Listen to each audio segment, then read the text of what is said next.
Hello, friends. We're live. Hey.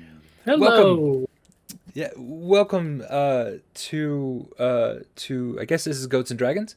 We're doing a one shot today because we're playing with our friend Rev. Hi. Yeah, and it's gonna be super fun, and we'll do introductions in a second. But yeah, welcome. This is live on Twitch, but we're recording this for the podcast as well as on YouTube, so you can check it out several different ways. And whatever way you're watching us, we do appreciate it, and we love you very much. My name is Andrew Gilbert, and tonight I'm your humble dungeon master. But I'm not alone. With me is Adam. Adam, could you just say hi and give us your pronouns? Yes. Hello, everybody. Adam here. And I use they or he pronouns. Excellent. We also have Elise. Hello, my name is Elise. My pronouns are she, her, hers. And introducing Rev. Hi, I'm Rev. My pronouns are he, him. Nice. Rev, where can people find you? Yeah. What do you do? What are you into? Yeah. What's your situation? I'm the host. What's your deal, man? Why are you here? I'm the host and GM of The Crit Show, which is an actual play podcast where we play Monster of the Week and other powered by the Apocalypse games, all within the same dimension hopping narrative. You can find us at thecritshowpodcast.com, any place you download your podcasts. And we also have some weekly streams that we do over at twitch.tv/The Crit Show. So just Google The Crit Show, and you'll find us whether you want to or not. You won't be disappointed. It's super fun. Super fun. Brilliant. All right. Wait. Wait. I'll be right back. I have to grab my cup of coffee that I made. Oh, okay. I'll be right back. Oh, okay. Quick, entertain us, Andy. Do we happen to have a poem from Chelsea? Is that... We do. I saw it. Elise, would you mind maybe reading that? I'll do my best. I'm such a great poetry reader, but Chelsea's poems inspire me, so here we go. Okay. In the land of Bovalia, filled with mystery and plot, political intrigue reigns in this exciting one-shot. How many pop culture references will Andy include? And how much will this shake the family's fate in magnitude? Big excite for this adventure and scheming in shades of gold and blue. Much love, goats. I can see and hear you. Thank you, Chelsea. Thank you, Chelsea. Rev, yeah, one of our community members writes us a poem for every stream. And, without fail. Like, they've been in the hospital and written a poem. Yeah, Chelsea's amazing. Yeah, thank you, Chelsea. All right, we are streaming this on Twitch, and we are affiliate on Twitch, which means you're able to cheer and subscribe to us. And if you have Amazon Prime, you can subscribe for free through Prime Gaming, which is easy, free to you. You get a free one, and if you don't use it on us, use it on Crit Show or another sort of podcast slash streaming that you enjoy, because it really does help. It's wild how much those help. Also, if you just like us and you want to hang out with us, !Discord, and you can join our main community hub. And we play games there. We hang out. We stream. We pull from the community to play games and one-shots with us every once in a while. And June is coming up. And so we do a lot of Pride games during June. And if that's something that you're interested in or kind of sounds fun to you, join the Discord and hang out with us for a bit and see if you're interested in doing that. Eventually, we'll have a sign-up sheet and everything in there. You can follow us on Twitter @HelpfulGoat or Facebook @HelpfulGoat or Instagram @HelpfulGoat. And and if you type donate, you're able to donate to the monthly sort of charity that we're supporting it. And at this point, it is the Donate Life America, which is an organ donation place, which gives you ways to sign up for organ donation, but it gives you also a lot of information on that. And they're sort of at the tail end of their giveaway of really amazing dice. And they sent me some, and it's beautiful.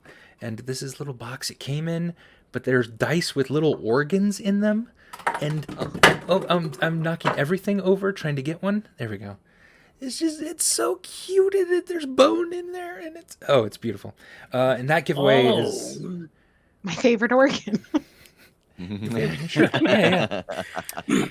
And that giveaway you can look more at if you type !donate in the chat.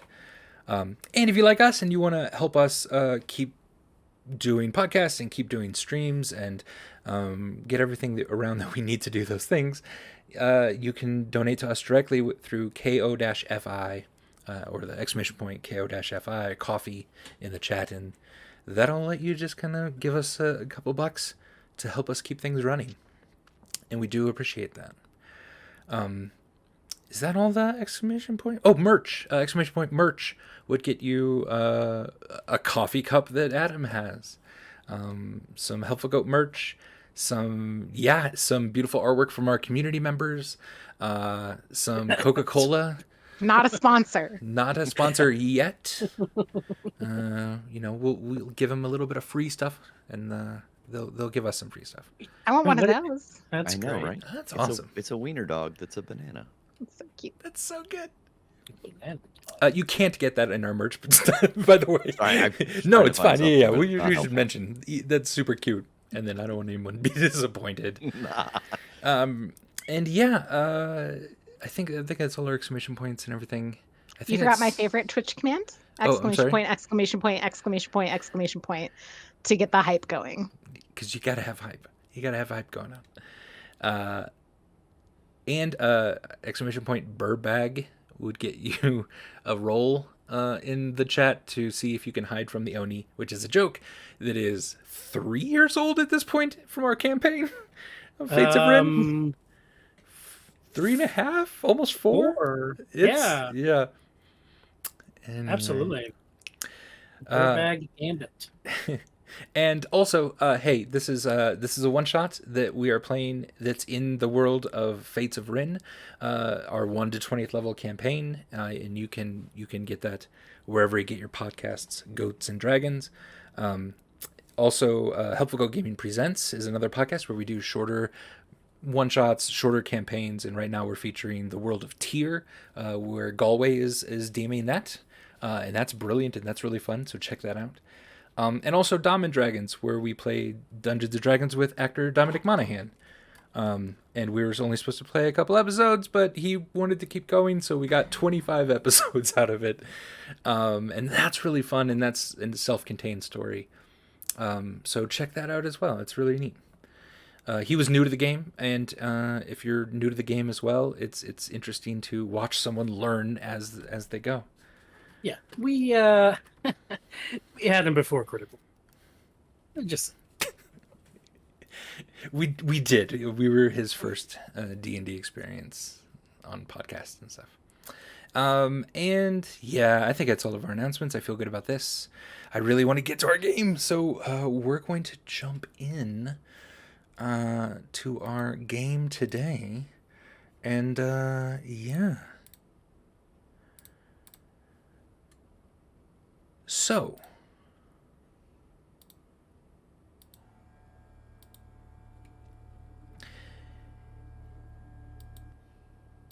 in the beautiful, beautiful mountains of Bovalia, nestled near the sea, is an incredible city. Beautiful high walls of white stone. Incredible giant tiered pools that lead down toward the sea. Paths paved with marble and a slate that seems to be blue with swirls of white in it. This is a beautiful, beautiful place. And as you would approach, Bovalia. You are greeted at the gates by an interesting visage. An illusion would appear as you are stepping into this area. The illusion is of a young, beautiful, half-elven woman, and she would bow low to you and greet you. Well, howdy, friends.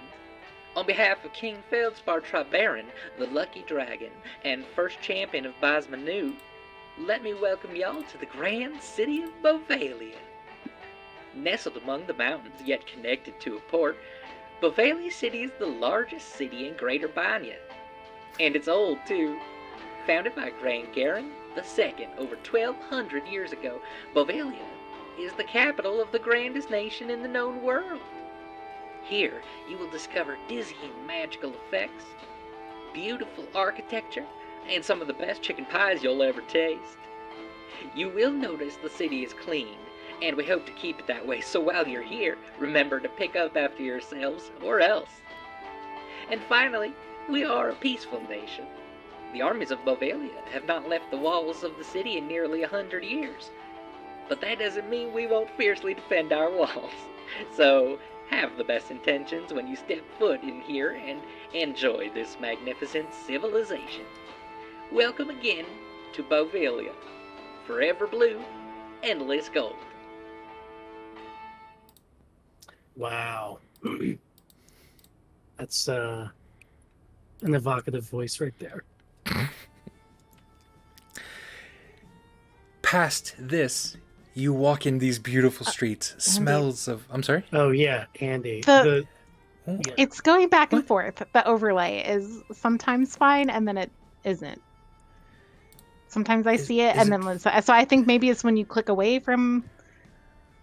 Well, that doesn't sound fun. Sorry, I know. Is it good now? Is it okay now?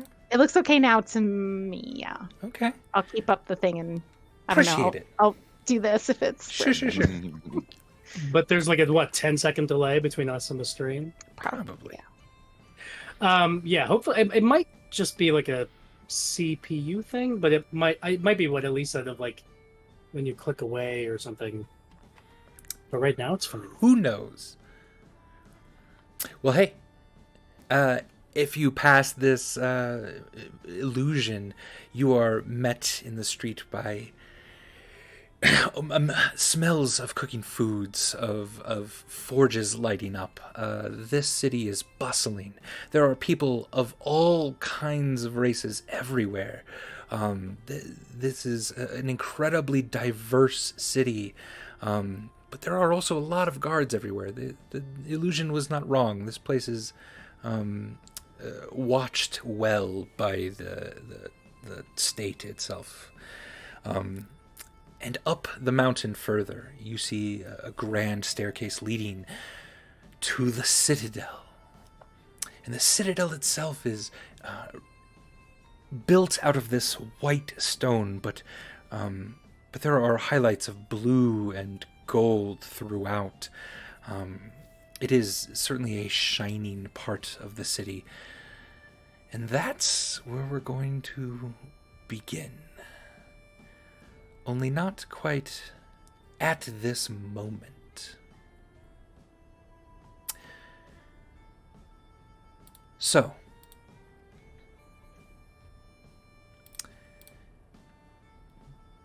Dash. Mm-hmm.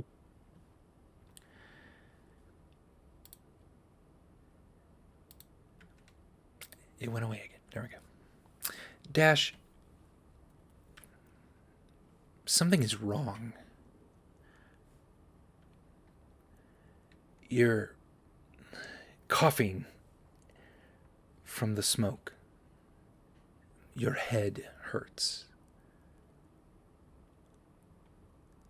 You're stumbling forward because you know where you're supposed to go. You know what you have to do. And you feel heat rising up behind you. And you don't even turn around because you know what's there. And you're dizzy and you sort of put a hand to your head, and you come back, and your hand has blood on it.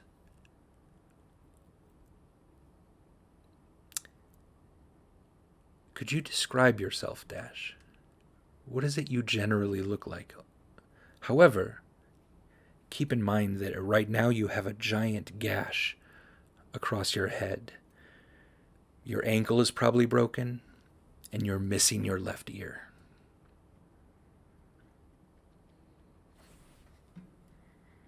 Oh, what the fuck?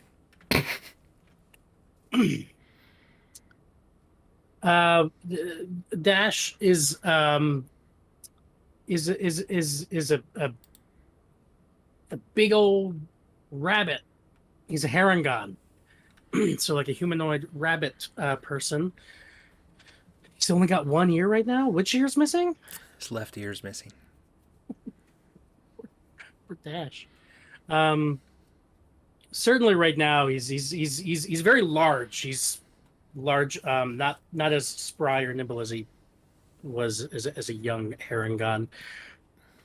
You said there's something with one of his legs? His right ankle is probably broken. Limping along, and there's fire? And smoke. And smoke? I should have known. Dash is thinking, like, I should have known from there's smoke, there's fire. I saw the smoke. And he's also thinking, Dash, something there.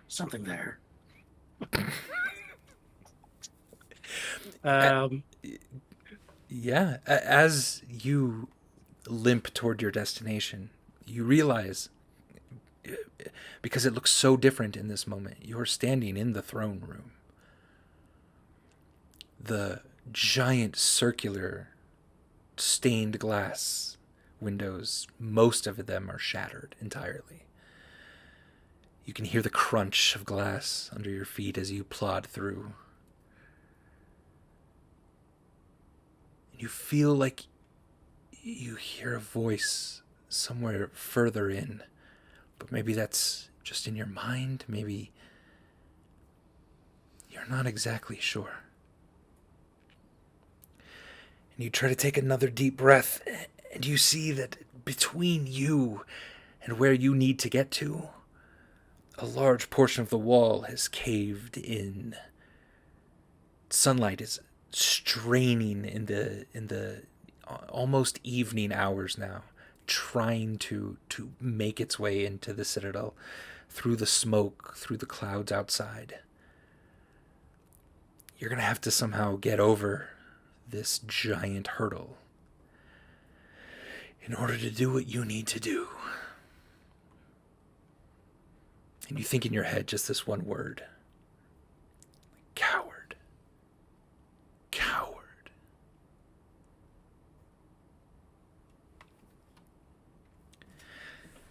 10 hours earlier.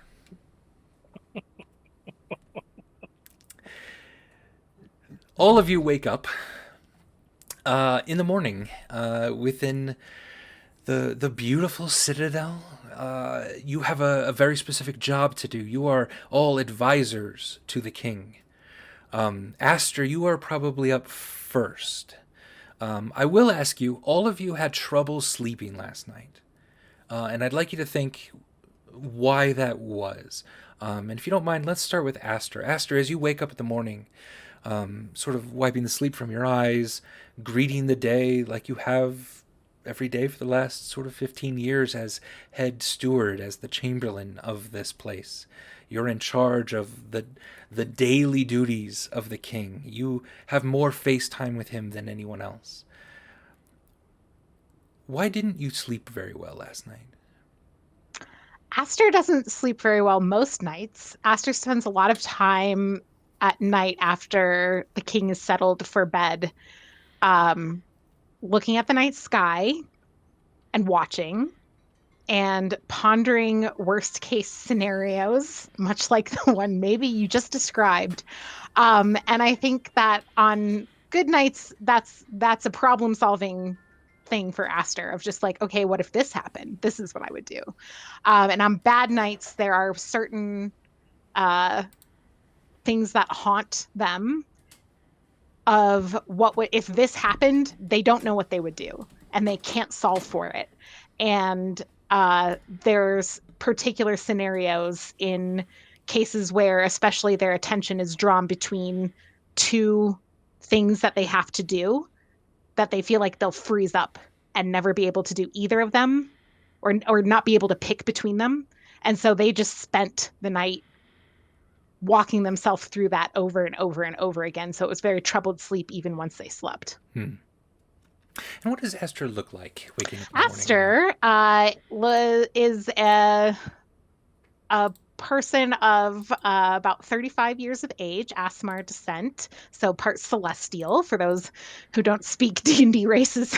And their whole family are Asmar, but they, unlike many of their siblings, were marked with particularly strong kind of otherworldly looks. And this includes for them having skin that is pitch black. So you might think of kind of within the normal realm or normal pigment range for humans, that there is very dark black skin, but this is actually like what someone who is like an artist or a dyer would call black. And I realize my camera is out of focus. There we go. Hi, it's me again. And then their skin is splashed with silver freckles, like a night sky as well. And most of the time people don't see that because they wear heavy armor. And that includes a helmet that they wear around people when it will be anyone who isn't kind of the more inner circle, in large part because they get a lot of stares or questions about their skin, and they don't like that, so they wear the helmet. Excellent. As part of your daily duties, you are the first one to see the king. And as you walk through the halls, you are greeted by the sort of housekeepers and several of the cooks who are bringing you your normal breakfast, bringing you a couple cups of coffee, one for you and one that you deliver to the king. As you get up to the royal bedchamber, the sort of steward that was on duty last night nods at you and just kind of says, I haven't heard him up yet. Usually he's up, but I haven't heard anything yet from the room. I just gave a quick knock to listen in, and I didn't hear anything. I know I'm not supposed to actually go in, so I wanted to wait for you. Thank you. And Aster just brushes past them to go in. Right. So yeah, you open the door. You see this incredibly large 4-post bed with curtains of blue and gold draped down. The room itself, though, looks old and like almost a library converted into a bedroom in some instances. There's one beautiful sort of stained glass circular window, but then there's an open balcony that right now has no sort of door to it, and the curtain is blowing in the wind. And at first you think he might be out on the balcony, but then you see he's just laying still in the bed. Okay. Coffee on the table, run over and make sure he's breathing. Sure. Hello, yeah. King. Hello. Like kind of wake, like just, I'm very familiar. Yeah. Like Aster has no real sense of like not being allowed to touch or anything. Of course. Dresses probably the king every day, so just kind of shakes him. As you shake him, he grabs your throat, pins you back down onto the bed. He has a knife from somewhere, and you hear him. And as you look into his face, it immediately softens.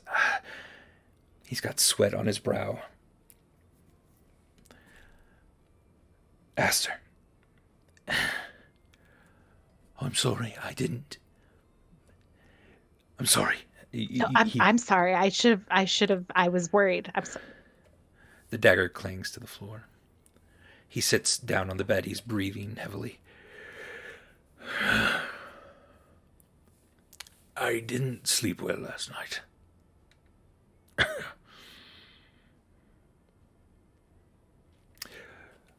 But I suppose we're supposed to be up. We're supposed to be around, aren't we? What time is it? Is it breakfast yet? I have our coffee, sir. It spilled just a little bit, but somehow even you were able to kind of still hold the cups of coffee as he threw you and pinned you down. Well, I did set them down. I said. You're right. Okay, fair. Yeah. But I do like the idea that Aster, just very. Yeah. In the jostling. Wire in the first Spider-Man. Yeah, although, yeah. My dex is +0, so probably. Yeah. There is a small magical ritual that you do every day with the king. Yep. I assume you perform that now. Yeah, just whatever would be our kind of normal time for that. So if it's as he's drinking his coffee, then that's when I'll do it. It is. And he asks, Aster, what's first on the schedule today? Where are we? Well, we'll have Brum Von Vani present the daily happenings. And then there's the heroic recognition ceremony. Remember the woman who saved the children from the fire? There's a fire. Yeah, there was. It was Andy, was this in the city or? I mean, you don't know much about it. It did happen just last night. Okay, it happened.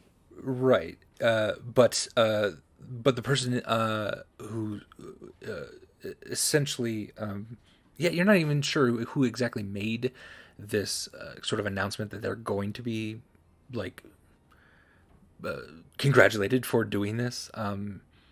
It's just on the schedule. Did I present it to you in my standing outside and looking at the sky and watching the city? Did I see the fire?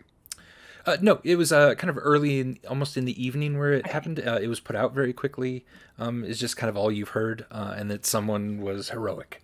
Okay. This is pretty normal little stuff to placate the masses to the most part. Yeah. Yeah. Just a fire. So we're recognizing someone. I guess someone will tell us more about it. And then we've got the festival coming up, so we're gonna have to finalize all that.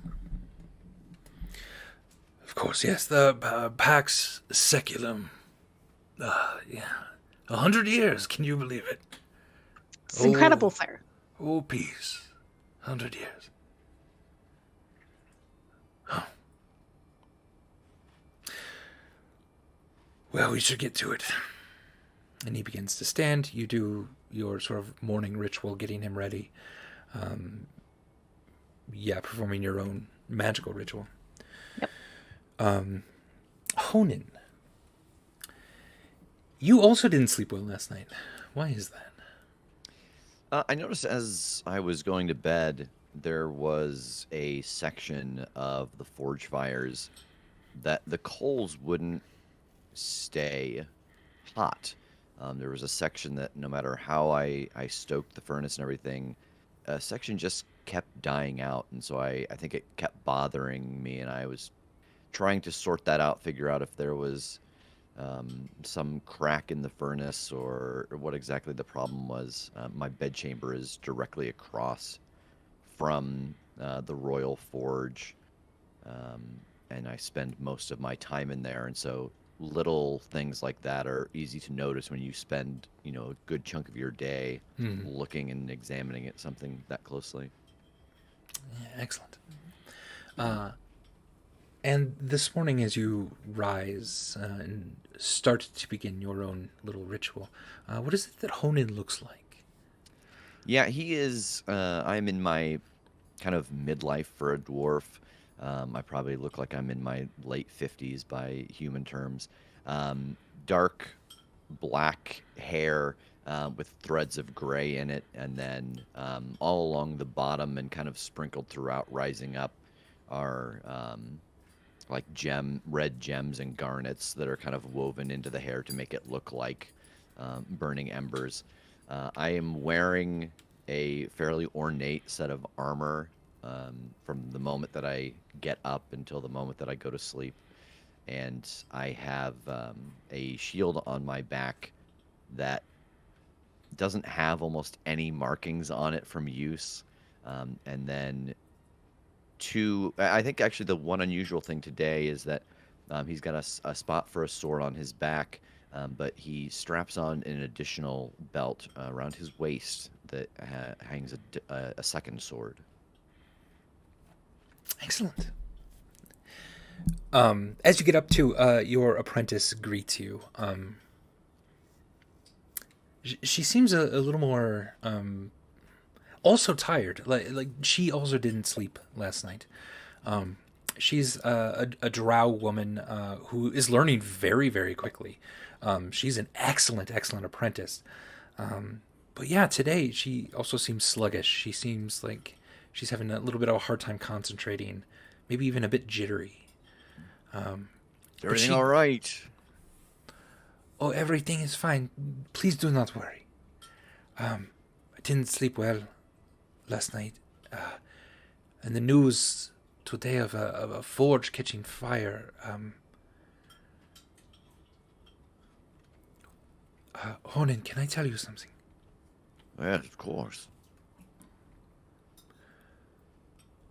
I know I wasn't supposed to do this. But you know my project that I've been working on. Were you working without me? Yes, a little bit. So there's a forge in town. The Bearworth Forge. That I sent them a bit of my powder. Just to run just a few experiments. That was the forge last night that caught fire. And I think it was because of me. And I don't know what to do. We agreed that there would be no experimentation on that stuff unless we were both present. I knew. It was just. I just needed a little bit to understand the strengths of it, and it was. I was wrong. I am so sorry. But Get also down there now and check. Find out for certain if it was something you did, because you're not going to be worth a damn to either of us today until you know. So okay, yeah, that's okay. I'll be back. I'll go. And she gathers a few things and puts her goggles down over her eyes and heads out immediately. And I think I just stand there for a long moment, watching her go and getting this flashback in my mind of coming into her quarters and her working with this black powder, this explosive powder, and forbidding her to use it, to work on it, how dangerous it was, and finding out that just kind of made her do it on her own, and it was unsafe. And so the compromise was, we work on this together, then you only work on it under my supervision. And to hear like even that wasn't enough to keep, if this was what caused it, to keep everyone safe, then I'm just not sure what to do. And I kind of blow hair, across my face and kick the ground a bit and continue to get ready. Okay. You're also getting ready for the daily spar that you have with the king. And you kind of head in that direction where you normally meet him. Dash. You wake up feeling pretty good today. But you didn't sleep well last night. Why was that? I am so nervous about the big PAX Speculum? PAX. You tell us which one. Yeah. Pax Seculum, yeah. PAX Seculum. A speculum's a thing, right? That's I believe it is. That's like Yeah. It's a medical. That's like a thing. Yeah, go ahead and Google that. Yeah. Yeah. Yeah. I mean, he's definitely going to make a PAX Speculum joke. Fair. But he's nervous because he's the kind of the big closing event of the PAX Seculum Eve ceremonies. He's got a performance, so I'd say that first, like he rose out of bed, he kind of hoists himself out of bed. He's very large. And I'd say the first thing he's going to do is he's going to rehearse his routine in front of the mirror, if that's okay. Excellent. Yeah. Okay. You all know me. I'm Jester Dash. Now, what's in a name? Dash. To dash, to run, or travel somewhere in a great hurry. For instance, when I was a young Harangon, I would dash through the fields and woods quite a bit. To dash, to destroy or frustrate, as in one's hopes or expectations. For instance, when your first great love doesn't work out and your hopes for your future are dashed. You could also be dashed upon the rocks. Or you could be a dash, a horizontal stroke in writing or printing, to mark a pause or break in sense, or to represent omitted letters or words. A dash short for dashboard, the panel facing the driver of a carriage. And then there's me, Jester Dash. Often misheard as just a dash. Just a dash. As in a small quantity of a substance, especially a liquid, added to something else. Just a dash of salt, a dash of pepper, a dash of vanilla, or maybe in some cases, a gash of truth. No. Dash. Dash of truth. Also, none of what I just said is funny. I need to rework all of this. This is just me rambling about my name. Oh, God. Oh, no. This is going to be bad. Maybe I'll just do that speculum joke. There's a knock at your door. Enter. Yes, hello. I just needed your breakfast order, just if you don't mind, real quick. And a small gnomish man has bound into the room. I'll have my usual. Your usual. I'm new here, I fucking don't know what that is, I'm sorry. If you don't mind just ordering like someone like you do. Yeah, Adam, just order. Tell us what Dash has for breakfast every morning. You didn't prep that with the monologue? You don't know? I'll have an omelet with carrots and a side of grits with carrots. Mm-hmm. And some oatmeal Mm-hmm. Oh, with carrots? no Oh. pineapple. Oh. Sure, that's fine. I'll get that to you right away, sir. What's your name? Oh, Bigsby? Bigsby. Bigsby. Yeah. All right. Good to meet you. Nice to meet you. And then he scurries off. You do know that you're up early enough today. If you wanted to catch the spar between Honan and the king, it's usually pretty entertaining. They usually are very, very good.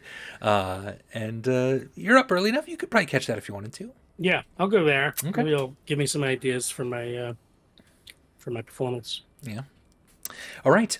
So in a back room that looks nothing really like the citadel around it, almost as if it was sort of hastily and makeshift room put up very quickly to house this sort of secret sparring that the king has been doing pretty much every day for the last like 50 some years with Honan.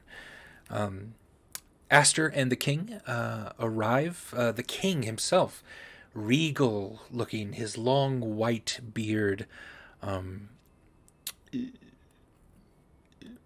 effects of age seem to belie a youth under his eyes, that he still seems really powerful and energetic and young at heart, at the very least.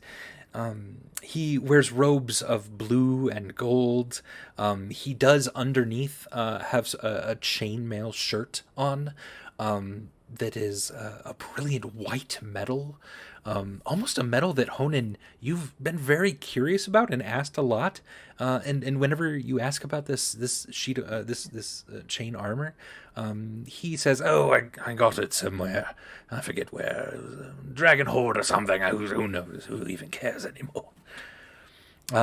Very dismissive, to the point that he's so dismissive that this can't possibly have really slipped his mind.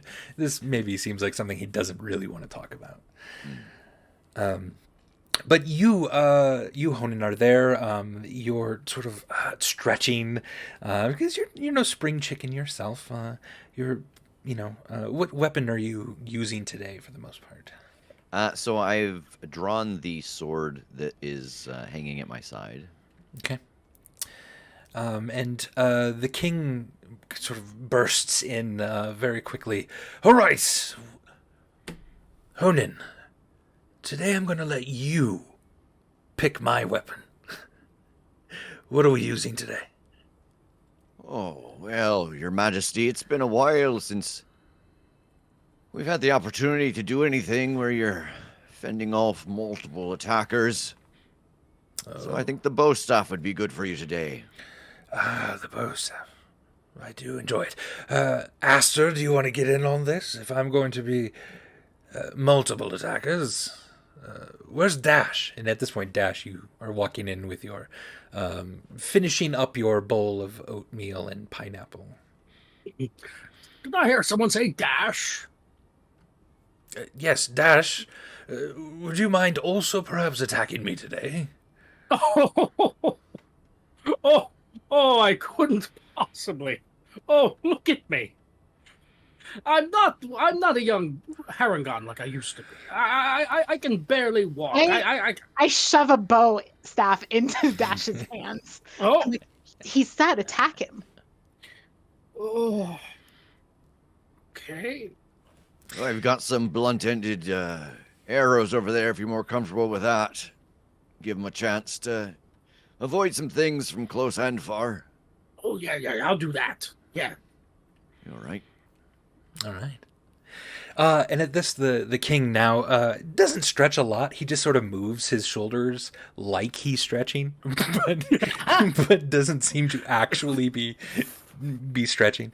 And he starts to spin the bow in one hand, bring it across him a couple times, feeling the weight of it. And he says, "Oh, I like this one. Did you make this?" I did. I love it. It's beautiful and yet extremely well balanced. All right. So, let's begin. Well, seeing as this is kind of a big day in our history, I thought we'd give you something special this morning. And I pull the second sword off of my back, and I throw it. And it goes end over end about 15 feet away, and then it stops and just starts to hover and advance on the king. And so he's got three of us physically coming at him, and then someone with a bow from a distance. Brilliant. Oh, interesting. All right. Do you want to take turns attacking the king, or should we roll initiative because you're all jumping in at once? I mean, let's Let's roll roll initiative. initiative. Let's I roll love that. initiative. Yeah, let's Sure. do it. Do we need So, tokens? yes. So in roll 20, let me make sure you're on the right page. We'll just start here. So in roll 20, click on your token first, and then in your character sheet, you can just click the word initiative, and that should pop up an initiative for us to look at. Will that one work, or do you need to have the turn order thing open first? Oh, I think it's open now. Should be at least, yeah, open. Oh, things aren't being set to the turn order, are they? That's weird. Oh, maybe. I can also put it in.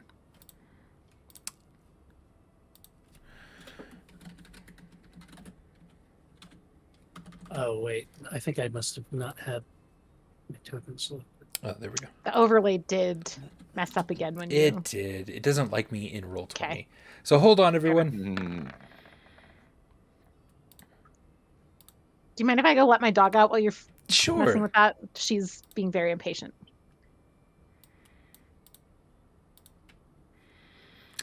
And descending order. Oh, dash. All right.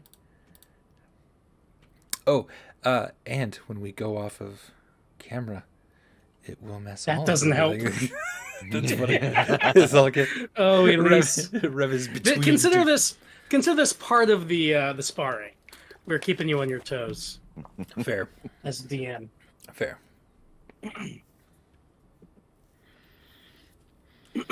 Actually, if this is going to be the case, let me just use my beautiful new dice from Donate Life America. And I can just roll in here and not have to worry about it. All right. Sorry, I'm back. Hello. Not at all. Good. All right. So we begin sparring. And Dash goes first. And so Dash got a bow, like bow and arrow? Yeah, Is that right, blunted. Rev? Yeah, arrows. You're not going to kill anyone here, but yeah.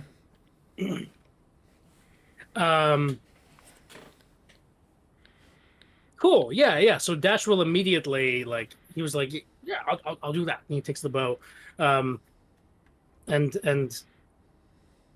he'll say,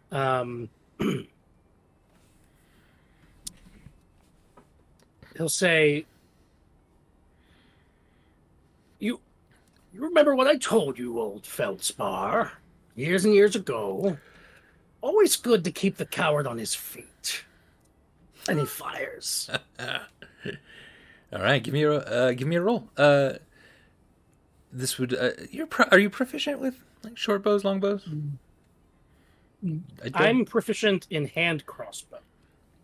So okay, no. so no. So just a dex roll then, please. Okay. In response to your ribbing, the king just laughs at you. Oh, Jester. Aster holds back an attack on Dash.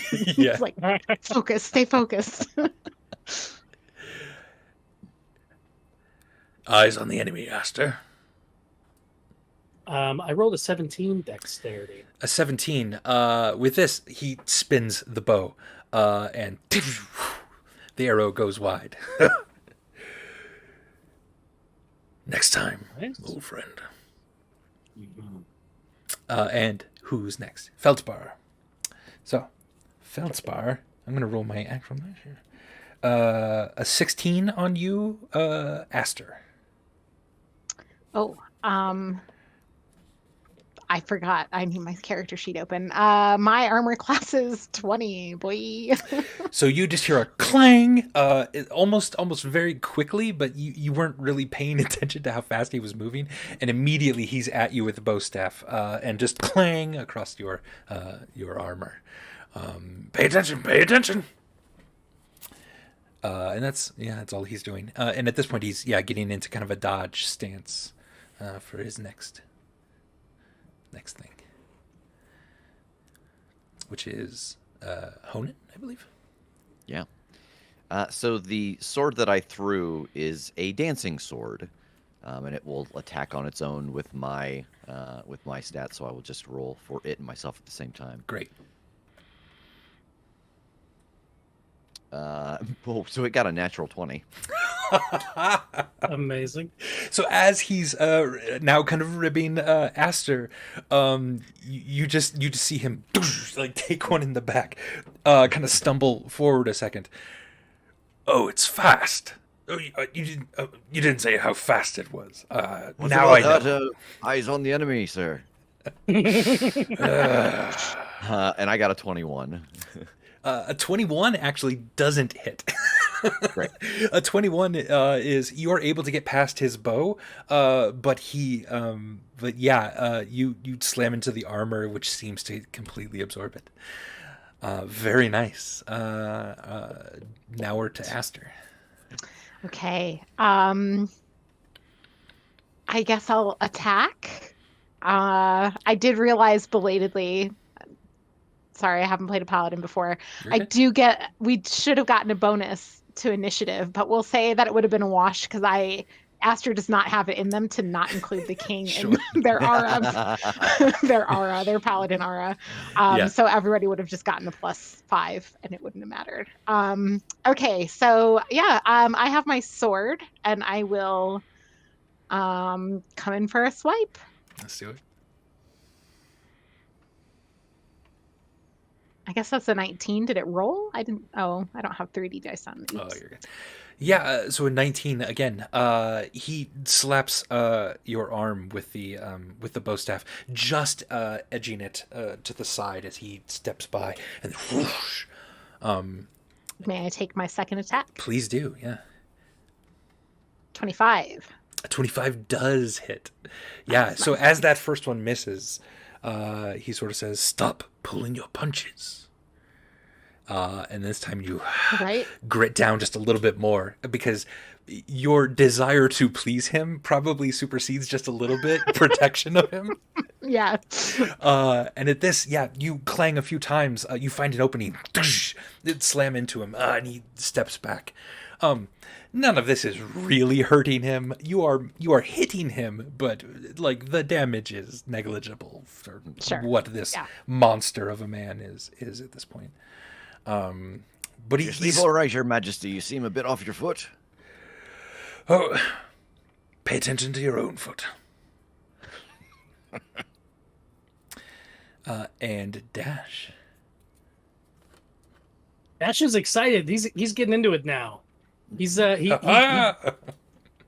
drops the bow, and he pulls out his Marotte. Which one is it? I think you said Marotte earlier, but I don't remember. I forget. His little gesture stick with the little gesture head thing. Yeah. Little jester rabbit head. And he's gonna stride up to you. He's not gonna unsheath it, but he's just gonna brandish it like a sword, and try to attack you with it. Brilliant. Do it. Now, should I just use my the weapon attack for that?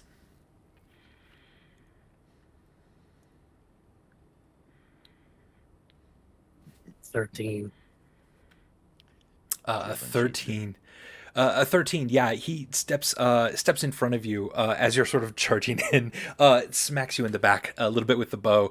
You stumble forward, missing him entirely. And with that, he's going to pick up the pace just a little bit.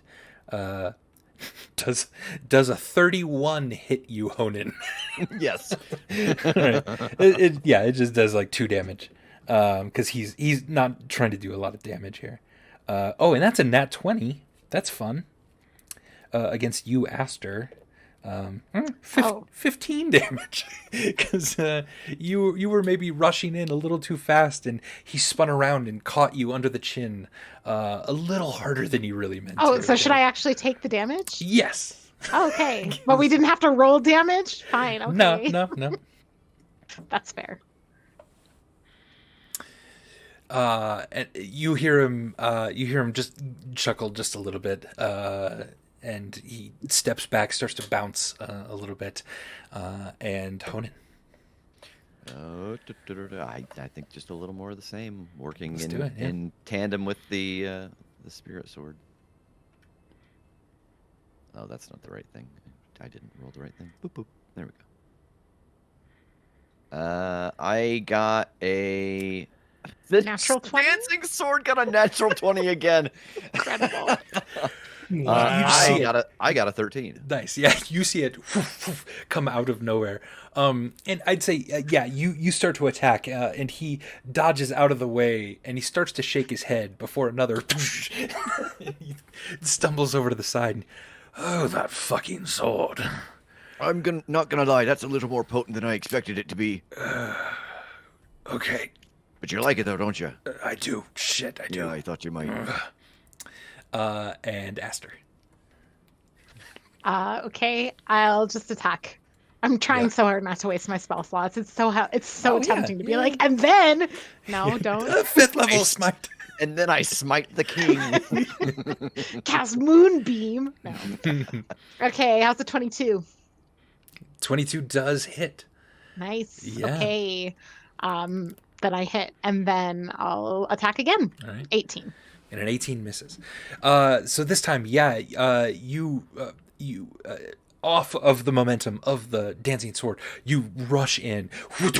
You're so fast.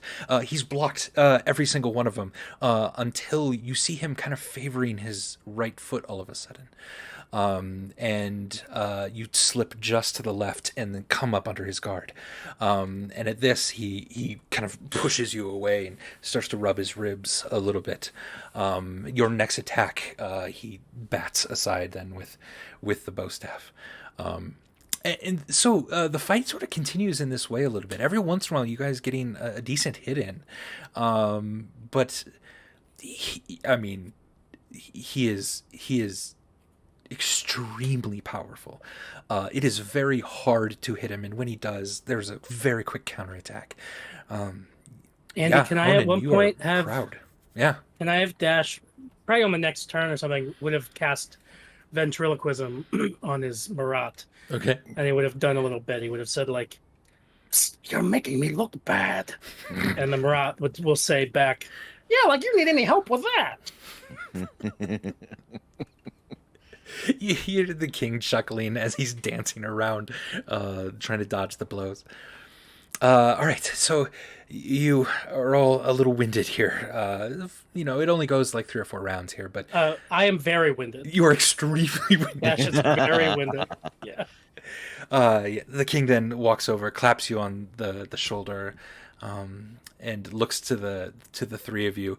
And he looks to you, Hone, and he says, "Put that damn sword away, if you don't mind." Yes, sir. All right. Notes. Who's got them? What could I improve on? Come on. Spit it out. Well, in round 2, you started favoring one. Which foot was it? Is right foot. Your right foot, which did help me get that blow in. So, watch for that. Okay.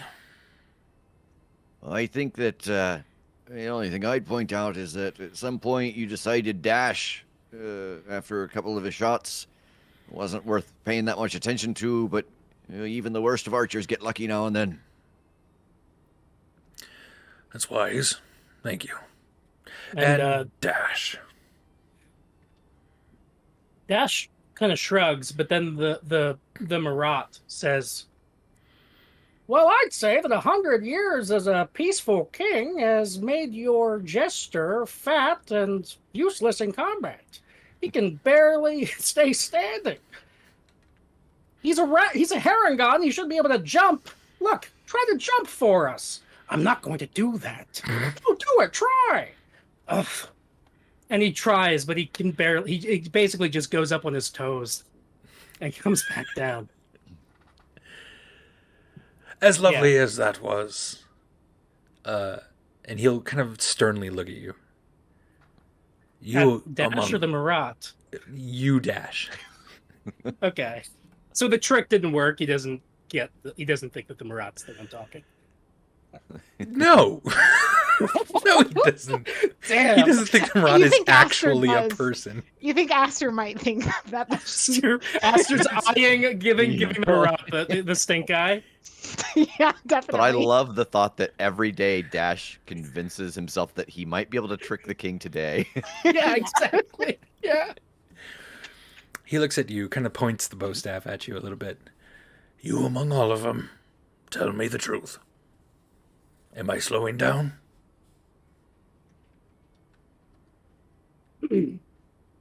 Well, King, I've never had an eye for physical combat, but if you want the truth, in a general sense, yes, you've been slowing down. Your mind isn't as sharp as it used to be over the last few months. You're not quite the feldspar that I met years ago. You see him kind of turn away from you. He throws the bow staff against the other weapons on the wall.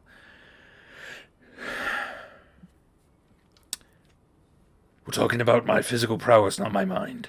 Dash. Oh. And there's this kind of awkward pause in him. Honan starts polishing the swords. Just something to do. That's not watching this train wreck. And then another sort of junior member of the house staff comes in. Excuse me, Mr. Van Vonny is waiting for all of you in the room. Whenever you're all ready, done. And the king immediately kind of starts storming in that direction. It's not just me, right? I mean, you've all noticed it too, right? He just stormed out. We can talk. This is the West Wing, right? we'll walk and talk, but... Do a walk and talk, yeah. Yeah. Ixnay on the Inildi say.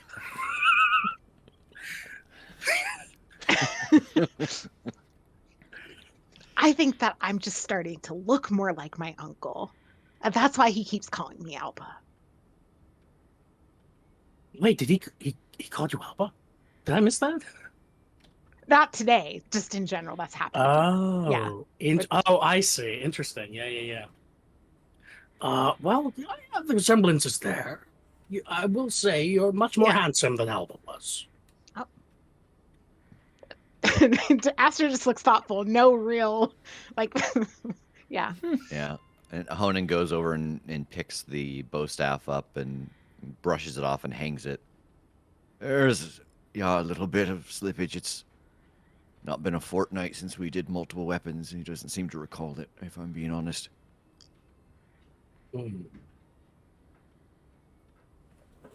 Well, these things are bound to happen. I mean, how old is he? 300 years old? Yeah, there's got to be something else. No amount of training, sparring each morning's helping. There's got to be some other kinds of things. I don't know how you keep a mind young. His body, he seems so agile and spry still. I've known him so long. I haven't barely seen him age a day, but what we're doing here, it only helps with that. I don't know what you do for the mind.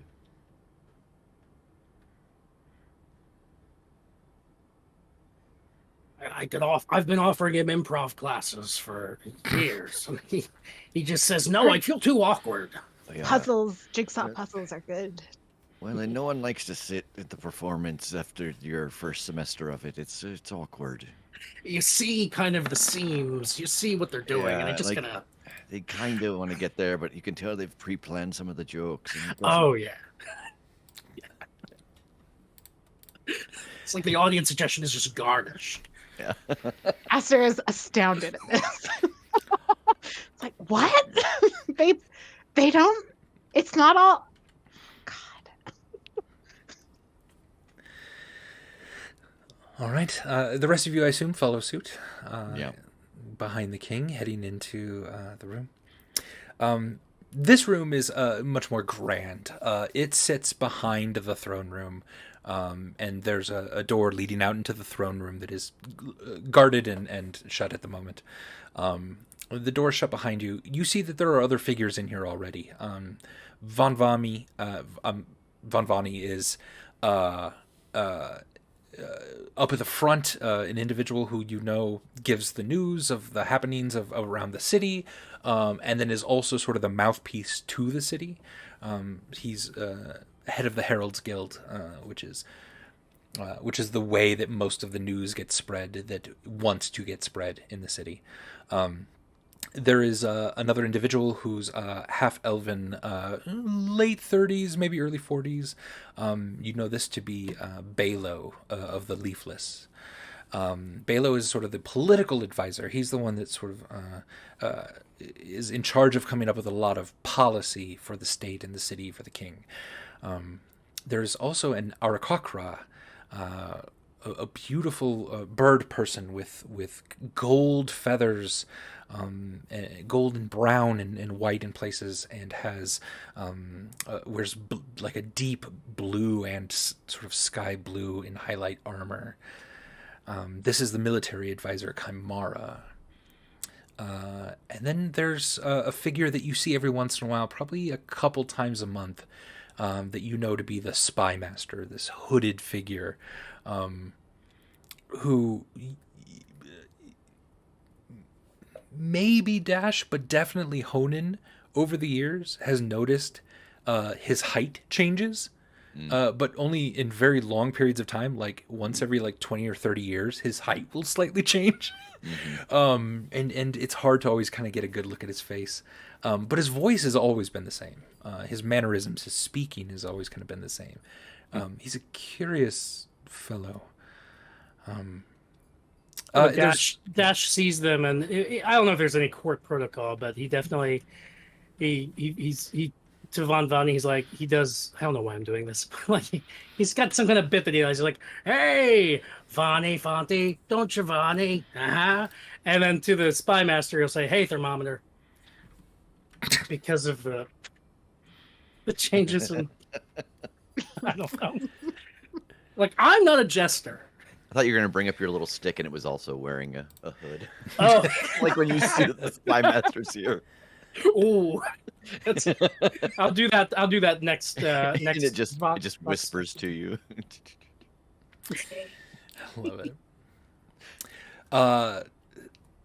it. Feldspar has sat down at the table immediately. Pretty much everyone follows, and as you all wander in, he kind of hits the table. All right, news of the day from the city. And Von Vani stands up. Well, you see, sir, the news is quite optimistic. People love you. They're excited for the festival. There's been a bit of an uptick in crime lately, but I think it's only because so many people are coming into the city for the festival that we attract some unsavory folk.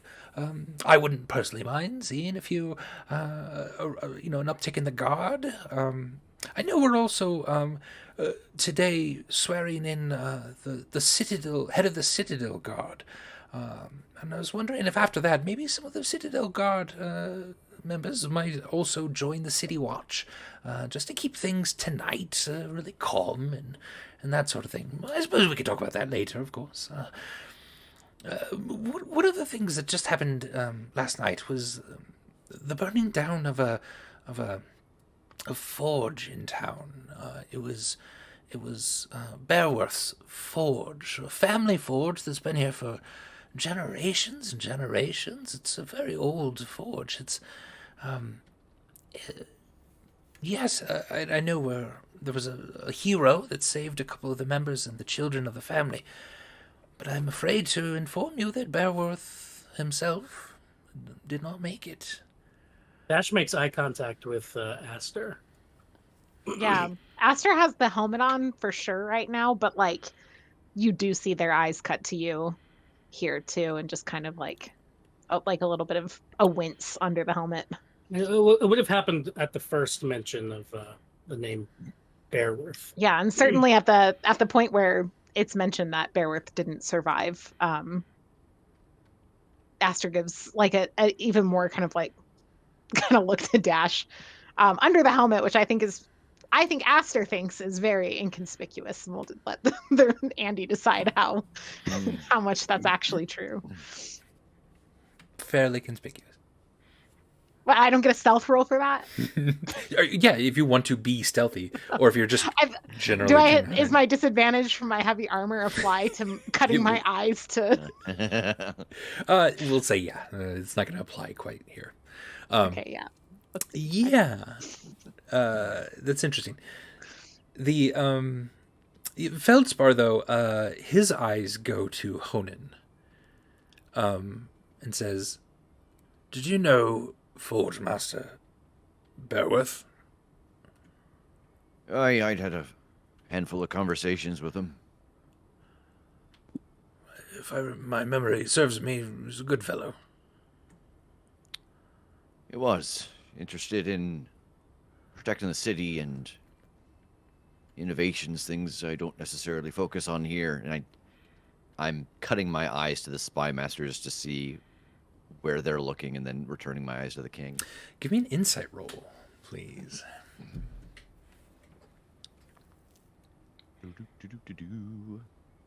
Love to.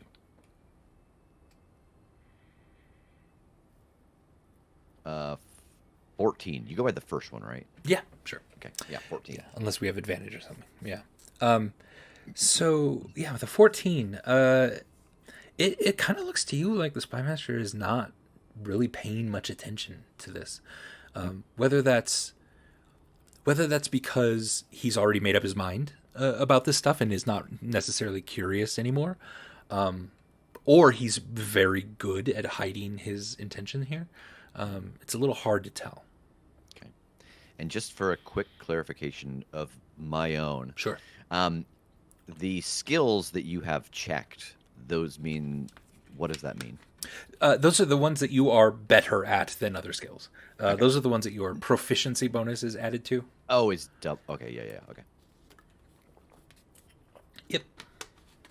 Brilliant.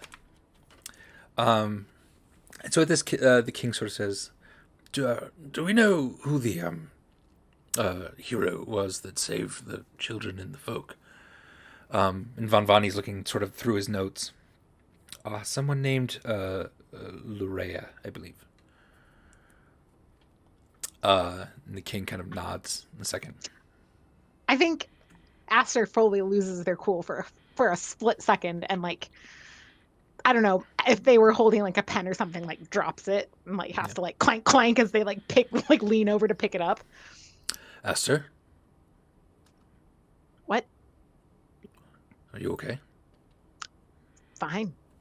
On to the next. What's next? Can I? So Dash certainly noticed that. Certainly. And does the name Lorea mean anything to Dash?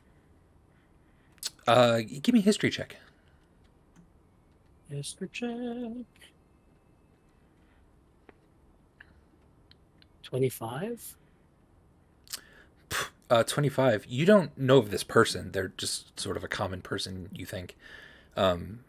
They don't come from a lordship. They don't have a name in the city. That you've never really heard this name before. Other than in a couple languages in the north, the name means the queen. Okay. Right. And Feldspar then kind of hurries on. What's next? And Von Vani. Well, I also had invited the Master of Coin to give a presentation on what they need still for the festival tomorrow and the performance tonight, which I believe Jester Dash is going to be the headliner performing at. Is this correct? Yes. Excellent. We also had a request from the Merchants Guild to maybe lay low on the cutting criticism of the merchants of the city this time, perhaps. That's always my favorite part. Oh, sure. Mine too. I'll try my best. But Dash's ears kind of cross, and anybody who knows him knows that he crosses his ears when he's lying. He seems to, check that. Yeah.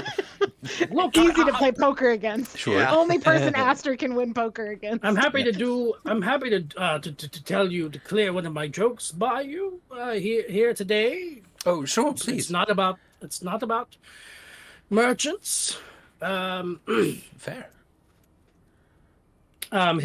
His eyes kind of go to Feldspar for a moment, but then he's like, so a traveler approaching a city sees hundreds of armed men, archers on the roofs, roads blocked and barricaded and guarded by very dangerous looking soldiers. They ask a nearby passerby what's going on, and the passerby says, peace conference. How did Feldspar react? He giggled at that. he like that. You get a sigh out of the spy master, but and Vanvani. Spy master, more like Psy master. That's a good one as well. I think the folks would love both of those jokes.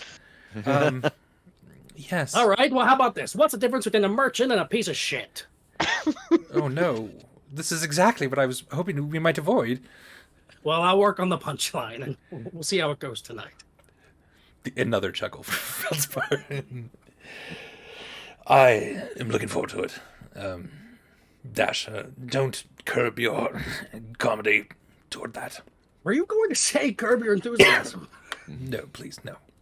Okay. Great. What's next? And Vanvani. Again, I was going to ask the coin master to make a presentation, but they don't seem exactly ready. I'm not exactly sure if they even know what it is they need. I will keep you abreast of the situation from the coin master. If he needs anything, I will let you know. Is there anything that the council wishes me to present to the townsfolk?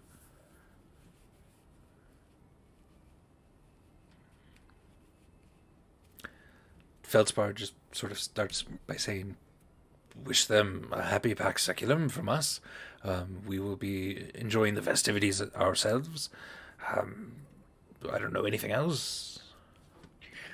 Andy, Yes. have we I forget what you said before the stream, but do we know yet about the forces going toward Cliff Mill?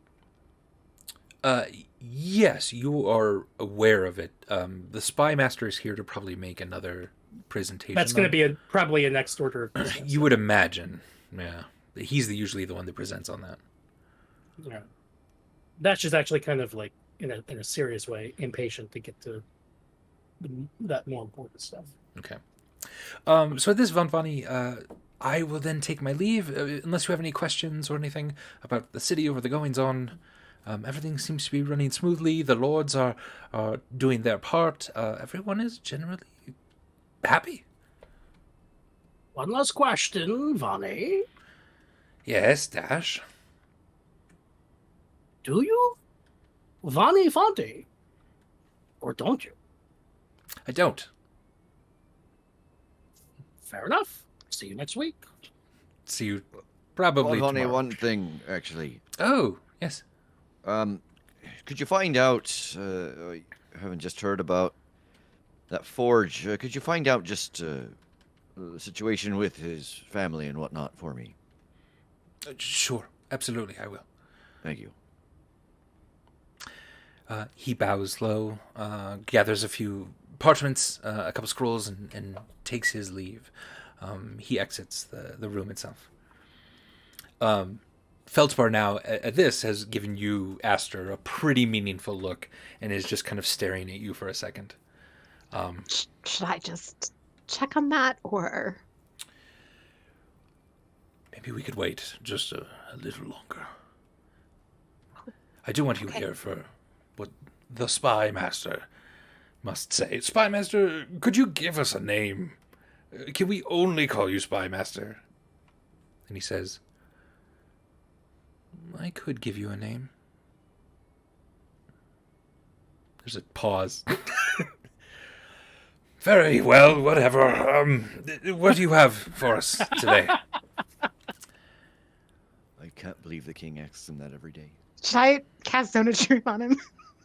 It doesn't compel someone to answer, so it doesn't matter. Do you ask that out loud? I could command them to speak. It's up to you. I'm not going to do it. I'm not, unless Feldspar gives me a. He hasn't before. This is more of a joking. Aster doesn't think it's funny. Fair. Because the king asked for something and the spy master said no, and that fucking sucks according to Aster, but they won't act without the king's direction, so. So, friends, you know that we've been tracking a army of living flame that is marched at incredible speed from north of Phidero in the Great Sand Wastes, across Gaholia, and into the borders of Bovalia. Our scouts have reported that they are staying incredibly clear of the city of Bovalia, but it seems like they are curving around further north, heading to Cliff Mill or Diefield. Our latest reports have them joining up with a red dragon. And he kind of looks meaningfully under his hood at the king. One named... We all do, right? Sure. We all know the stories, right? Yeah. Its name is Ragnar. Dash is like, awkward. This is a story that most of you know of the King Feldspar battling Ragnar, the only one to ever live against a fight with this dragon. Ragnar is at the top of his order. He is an incredibly ancient dragon, extremely powerful, and the last time he lost a battle or tied, essentially, had a stalemate, was with King Feldspar. Both of them sort of left that fight bruised, wounded, needing attention, but neither killing each other. And at this, sort of, you see Feldspar grip the table a little tighter and is stroking his beard as he's nodding. Has that changed their trajectory at all? And the Spymaster, no. It appears they're simply going faster with the Red Dragon.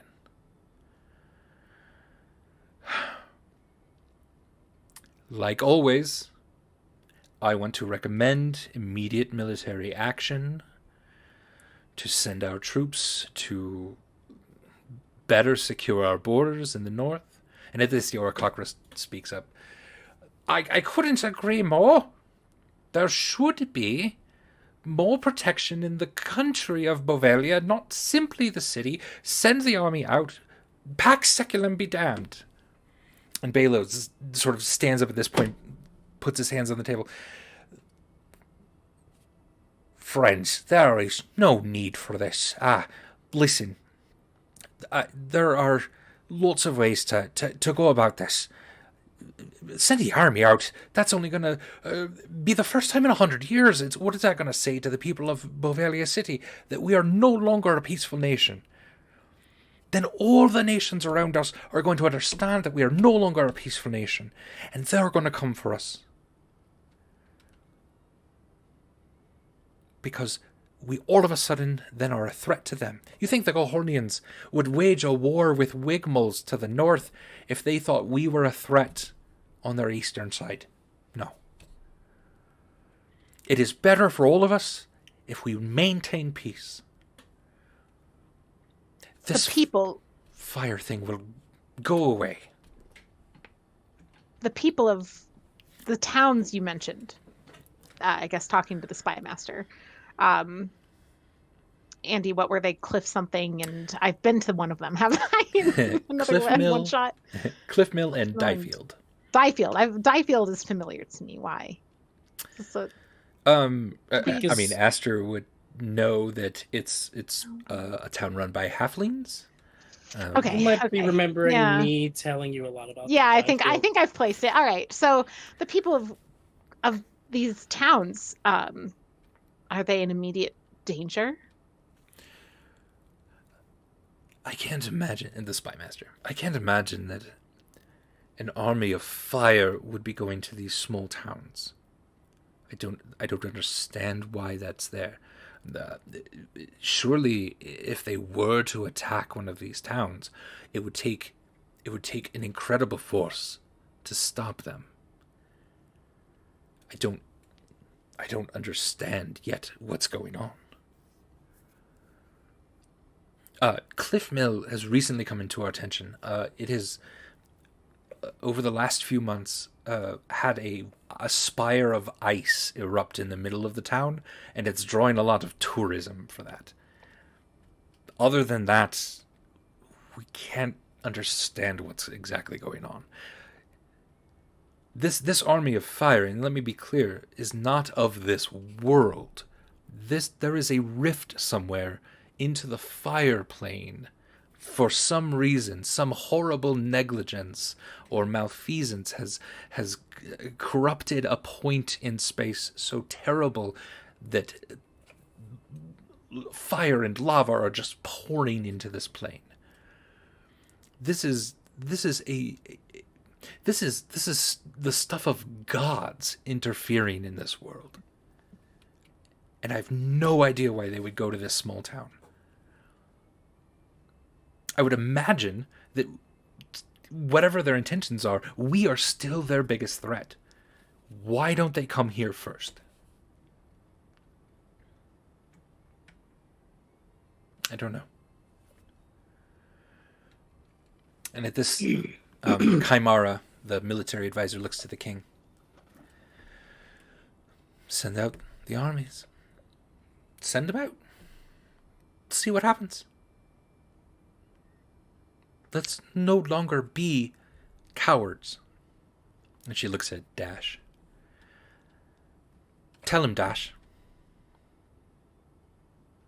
And the king looks to you as well.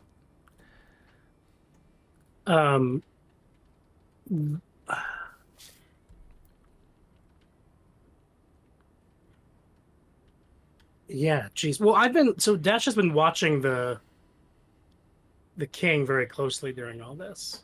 Yeah. And trying to get a read on where Feldspar's mind is.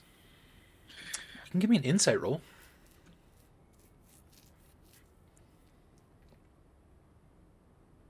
29.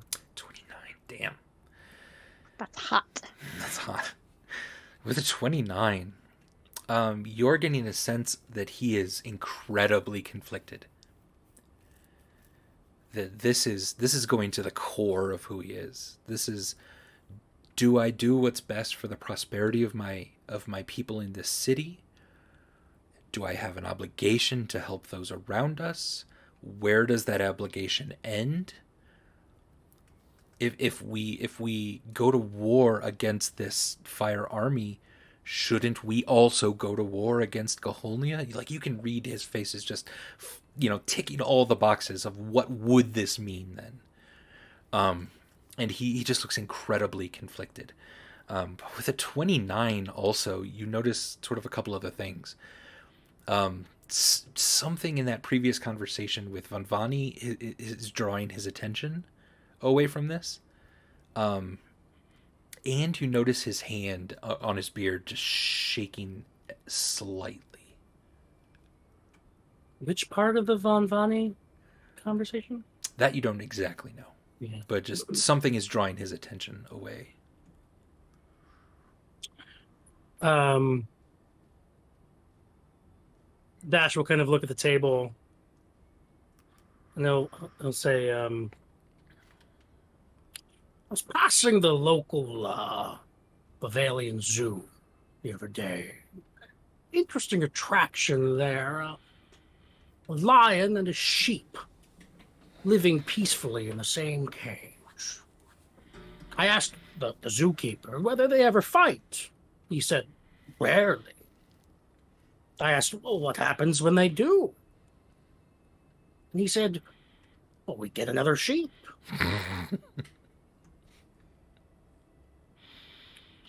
Seems to me that our responsibility is toward the entire land of Bovalia, not just the city. But King, you know that. And as for the trajectory of this army, I say, if it erects like an ice spire and stands tall like an ice spire, it's either a penis or an ice spire. And isn't that the last known whereabouts of the family? Well, that would be the next thing I want to talk to you about, says the spymaster. We've lost track of the family. It was their last known whereabouts until we got news this morning that someone had spotted them in Phidero. And at first we thought, what if this army is trying to just track down these 5 people? It would take an army probably to destroy them, but it appears that the army is not unmoved in their motions, even if this family is far away. I don't think we can rely on them, nor would they probably help us. Who knows what these people want?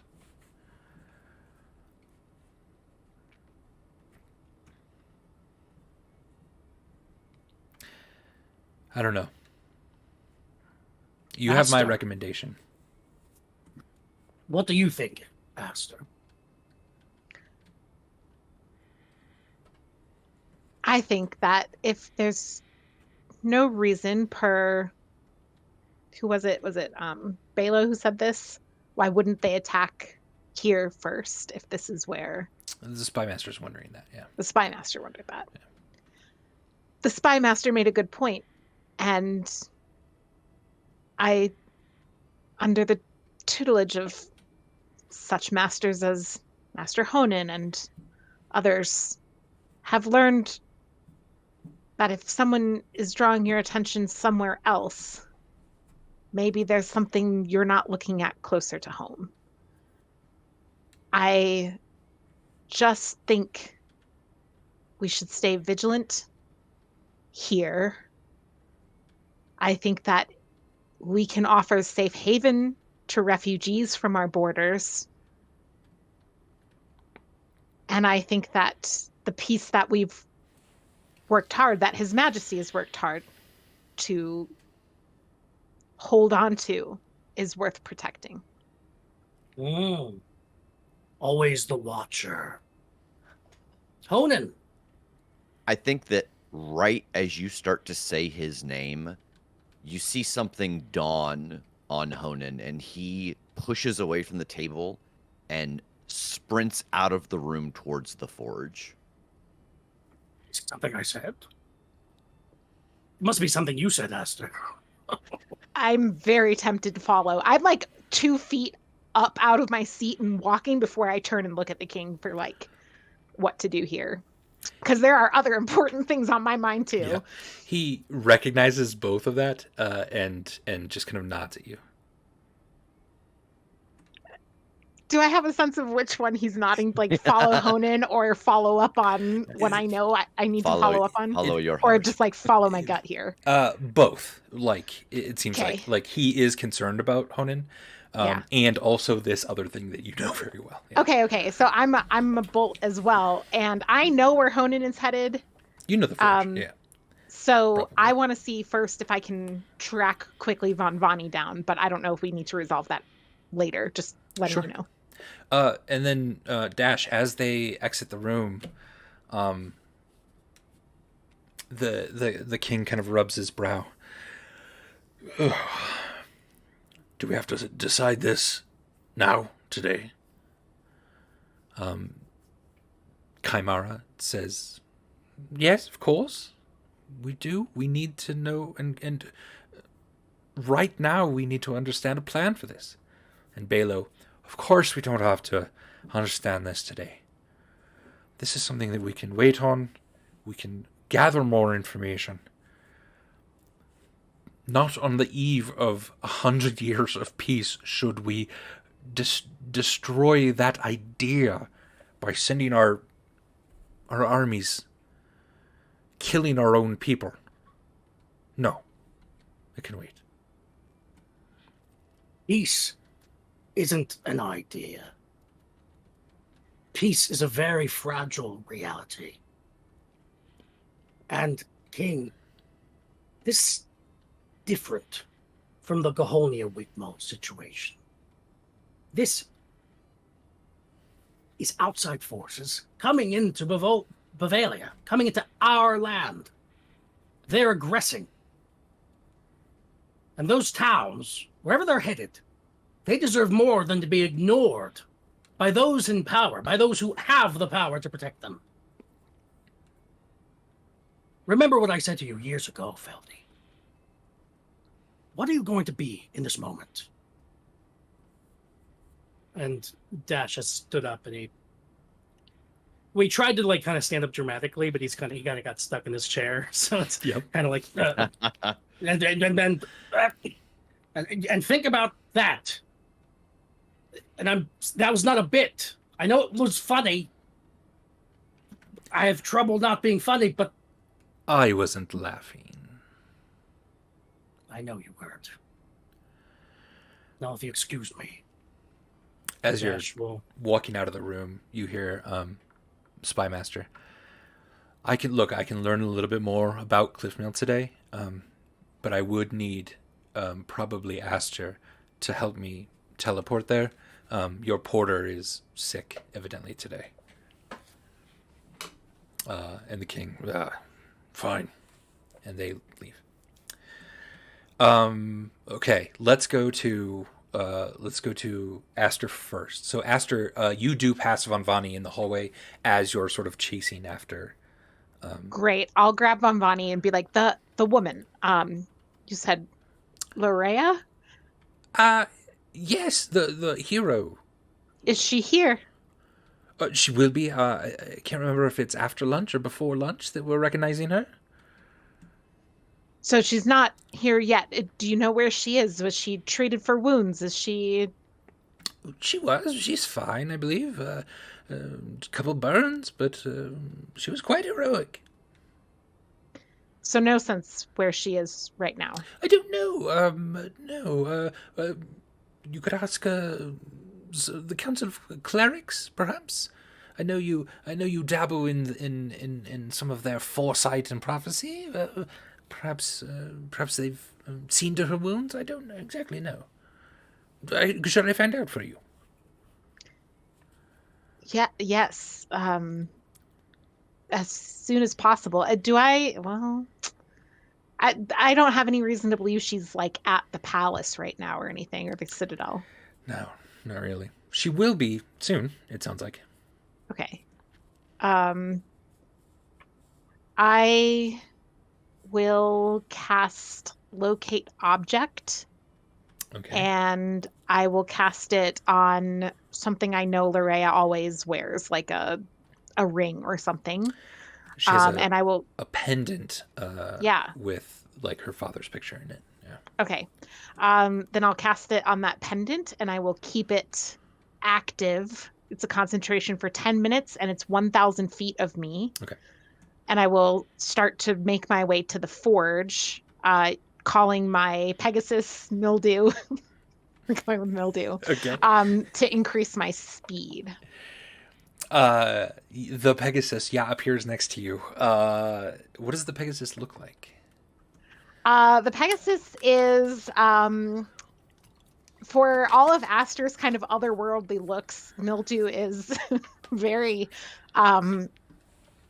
Mildew is a celestial being. And it is very, just a very common looking horse, but with wings, like kind of a brownish color. A few, like, not even, you know how like some like horses that have spots are like considered very beautiful because they're symmetrical and like lovely and things. It's just got like random ass spots on it, more like a cow. Yeah. And brown with like some white spots, and like the mane is just kind of well cared for, well groomed, but nothing particularly just incredible to visually look at outside of these giant wings by which Mildew flies. Beautiful. And then Honan racing to the forge. What are you gonna do? Yeah, so Honan is sprinting back toward the forge, thinking about what Aster had just said about, like, deception and drawing your attention in one place so that you focus on another. And he holds his hands together, and this yellow glow appears between them and washes over his body.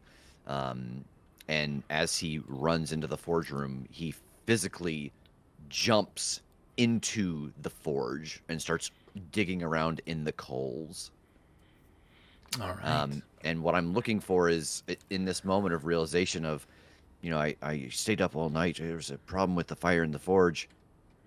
I know that if there's something that is very hot in a fire, very low, it can make the coals above it cold.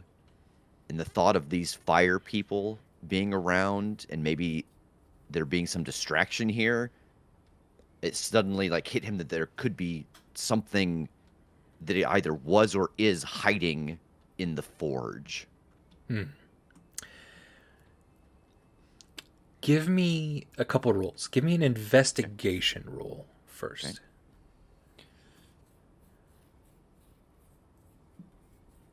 Oh, 7. 7. You're scrambling through this. A little bit of panic kind of sits in your stomach.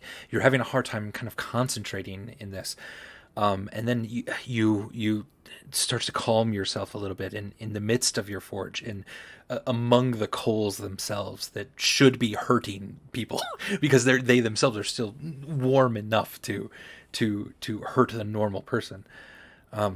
Give me a religion roll.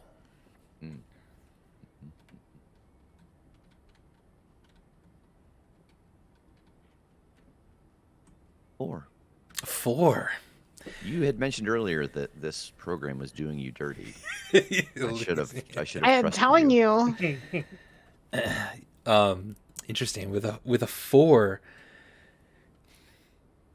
you almost wish there was no knowledge because you get a sense of something here that your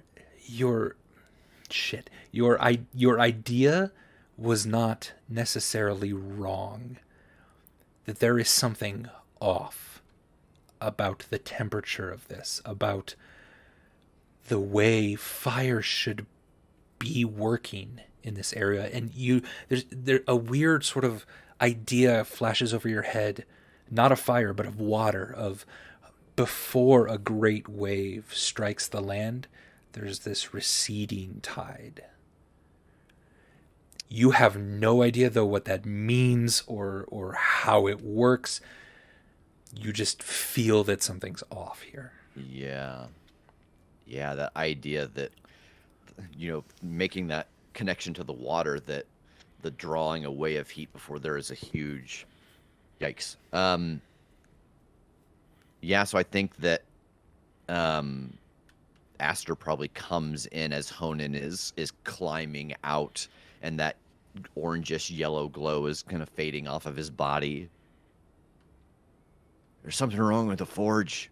I thought maybe there was all that talk of the fire folk. I thought maybe there was someone hiding in there, because heat, it can make the coals above cold. If it's so much hotter, it draws the heat down. But this feels different, almost magical. Something's wrong with the fire. It's tamping down to get bigger. I don't understand how that's possible in this forge. I've tended it for 70 years now. Something's changed about it.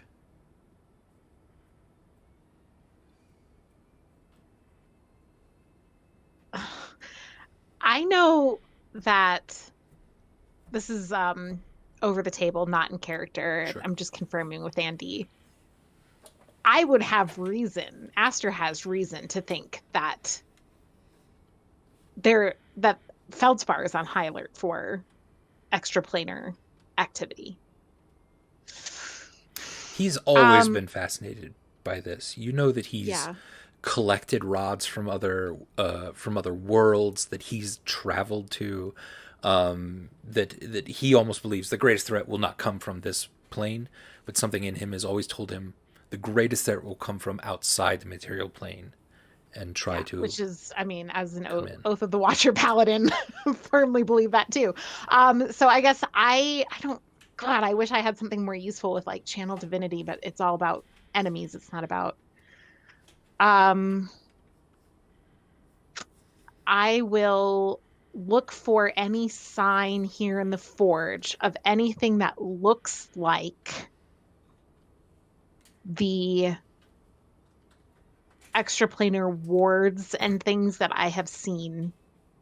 So I don't think I'm not going to explain to Honan what I'm doing.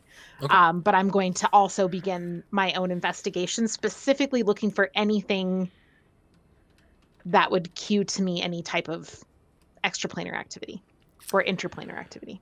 Sure. Give me an investigation check, or if you're trying to sense it, religion or arcana. How about survival? How do you feel about survival? No? Okay. Let's see. Religion It feels like something different. Yeah, I do think that this is more about sensing and connecting that way.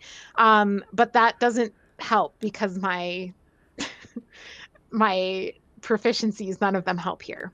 But I am going to roll it as, I think, religion. Okay. Yeah. Let's see. 13. 13. You don't see any sort of obvious symbols in the forge, nothing like that. You are trying to kind of attune yourself to these extraplanar energies. But this whole place is filled with magic and like raw material, and there's just kind of almost a feedback loop that's kind of interfering with this. This is not an easy place to kind of make those distinctions. You don't really find much of anything. Honan, the other forge. Let's go there. The one that exploded. And I'm going to climb up on Mildew and gesture for you to join. Well, all right. And y'all climb on. All right.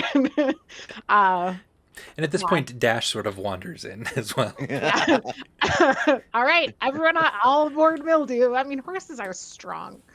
It can hold 3 creatures, right? 3 medium-sized creatures. I think we're pushing it. You might have a. I'm gonna look up Pegasus's carrying capacity. And Dash is very heavy, and also I was. I'm not actually sure that Dash was going to follow. Oh, were you not following? Oh, I'm sorry. Yeah. For what it's worth, Dash was just leaving the meeting. Click goodbye on Zoom. Dash certainly would have peeked his head in and said something funny, but since you took him there, you have to come up with it. I have to come up with it. Yeah, Dash pokes his head in and says, "Oh, I like my." I forget the voice you use.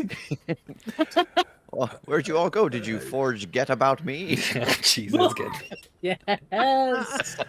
We'll go with that. Forge Get About Me. Although this might be the only chance I get to do something with like mildew, more like mill don't. I think we should go, especially I'm losing time on my locate object spell, which is only concentration for 10 minutes. So I don't know how much time might be left on that. 8 minutes. I mean, you've done this very quickly. This hasn't taken long. Yeah. We're going to go to the other forge. Dash, do you want to come? No, I was on my way to see Jotham. See if the midday meal's ready. Do me a favor. If the woman, the hero from the fire, the explosion, shows up while we're gone, send a message as fast as you can to us, okay? What? Thank you. Yeah, and we're going. And I'm going to stay low so that I get as much range as I can with the 1,000-foot.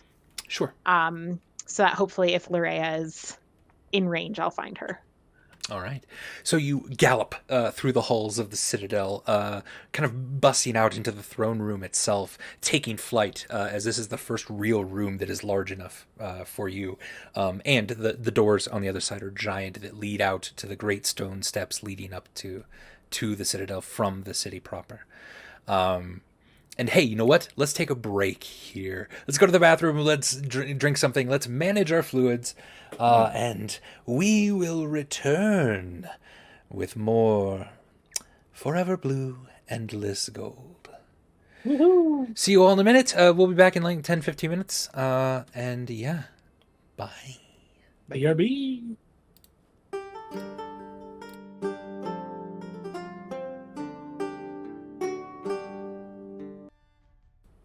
Hello, friends. We're back. Welcome. We got some drinks. We got our fluids managed. We are ready to jump into some really crazy shit. We're just getting started, folks. So as we sort of left off, Honan and Aster are on a Pegasus, galloping through the halls, heading toward this forge to better gain more information because something feels off. Something doesn't feel right with the fire. And Dash is heading to the chef's kitchen to see if lunch is ready. Or just checking on the progress, checking what's on the menu for lunch today, because I noticed from the schedule that there were a couple other things, I guess, scheduled before lunch. Yeah. Aster reminded about the heroic recognition ceremony. Yeah. Yeah. All right. So let's start with Dash. So Dash, did you end up going then, or were you reminded? What's Dash up to?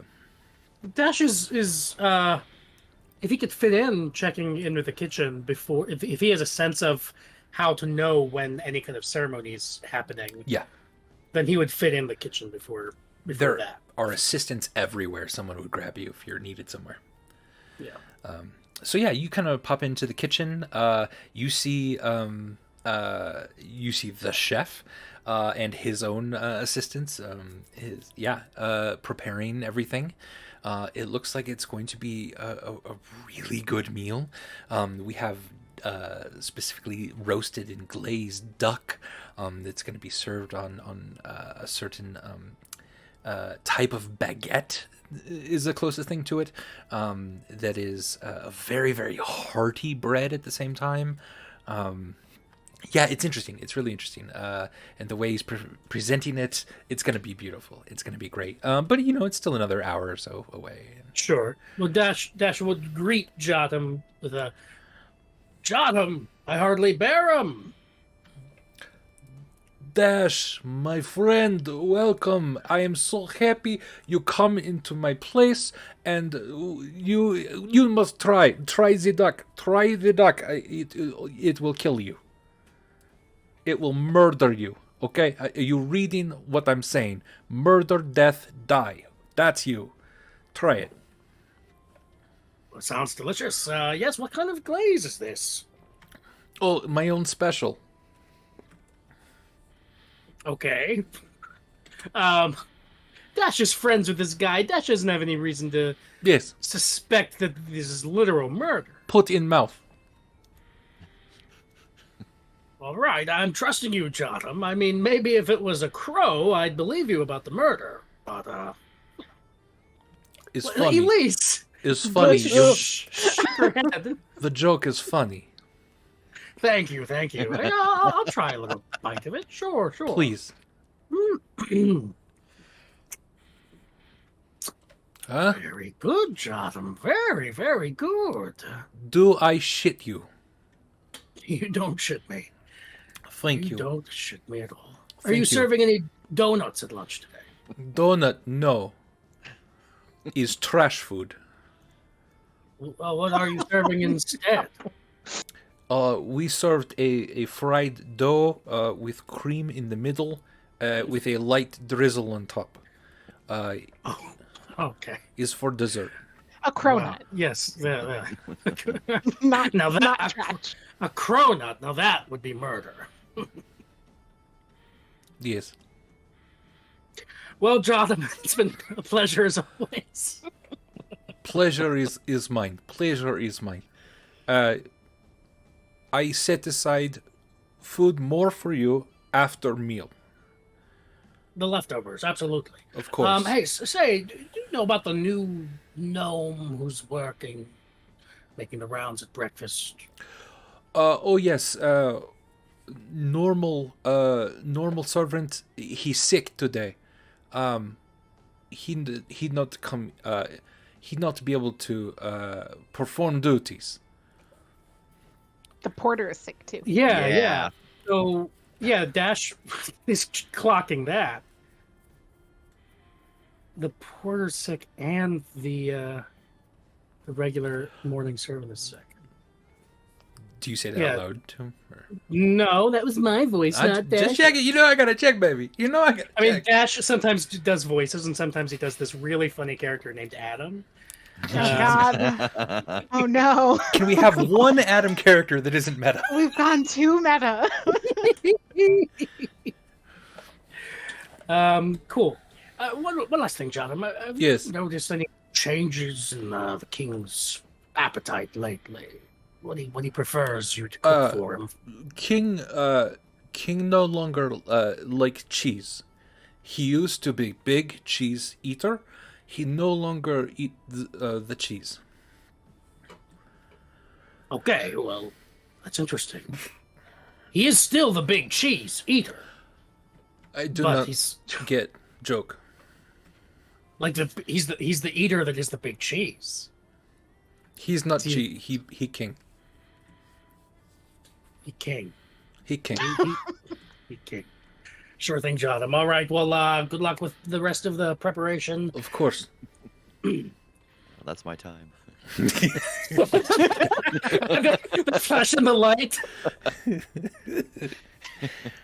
At this, you hear sort of a knock, and an assistant has come in. I'm so sorry, Mr. Dash. Listen, do you know where Aster is? Aster? Aster. I hardly know her. Is that a no? For all intents and purposes, yes, that is a no. But why? Oh, well, I just the porter is sick. He has a very bad fever. I can't find the circle of clerics. What is this? What is the Circle of Clerics? A circle of clerics is a group of clerics in the that Honan is not a part of. That whose only job is to sort of heal and prophesy, and there's like 6 of them. And they Did sort Von of, Vonnie say that Lorea was taken to the Circle of Prophets to be healed, or he said somewhere that else? maybe they would take care of it. Yeah, if she was hurt. Okay. That the Circle of Clerics would take care of the brand. Yeah. Okay. I cannot find them. And I know Aster has healing magics.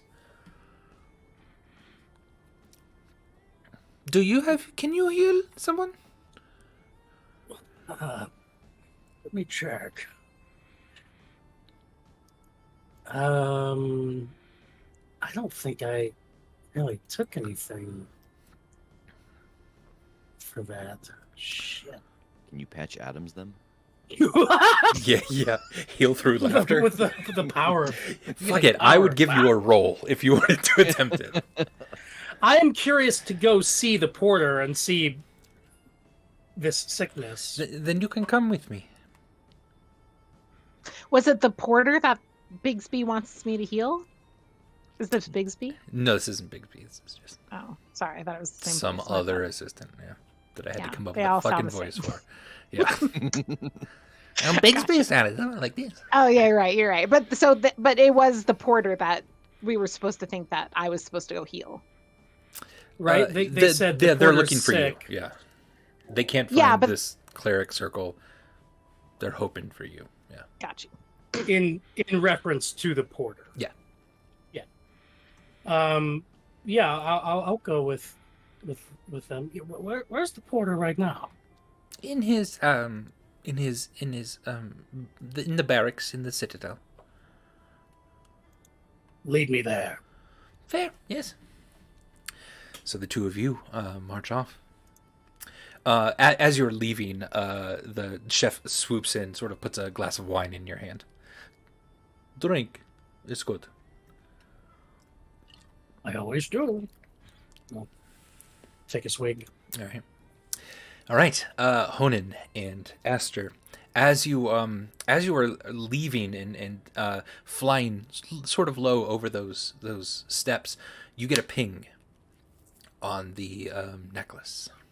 Great. I'm going to. I think. Let me get the text of the spell up, but I think that it lets me like follow to it, right? Yeah. So I'm going to do that. It is not long before you see Lurea on the steps heading up toward the citadel. I will. She's being accompanied by guards on either side. Okay. I'll say to Honan, we need to take a second to talk to her and land What? land mildew. Okay. Yeah, and I'll just dismount and like right in front. I mean, not caring at all about the guards. And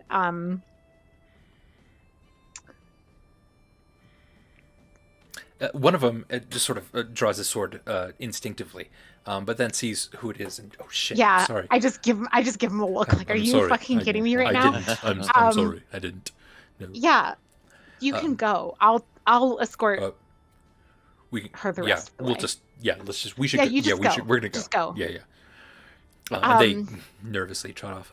You do see that Lurea has her right arm in a sling.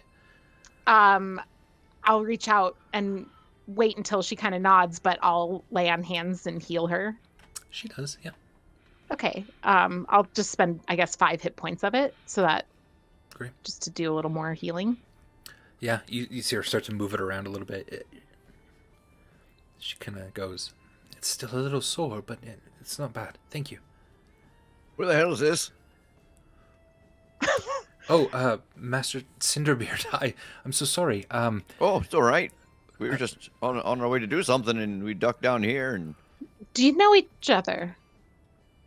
No, I've of course I've heard of Cinderbeard, and I work in the forge. And well, I did work in the forge, and a big fan. Oh, I see. You weren't there when it happened, or were you? No, I was across the street, and then I saw the flames and rushed back in. Well, I'm glad you were there. Thank you. What is it, Aster? Do you need something? Are you okay? I'm fine. You were working? Did I know that that Lurea works there? Yeah, this is sort of a job that she's been working for a while. Okay. At the forge. I'll look at Honan and say, I might escort Lurea in. Do you want to take Mildew to the forge and continue the investigation? Oh, sure. You're all right. I can look around. I just worry about all of us, or about leaving His Majesty No, that's unattended. a good idea. Is there anything I should be looking for in particular? I took a look around. I saw you looking after. I'm not sure. Yeah. I'll keep Lurea close because I don't trust anything right now. And also kind of like just make sure no one's listening before I start to tell Honan a little bit about like anything that might help cue him to see signs of interplanar, extraplanar activity. Sure. Excellent. Yeah. So then you split up, and... Sorry, Andy. Not at all. I love party splits. Don't worry. So you split up, and Aster, you walk with Lurea the rest of the way. She seems in a good mood. She seems healthy, fine generally. Is a little shaken. Probably didn't get a lot of sleep last night then. But now that her arm feels good, she's sort of swinging it without the sling. She seems to be okay. Use Divine Sense? Until the end of my next turn, know the location of any celestial fiend or undead within 60 feet of you that's not behind total cover. Is it those three? Fiend, Celestial, Fiend, Undead? Fiend, Celestial, and Undead. You're good. You don't sense anything at the moment? Okay, and nothing that's been consecrated or desecrated as with a hallow spell? Correct. Okay, and then one last thing. Yeah. Aster, one of their oaths is the Oath of Vigilance, and they know never to let their guard down, so they are going to just do an insight check on Larea and make sure that this is her and not an imposter. Hit me with an insight. Let's go. +1 to insight. My worst nightmare, 16. 16. Yeah, 16. You feel pretty confident. This is the person you know. You've had many meetings with them. You know their intricacies, their quirks. Yeah, this is her, at least. Okay. You can't tell. And she just feels a little off today. But obviously... Do I think she's under any magical charm? You don't think so? Yeah, This just feels like someone who kind of went through a slightly traumatic event and is putting on a brave face. Yeah. Gotcha. Okay. All right. And then, Honan, you take Mildew swooping down low over the city. And as you land, there's still a small crowd of people kind of around the still somewhat smoking remains of this building. The part that had the forge specifically in it is a little bit more reinforced, and so most of it is still standing. But yeah, what would you like to do? Yeah, I think that really it drives itself. Landing and getting off the horse. Mildew does speak Common, Celestial, Elvish, and Sylvan. Oh, nice. Well, understands all these languages, cannot speak them, but has Mildew and I share a telepathic bond that lasts for like a mile or something. So, yeah. Anyway, so just so you know, if you talk to Mildew, they understand you. I like this like True Detectives, a dwarf and a Pegasus. So yeah, I wanna head inside towards the area that the actual forge was in. Okay. Yeah, the first part is entirely burned down, but then kind of getting closer to the forge, the stonework on the walls, the forge itself is mostly still standing, though blackened with a very intense and very quick fire. And looking around, I guess what I'm trying to look for is this idea of, I don't entirely understand extraplanar and all that, but I do understand the idea of the water that you talked about before, that something recedes and then pushes out harder. So I'm looking to see like if the char and the black marks, do they, like, it should be probably darker closer to the center. If as this fire grew, this area was burned longer and then less time. But if it was something that compacted and then blew out hard, it's probably going to be like worse at the edges. Yeah. And so I'm just kind of trying to look over all of those things of fire and explosion and stuff. Give me an investigation. And the way you described it, let's do it with advantage. So you'll take the better of the rolls. That's one thing I didn't do over the break is get dice. 16. You're good. I was like, I should. Mildew You can go get it. Fine. roll once, right? Can Mildew aid? Maybe if you, maybe on some things, Mildew. Yeah. Not this. With a 16,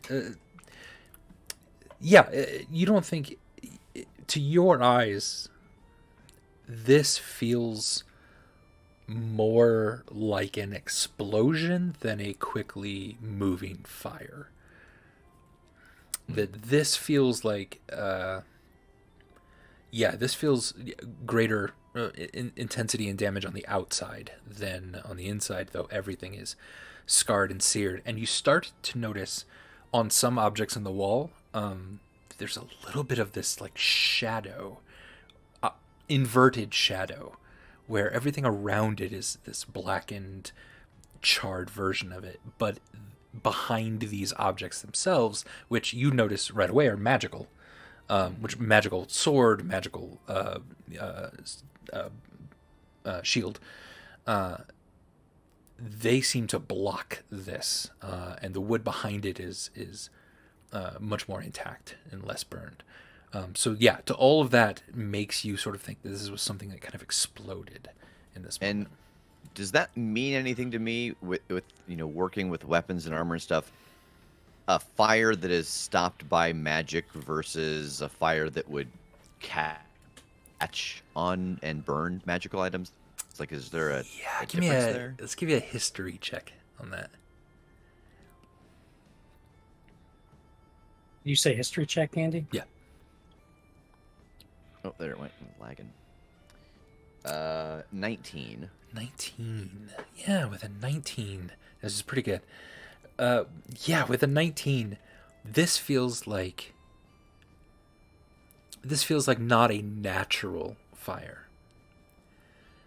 And sort of as you're coming to terms with this, you hear the voice of your assistant behind you, who says, "Honan, what are you doing here?" In all the tests you've run, that powder of yours, have you ever noticed it to burn things that are magic, or does it pass right over them? It's just fire. It just passes right over them. Do you think this was that, or is this too simple? It feels too simple. It feels not as complex as normal fire. It feels like a flash. At least that's what I think. There's something strange with the forge. I don't think whatever happened here was exactly your fault. I think it may have been a good reason, a good diversion, because that stuff was being kept here. If you don't mind, look over here. And she kind of points to another area that has completely caved in, and she starts moving some of the wood out of the way. I think this is where my black powder was. That was ignited by something else. And took the wall down. Yeah. It was powerful, but mine is natural. Yeah. I don't think I caused it. I think you're right. I might have contributed, though, to it. You ready to get your hands dirty? Aye. I'm going to indicate towards the forge. And I think, again, this glow, I'll actually use 2 charges of it. Comes over myself and her. And we'll start getting into the actual, embers and coals of the forge and looking for signs of anything unusual. The forge is still glowing. Yeah, it's still pretty hot. And climbing on the inside. Give me an investigation or religion. Either one or both.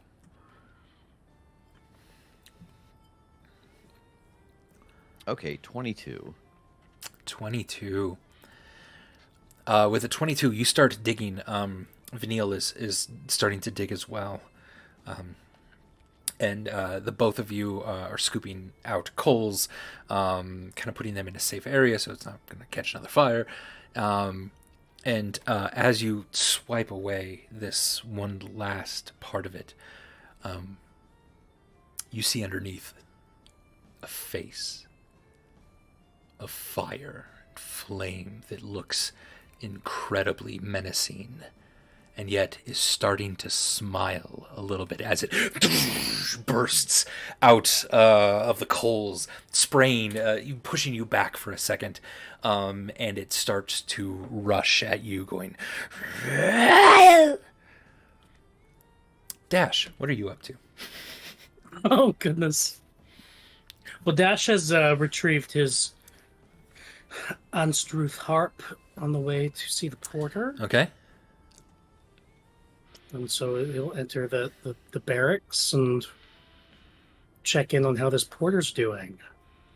Do I know this porter? Do I know their name? Yeah, it's a porter that runs the main teleportation in the Citadel itself. And this individual sends out emissaries all over the world. They are a master of teleportation. They can... a person who is pretty attuned to gates and planar travel. They can also be attuned to these.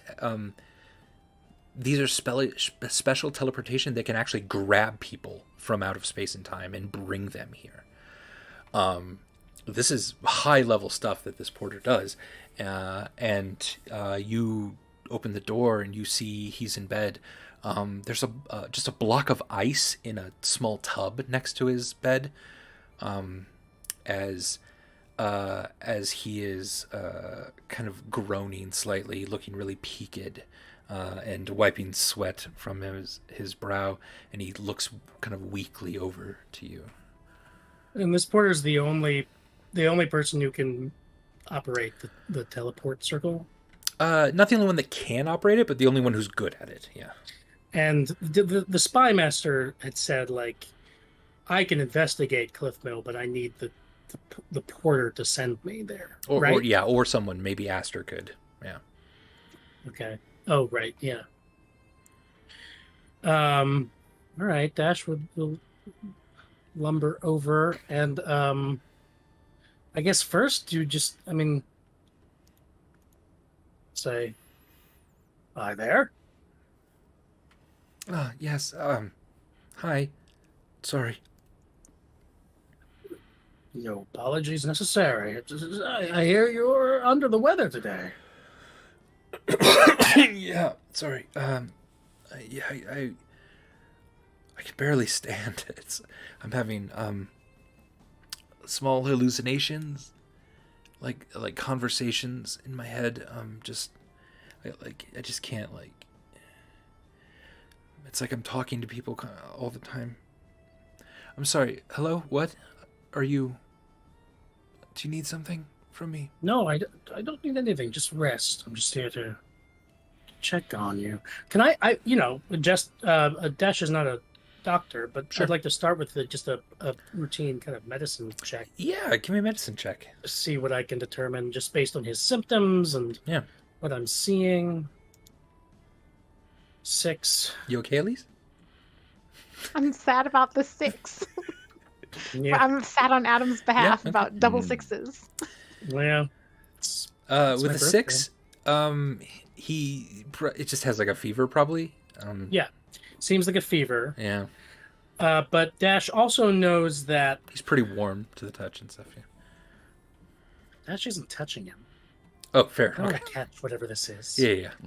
Do a medicine check without any interaction with the That's why you patient. got a 6. That's why you got a 6, my dude. Exactly. He's doing Aha. telehealth, I see. Yeah. Well, he's a teleporter. Yeah. Good job. Teleporter. I think Dash is... I would like to argue that Dash has reason to just kind of try to get a sense using his, like, attunement with magic to get a sense if there's something more going on here, because he's not the only person who's sick, and this is the day of, this big celebration, and this feels at least off enough to kind of try to get a sense of, like, what is something happening in terms of magic or something like that. Mm-hmm. Yeah, give me an Arcana check then.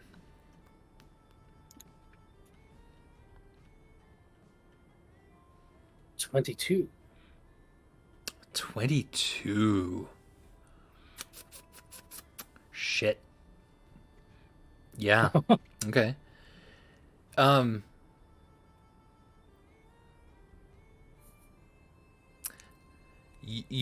you're staring at this person, there's something weird happens as they're looking at you. Every once in a while, it's weird. It's almost like something very quick slithers over his eye. On almost the inside of it, something kind of like orange and dark at the same time.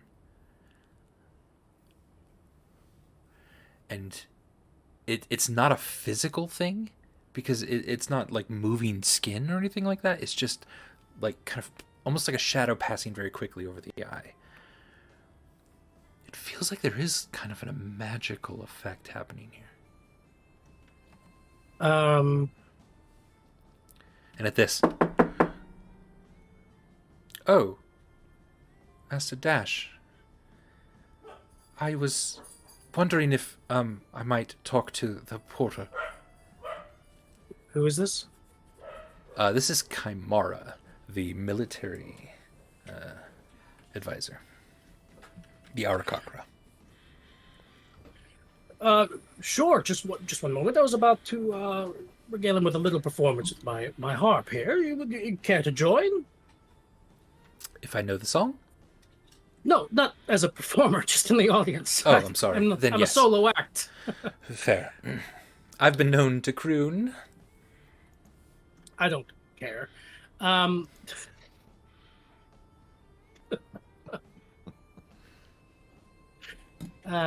just kidding. I can't. That sounds great. We could do a thing sometime.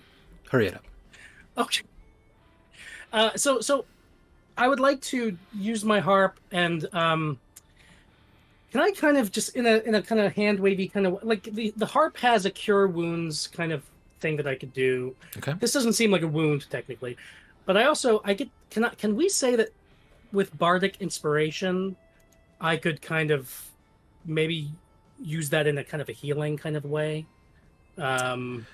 You could make it so that any sort of checks they have to make, they can make better. Yeah. So, Right. yeah.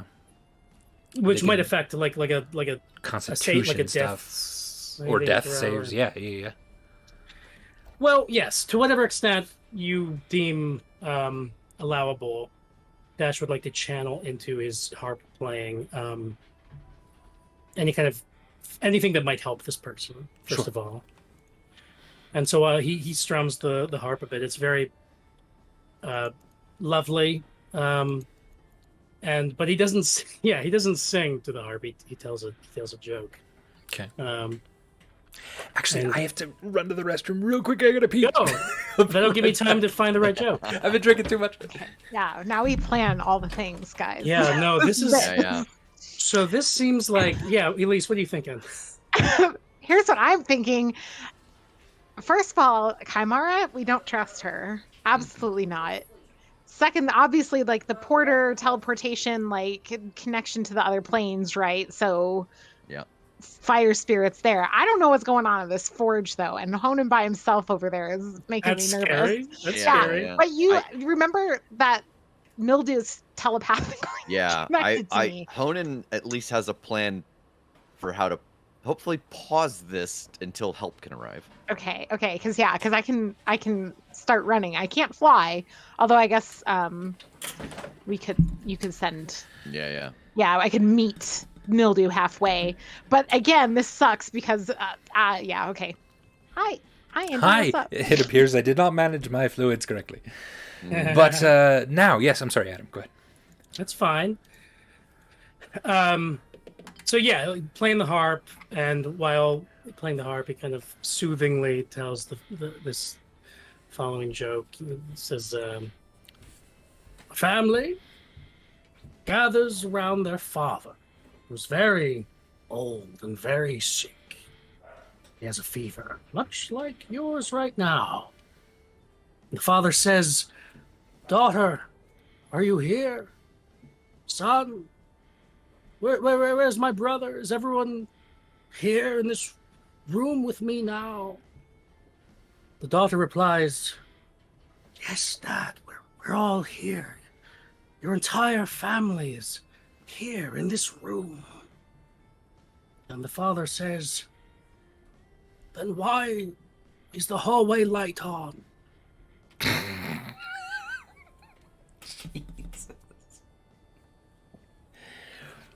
The poor sick man starts to. And so, jeez, I want to, before I leave, I'll pick up the Answerth harp. Is this? I saw like something is inside this man. It's Something hard to slivered in his eyeball or something. Yeah, something feels like a. that he's kind of infected maybe by a magical effect is as good as you can get. Yeah. But so the military advisor, I agree with her about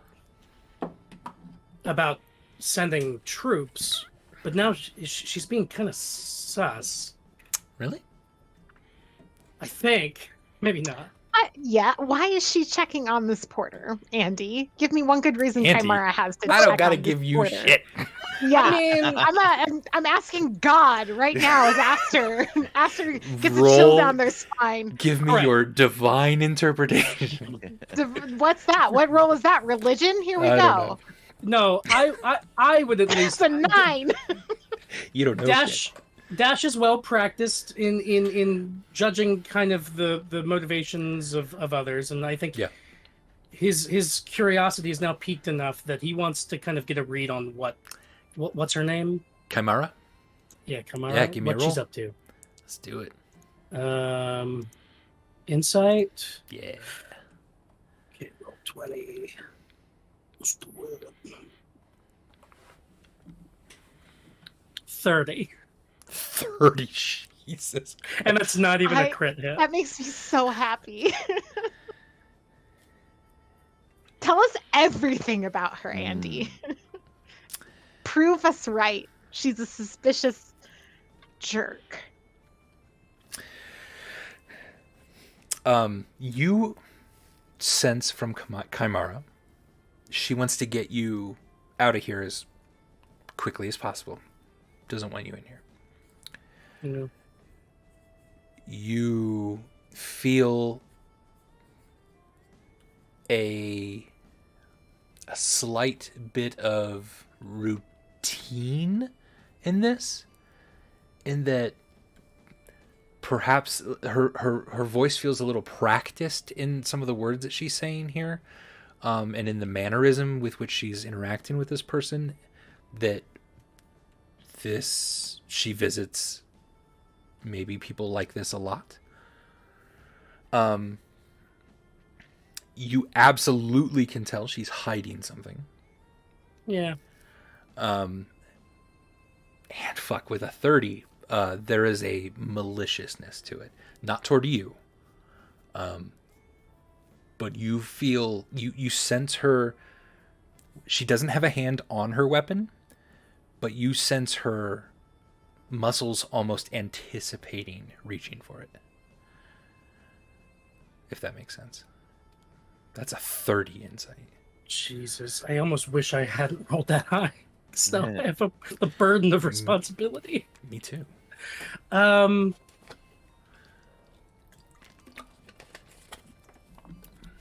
Dash is not really a fighter. I want to ask a question on Adam's insight. Why not? Let's do it. Go for it. It's a one shot. Yeah, thanks. Sorry. Does Dash get the sense that Chimera knows the same thing Dash knows about the porter and the eyes and the creature? That would be a wild coincidence, if not. It would be hard to read that level of intentionality, but it's Dash, you're putting together the pieces. Something that is wildly different about this sickness has also garnered the attention of the military advisor to the king of Bovalia.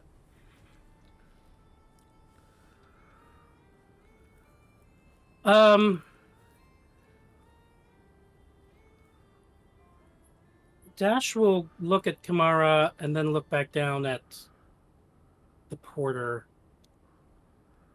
And he'll say, well, I would offer you words of well wishes for your recovery, but I know that such words can often ring hollow. And you'll touch the hand or the bedding. I'm not a good enough D&D player to know if this is cool or not, but he's casting Hallow.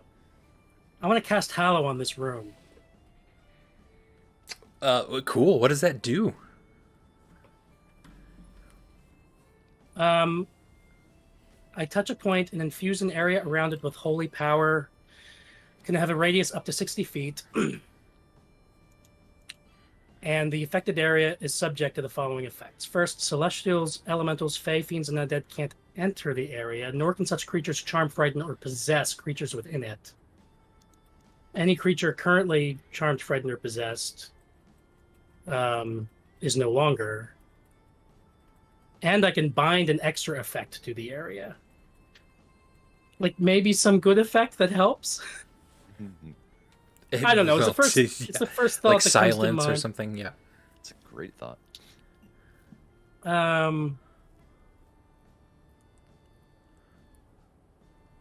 Affected creatures have resistance to one damage type. Of your The choice. casting time of Hallow is 24 hours. Oh, it is, isn't it? I'm so sorry. you can begin it. I don't mind. Just start your routine, Yeah. and you can keep them. Okay, I have a 24-hour routine. Yeah, no, I knew there was something that wouldn't work about it. Well, Sorry, I'm a no funner. no, that's good. The pun's still good. The pun is Such still words good. ring out. The Hallow. Yeah. What other can I a spell that like is helpful and doable? I can't help you. But Andy, you're my DM. And I'm rooting for you. You are? Yeah. Go at him. Well, at least the effect of my joke in the harp routine, that It landed. like, Yeah. it landed. Yeah. The punchline landed. Mhm. Oh, fuck me. As you're sort of staring at both Chimera and this person in the bed, Chimera is, do you need anything else? Jester Dash. All right. I will cast Enthrall on Kamara. Okay. I weave a distracting string of words, causing a creature of my choice that I can see within range and that can hear me to make a wisdom saving throw. Any creature that can't be charmed succeeds on the saving throw automatically. And if you or your companions are fighting the creature, it has advantage on the save. I'm not fighting it. On a failed save, the target has disadvantage on the wisdom check. Does it not do anything? Wait. They're Makes enthralled by you, which will make it easier to do other things. I don't have a plan. Oh my god, I hate this. Easier to do other things, but do what? If you don't mind escorting Mr. Dash to his next area, that would be most beneficial. She's talking to her other guards who are well armed and trained. And one of them says, "Well, you come with me, eh? We'll take you I'm where you're casting going." Enthrall on all of them, Andy. Fair. I didn't realize Andy was playing with a chess timer.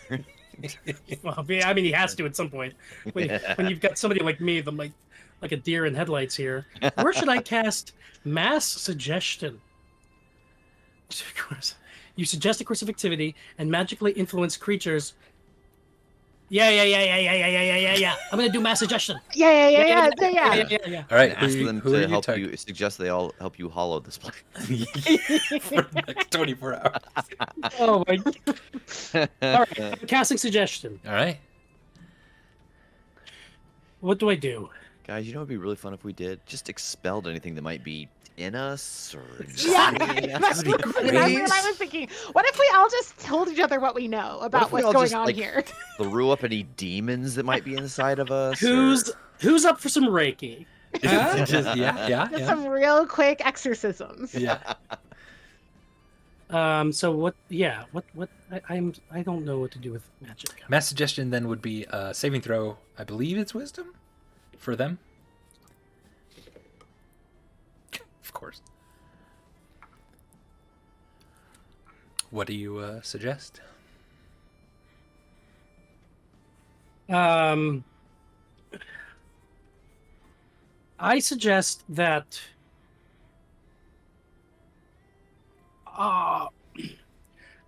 actually I've heard that this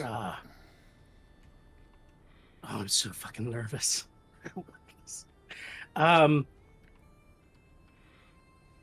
Actually, I've heard that this sickness is affecting multiple people in the castle, and I think right now the most important thing might be to check on the king and make sure he's safe. Good suggestion. Yeah. The two guards kind of are looking at you, squint a little bit. I think we should check on the king. And both of them immediately leave. And Chimera looks at you. Mr. Dash, I don't like to be influenced in such ways. Why don't you say goodnight to our friend here, and we will see you later. Miss Tamara, as the royal jester, I have no authority here.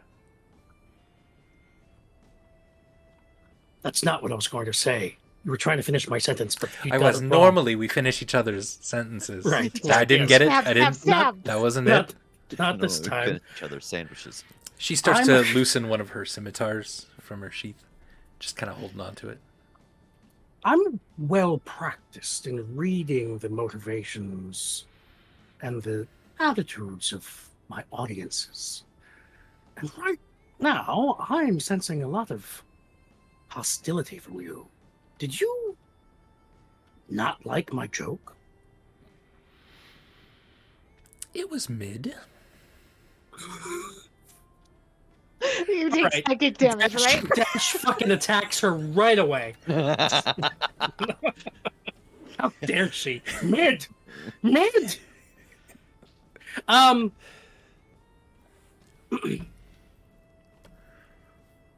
I think what's best right now might be for both of us to leave this room and find some actual medical professionals who can help our porter here.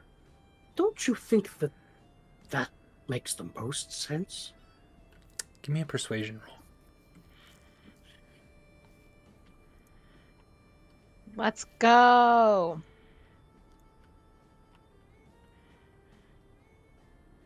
$28. I see that I can't quite get rid of you. I wanted to have a few words alone, but as I am not permitted the privacy that you were afforded, I will just say feel better, and let us leave and find someone that can help this poor young man. She kind of retucks in her scimitar and begins to leave and ushers you out with her. Yeah, I'll exit behind her. She shuts the door, locks it, and gives a key to an assistant and says, "No one in or out, please, until we return." Huh. Except for, doctors, maybe. Right, Kamara? Except for doctors, maybe? Good day, Jester Dash. I believe we are wanted in the throne room for a ceremony. Indeed. She'll start walking away. I turn to the assistant and say, "Tough crowd." I think you're very funny, by the way. Well, thank you very much. Oh, I know. I can't wait till the celebration tonight. Sure. Can't wait to hear Did you. did you see my one-man show at last year's ceremony? Oh, I saw it 3 times. Oh, yes. 3 This- times. There'll be a few callbacks to that you'll really appreciate. Oh, that's... Okay, I'm sorry. I'm sorry to keep you. No. What's your name? I'm Linzak. Linzak? Do you have any? Do you want me to sign anything, or? I don't. I have Okay, well, this is a little weird. Do you sign spell books? I'm practicing. Sure. Arcana, yeah. Oh, yeah? Yeah. Just make it out to my biggest fan. Yeah. Do you have a pen? Shit. Yeah, me neither. Aster, you escort Lurea into the main throne room. The king has been stationed on the throne already. There's a few lords waiting for the ceremony to begin. You're kind of trying to stall a little bit to give a little time for Honin to come in. But in these few moments before the ceremony starts, do you want to say anything to Lurea, or do you just sort of take your place behind the king? I'm going to like Lurea probably has been primed on like where to stop, and like it's a respectful however many feet away from the king. Yeah. And I kind of just keep pushing her forward until she's within 10 feet of him. And then I'm going to cast Magic Circle. And it's going to take a minute to cast, and it's verbal, somatic, and material. So everybody's going to fucking know that I'm casting this spell. Okay. Let me just double check what I need to do here. It lasts for an hour. I could cast it at 4th level, and it could last for 2 hours, but then it would be my only 4th level spell. So I think I'll just cast it 3rd. And then, am I going to get away with the full casting? Is my question. Is this like what is its effect? 10-foot radius, 20-foot tall cylinder of magical energy centered on a point you can see. Glowing runes appear on the floor or any other surface it intersects with. I get to choose one or more type of the following types of creatures: celestials, elementals, fae, fiends, or undead. Creature can't willingly enter the cylinder. If it tries to use teleportation or interplanar travel to do so, it must first succeed on a charisma saving throw, has disadvantage on attacks against targets inside the cylinder, and inside the cylinder, you can't be charmed, frightened, or possessed by the creature. And it's not keeping people in the cylinder or anything like that? No. Okay. Then you'll be approached by a couple of people saying, Astra, this is highly unorthodox. Oh, yes, and it's not your business. Thank you. And I'll just keep casting. And they look to the king, and the king is just kind of smiling. Let her continue. And so no one stops you. Okay. And at the end of it, I will choose elementals because we've been talking about fire, and fiends because we've been talking about fire. It doesn't put a limit on how many I can choose. So I might as well throw fae and undead in there. Yeah, but I'm actually would not choose celestials. Aster has a lot of faith in celestials. Okay. So elementals, fae, fiends, and undead. And then I'll turn to both Lurea and the king and just be like, just for 1 hour, don't leave the circle. Please. Get to know each other. They don't know each other really, right? Not really, no. Okay. Yeah, I'll say, yeah, get to know each other. Please don't leave the circle. And then I'm going to just like go, sorry, and start leaving the room. I really want them to stay put. Yeah. A few of the lords start clapping. This is the ceremony, I guess? Yeah.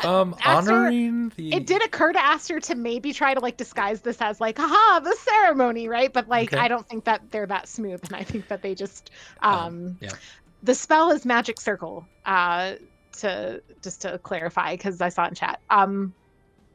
That used up... it used up a lot of my supplies of holy stuff, holy water, powdered silver, stuff like that.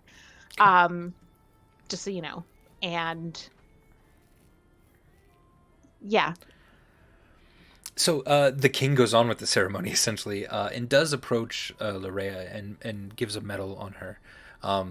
This is normally done by members of the council or often Aster themselves, but he is doing it in this moment. You also see him kind of pause for a second, and then you see him cast a spell. Do I know what it is? Can I tell based on the... You can tell now based on they seem to be having a conversation and no one can hear it at all. Great. Okay. I'm going to hope that conversation lasts for an hour inside a circle, because I am feeling very uneasy about all of this. And I think Aster's gut instinct here, not knowing anything that's going on with the other two, is to go to the circle of clerics and get direction.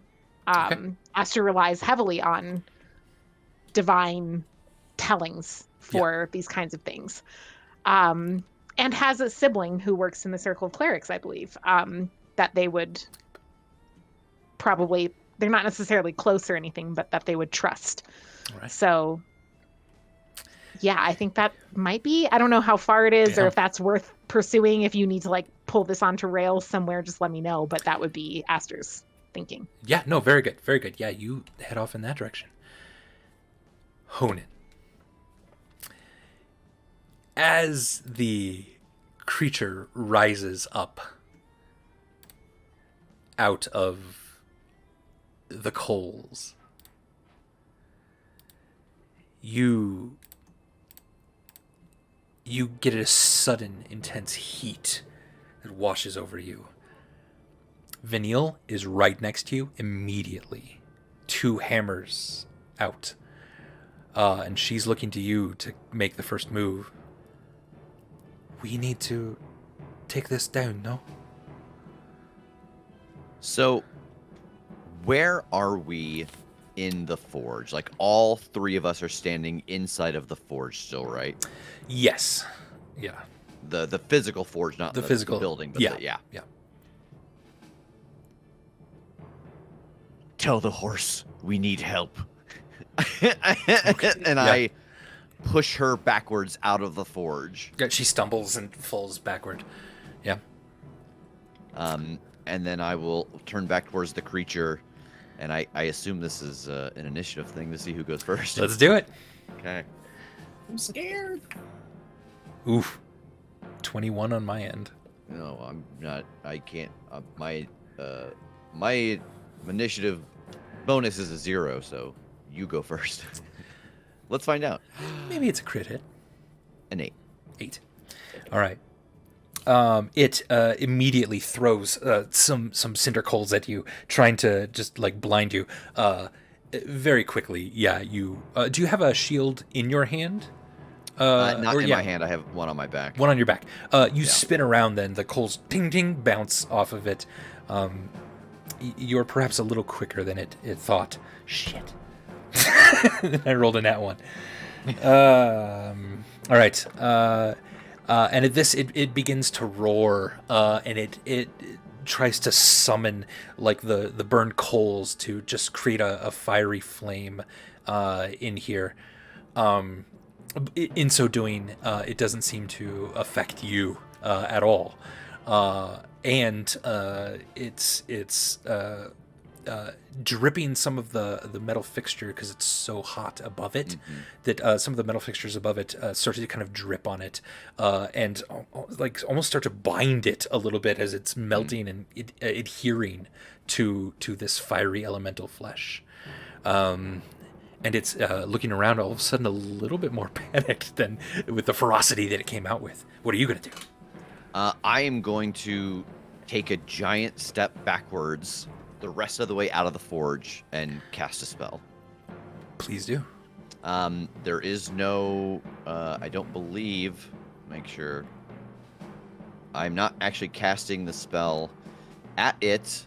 There is no, it is just one action. It has verbal and somatic components. Sure. I am going to spend 8 of my 10 charges of animate object to animate the forge and slam it shut like a clamshell. Hell yes! Oh my god! because the forge didn't melt, so I'm Nope. hoping to keep it contained for a while. Oh my gosh. Just rolling a couple things here. Okay. Galaxy brain. You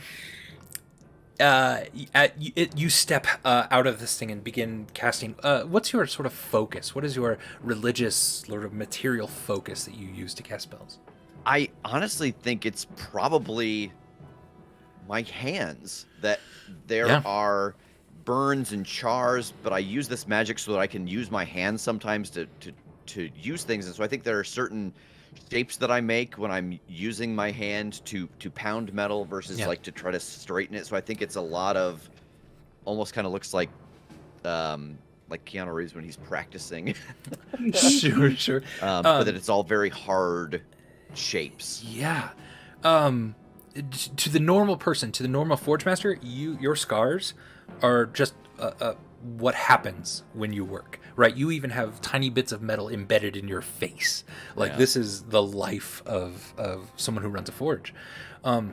As you begin to cast your spell, your certain amounts of your scars kind of light up on your hands in a certain order and begin to glow with the fiery golden reddish hue, and you sort of release this energy back into the forge itself, which begins to groan and move.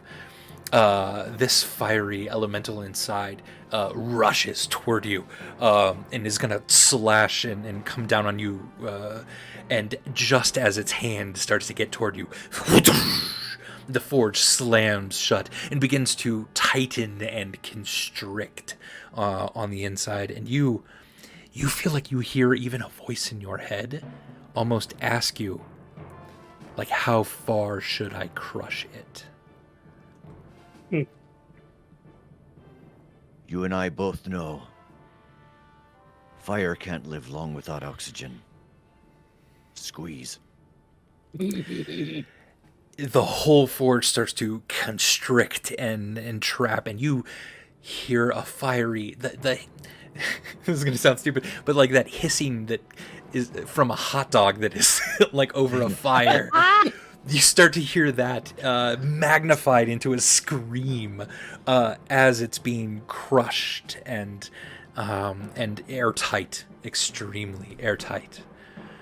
And you feel for a moment as the forge begins to settle into its circular, smooth shape, that you have at least contained this thing, if not snuffed it out entirely. Yeah, I think there's a moment, because this is a concentration spell, but there's just like sweat running down. Like I imagine the heat from it transferring to him and just collapsing and breathing heavily on the floor of this burnt out forge. Yeah. The horse has ridden up to you, nuzzled you on your side as you're breathing heavily, and you see Vanille there. Aster. Tell Aster there's invaders within the walls. And it starts to step back, and Aster, as you are leaving that magic circle, you get this ping, this emotion in your head, not language, but a sense of danger and a sense of a little bit of panic, and you get a bit of an image of that creature in the forge being sort of slammed shut on. Okay. I stop in my tracks and haul ass back to the magic circle and stick my head in. I'm like, sorry, excuse me. I know you're having a private conversation. I'm not trying to listen to anything, but there are invaders inside the walls. I'm sorry? You heard. I hope. Is this quiet too? I'll be quieter. Onan just told me via Mildew. You had to name it Mildew. I didn't name it Mildew. I inherited its name. Someone else named it Mildew. Bless her heart. She deserves a better name. There's just don't leave the circle. Can you just please? And like take care of this for now, and I will stay here with Lorea. Thank you. I will be Please don't leave the Find circle. Chimera. That bitch, okay. Bah! Yeah, I mean, like, he said it, so I'm gonna do it. And I'm gonna start, making my way to find Chimera, and I have a sense from Mildew that the forge closed around it, and there isn't immediate danger to Honan right now, right? Right. Yeah. It wasn't Okay. afraid for Honan. Okay, I will communicate back. And again, the Pegasus does speak like a bunch of languages. So I think in Celestial. I think we talk to each other in Celestial. So I will tell Mildew. It's so funny. Yeah. In Celestial that try to communicate to Honan, like to get on Mildew and come back to the palace. Okay. Mildew can't speak to Honan, but Right. could, nudge and gesture and things. Yeah. So Yeah, Honan, you're starting to get to your feet, and you just feel this mighty wing start to try to lift you up as well, and you then get a sharp pain in your shoulder as it bites you, and then kind of motions for you to get on. Fuck off, horse. What's the matter with you? Do I have a sense of what my apprentices' like skill sets are? Like what things have I been able to impart on her? Sure. She seems to. She came to you with a decent amount of magic, Mm-hmm. and you've never seen her fight, but her stance in that moment is one of a practiced fighter. She seems to be able to take care of herself, and then you've been teaching her all about forges and working with metals and magic items, and So I turned to her. I've got to get back to the castle, but I need you to stay here and watch this thing. If it starts to split, if it starts to burst, any of the other metals here for repairing it, use them to reinforce it. You got to keep it closed. Of course. I will. Don't worry. Right. Send help, or send for help if it starts to get too much. I will. Go. Please. And I will get on Mildew. I will get on Mountain Dew and fly away. All right. Mountain Dew. And you start to fly away. Streaking over the city, not trying to stay low this time. You are straight up at an angle. Flying. Yeah. It's for you. This is probably add to Mildew's smell of general. This is the worst part of this adventure for me. Mildew does a barrel roll at one point. Do a barrel roll. All right. And Dash, what are you doing at this point? Where are you going? I've been heading toward the court where the ceremony was supposed to happen, but keeping an eye on Kamara, for sure. Yeah. And maybe also if there was like a particular assistant in the Citadel that I know and trust, that I see kind of around. Yeah. I might try to get a moment to like speak with them quietly. Absolutely. Yeah. You know essentially some of the wait staff very, very well who trust you and know your orders and stuff, and you find one of them easily not busy. I would ask them to find is there a member of the court who I trust, who has like better kind of arcana knowledge than me, somebody, because I know I was saying like let doctors in, but it's clearly it's not a medical thing. This is a magic thing, and I'm wondering. I mean, the clerics are apparently they can't find them. Right. Well, that's what you've heard. But who like I would tell them to like I would maybe list maybe 2 or 3 people, like if you can find one of these people, either one of the Order of the Clerics or if you see Aster for some reason, although as far as I know, like Aster's on an adventure. because I haven't seen them yet back in the court.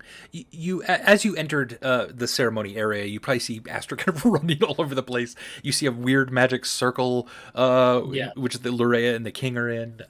You have no idea what's going on, and lords are just leaving because this was not quite the pomp and circumstance they were hoping for. Yeah. 7 lords are leaving. Sorry. Interesting. Maybe. Then I guess I would ask an assistant to just like either grab Aster or find one of the clerics or find somebody who can go and check on the porter in the barracks. Okay. Yeah. Because he's not well, and take a guard who can reassign a guard to the room. Because there was just an assistant there who was instructed not to let anybody in or out. Yeah, and you see me, so you could tell me to go if you want. Aster would be one of these people you would have. Yeah, because I'm in there. I'm doing the milling about.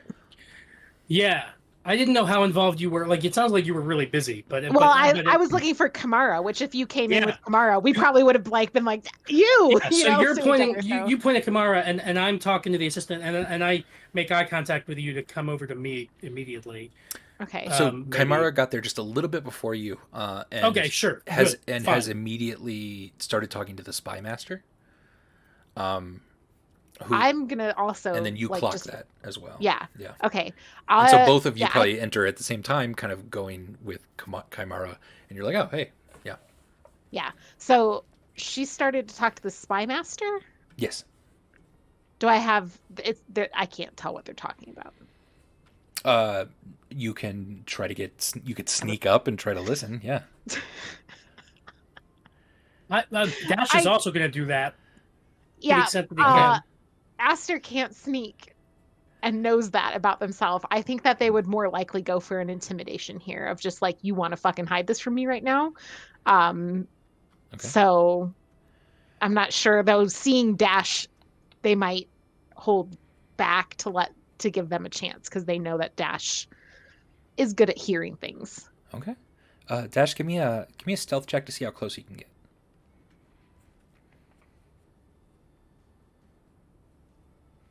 Please. Do they have advantage because I was like, I can't.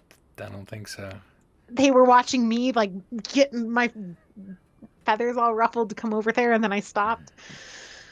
I distracted Dash just enough that he stepped distracted Dash just enough. All right. Then I'm going to go the intimidation route, and I'm going to come over and be like, anything you want to share with the class? No, that's okay. Okay, well, I have something I want to share with the class. Please. There are invaders inside the city walls. Chimera kind of grabs your arm and squeezes a little too hard and starts to push you aside as the spy master clocks you, Dash, and kind of nods in this direction as well. For me to approach. Yeah. I don't like being squeezed. I know. I'm coming over. I'm in a huff. I'm like, I've been walking faster than I like to try to keep pace with Chimera. And I'm coming over and I'm kind of winded. And Chimera kind of shoves you forward just a little bit, Aster, and the spy master. Do you think anything you say to us is news to us? It'd be really fucking nice if it wasn't news to me. What's going on? You don't need to know exactly what this is. Yes, there are things inside the walls. Yes, we are trying to contain it and figure it out. This is not the first time. There's a reason the gates have been re-enchanted lately. There are things at work, and we will tell you when we need you to know something, and instead... Now is the time that we need to know.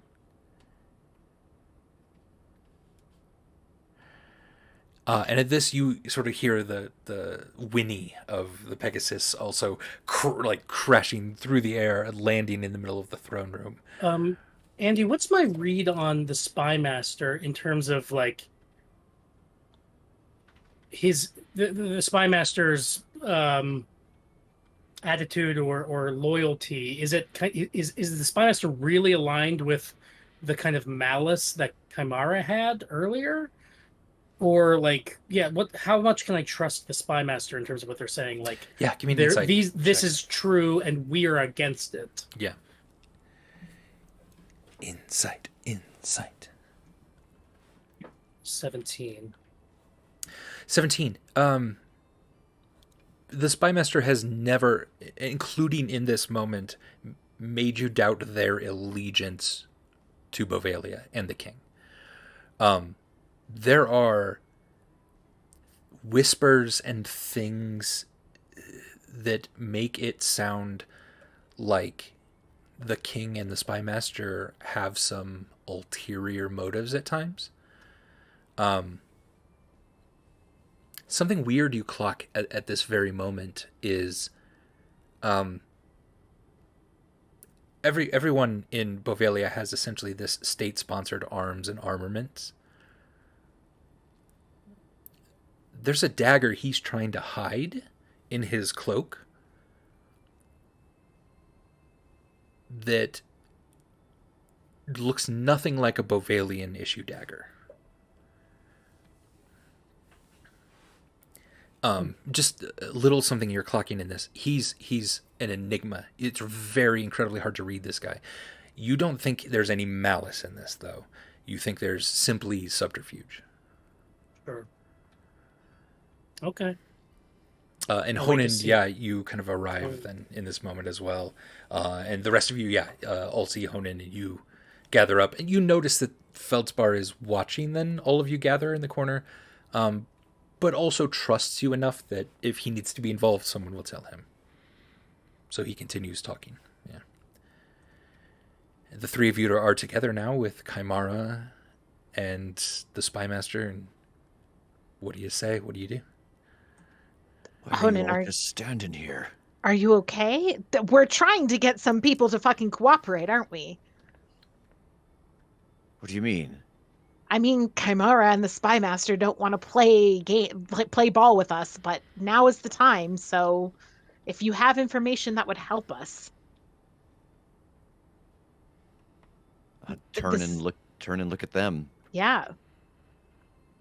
There was an elemental, some fiend in the forge.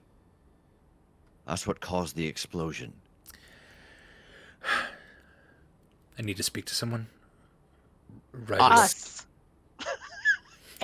God damn it. Both of you give me intimidation rolls because that was amazing. You, both with advantage. Yeah. Yes. Let's go. Critical. Let's go with that nat 20 for a 29. All right, so both of you, yeah, 17, yeah, both of you are immediately shouting at these people, but just an intensity like that even puts the spy master off. And he says to Chimera, "You know what to do. I'll let them in." And Chimera starts to step away. Listen. Do you know what the fire blight is? Yes. I don't Do I know what the Ask fire the blight game is? master. Yeah. The three of you have not really heard of this. Really? Yeah. There is a scourge on the land. Not only in Greater Banya, but also Lesser Banya. It's whole cities are burning to the ground. Nothing but ash and ruin in their wake. And it's happening very quickly. There was an incident in Diefield within our borders. And we got a glimpse of what exactly this is. There is something that causes a temporary, almost portal to the fire plane, erupting in giant explosions, and these things are just being birthed into this existence. So far, we've been able to keep it out of Bovalia. But they have tried. It seems like they succeeded on part of the Forge Master, and we will take care of that very, very quickly. They were in our forge, not just that one.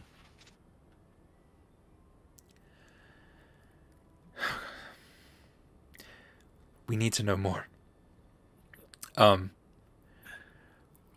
You shouldn't be hearing this, you two. And then he kind of looks over at you, Honan. Absalom Frey was sent north to look, to scout, to attack if needed be, the line of the Fire Army. I've not been able to contact him, but I think that's on purpose. I think he's hiding his presence from something. Aster, are you able to pull him here? GM, am I able to pull him here? You've never done it. Theoretically, it's possible. I will do everything I can to try. Do you want me to try healing the porter so that he can do it? It would be a sure shot. I don't know anything about a porter. What is he? What? Kymar knows about the porter. Oh, the this spy is master? Spy Master. Yeah. Is So the porter sick or? the spy master doesn't know about the. That's I didn't I hear that at the meeting this morning? Yeah. Wait. Yes, that did come up at the meeting. He Yeah, the spy he's master. obviously lying. Yeah. Trying to hide something. What game are you- you playing now? Can you do it, Aster? Can you bring him? Why does he want me specifically to do it? Insight? I would like to roll insight. Yeah. Anyone who wants. +1. Can I have Bardic? Save me. Oh yeah, there's a Okay. bard in the group. Oh, I did roll with advantage on accident, so that's actually a 7, Cool. not a 19. All right. Which I think is actually, yeah, I rolled a 6, natural 6. Okay. It's hard to tell. You don't know what the Spy Master's games are weird, and you have no idea. The fact that he thinks he could have told you something earlier and then completely lie to your face is wild. But whatever, that's kind of who this person is. I'll be you like, also "Do know you they're not need- going to give up a lot of information if they don't Yeah. have to. Can I do a medicine check to see if the spy master is senile? Sure. I'm on high alert. Okay. So no, 12. 12, you don't detect senility in the Spy Master now. Okay. Listen. And I think Honan steps forward, and again, those veins on his hands are glowing. I've watched you dance around this place for 70 years now. Both of us pretending that I don't know you're multiple people. Now you get your shit together and tell us what we need to know, because I know you weren't the one who was here this morning. But it matters now, so I'm done keeping your secret.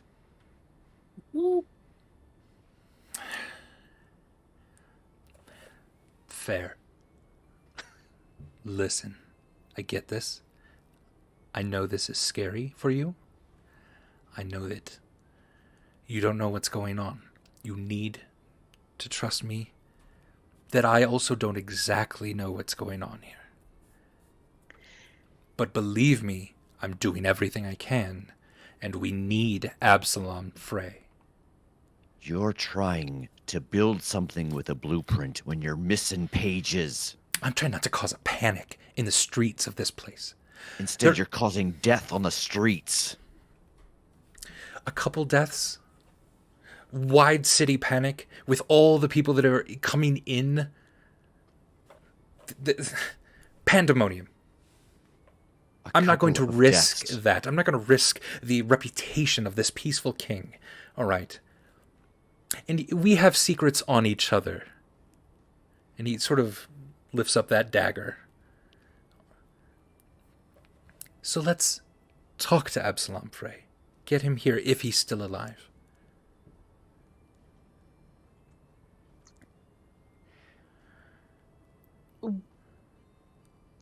I will try. Why aren't we going with the porter? Just, that's the only thing I need to know here. Why shouldn't we just have him do it? Have you seen the porter? Have you met him? Is he up for it now? I haven't seen him. You said he was sick. I heard that from you.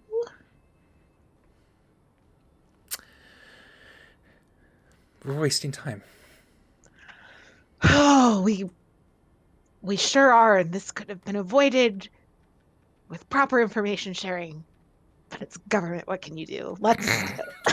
Andy, what has Chimera been up to throughout their exchange? Oh, Chimera took off. You see then her and about 12 other of the Citadel guards. So Dash was sticking with her during all this. Oh, fair. Okay, yeah. So Dash was keeping a very close eye and staying with her, and I would like to have an exchange with her if possible. Yeah. As she's getting around some of the guards, she makes it very clear she has no time for you, but What? I just want to know. I felt malice from you earlier. Who was it towards?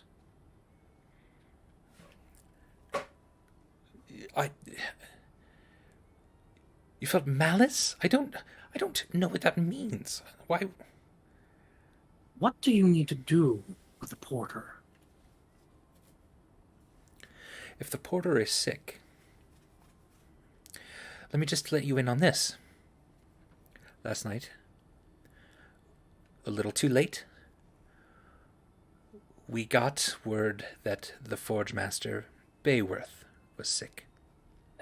Fuck.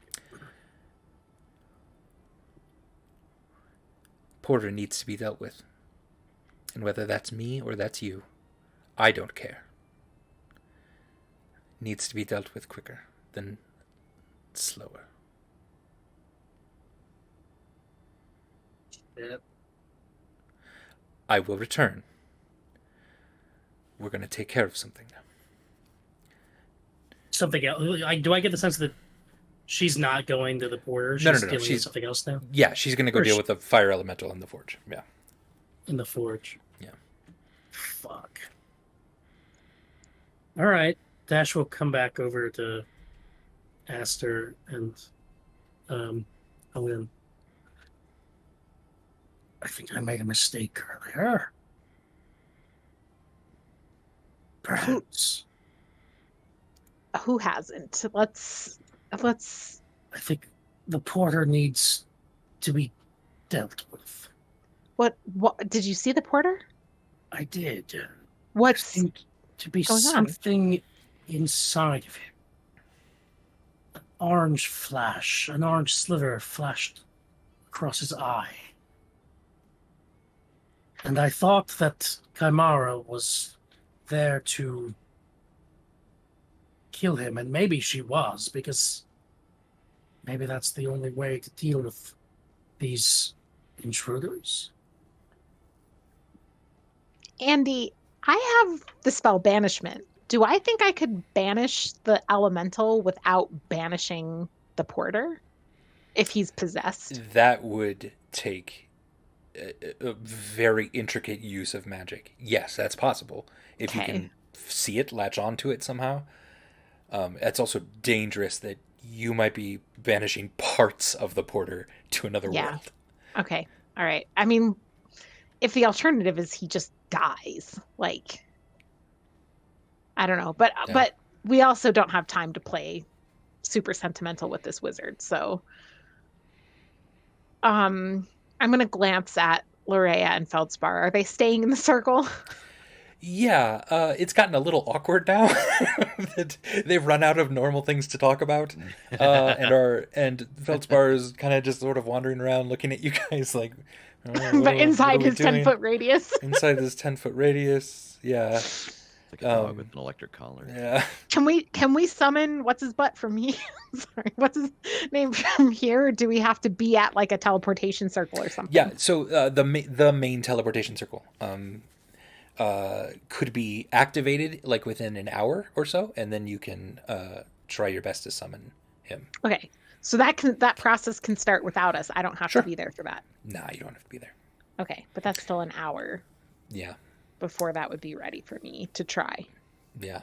An assistant does kind of come up to everyone, not knowing at all what's going on, and just says the coin master, who's going to make a presentation today on what they were supposed to, is not here. They've not come down. Yes, from is he there. sick? I believe so. They sounded really weak when they were talking to us. They're in their room. I'm gonna draw the sword that's at my belt. Okay. And I hold it out, hilt first, to the spy master. Take up this blade for a moment. He grabs it. And I'm going to draw the other sword and take a step back. You've got this kingdom's best interest at heart, do you? Aye. And what I'm looking for is when we were doing character creation, Andy had asked me about a project that I was working on that no one knew about. And I basically have spent my last couple of years building a sword that is weighted light enough that anyone can wield it one-handed. Unless they're speaking falsehood. And then it gets heavy enough that they would have to shift their stance to wield it two-handed. Mhm. That's fucking cool. That's so good. And it's supposed to be like a subtle enough difference that unless you knew it was happening to you, you wouldn't know that you were making that. Then he'll, one-handed, quickly take a swing at you. He's not... You can tell he's pulling his punches a little bit here. Yeah. But it's quick enough. He strikes you, and if he wanted to cause a decent amount of damage, he could have. So far, it's quite light. All right. Do as he says. And I'll hold my hand out for the blade. He'll give it to you. You'll have to explain that one to me later. No, I probably won't. Stream maybe went down for a minute. Oh no. But it's back. It's Is it? okay, yeah. I think it's back. Weird. Just gonna go down for a minute. Cool. All right. Well, hey everyone, we're back. I guess. Okay, so.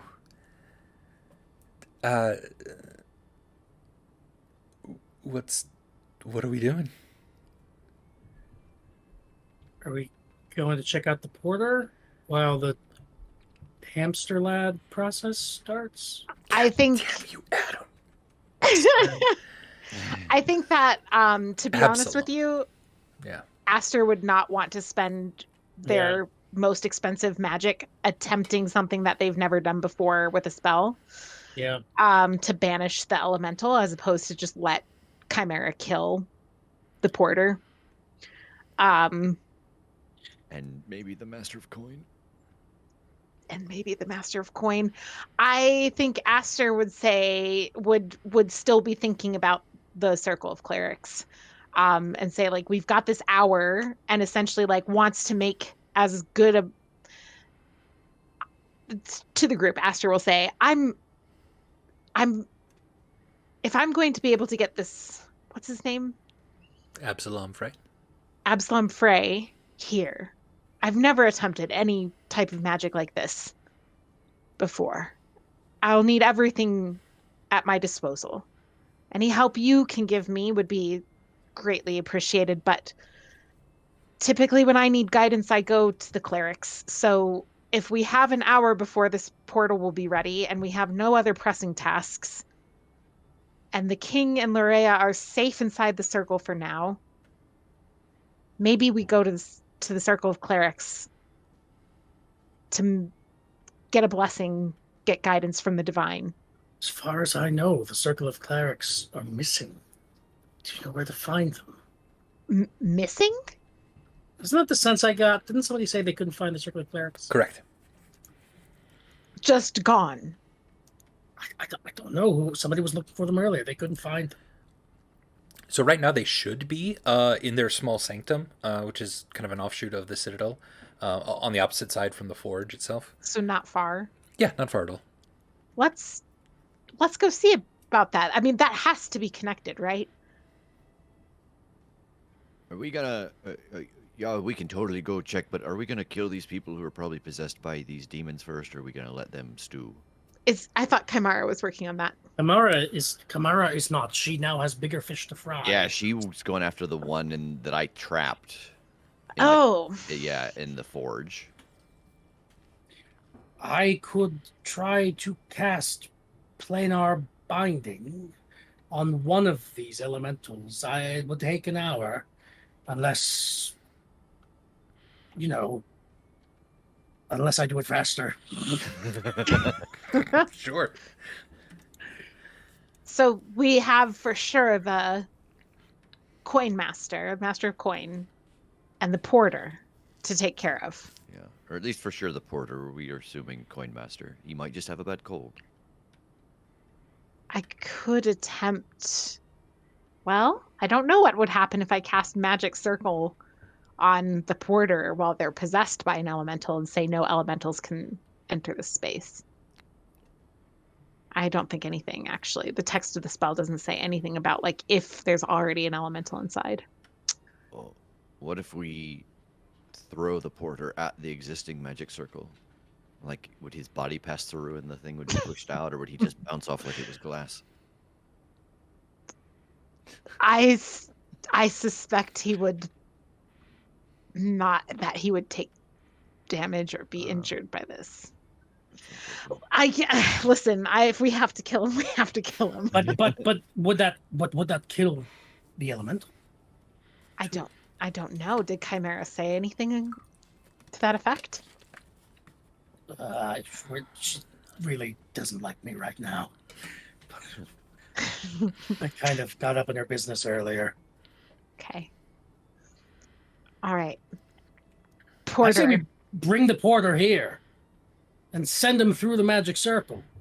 If he's an elemental trying to kill the king, and we chuck him into the circle with the king, and then the king and Lorea die because we did that, that seems like the worst possible plan.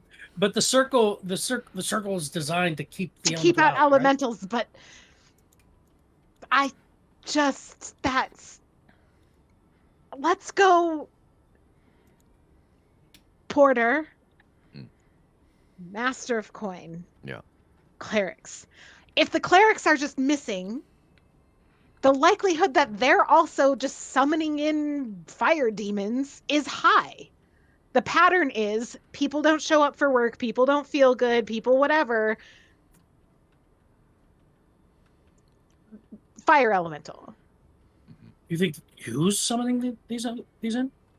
I don't know who's intending to do it, but I'm saying that the clerics might be caught up in the same thing the porter and the master of coin are.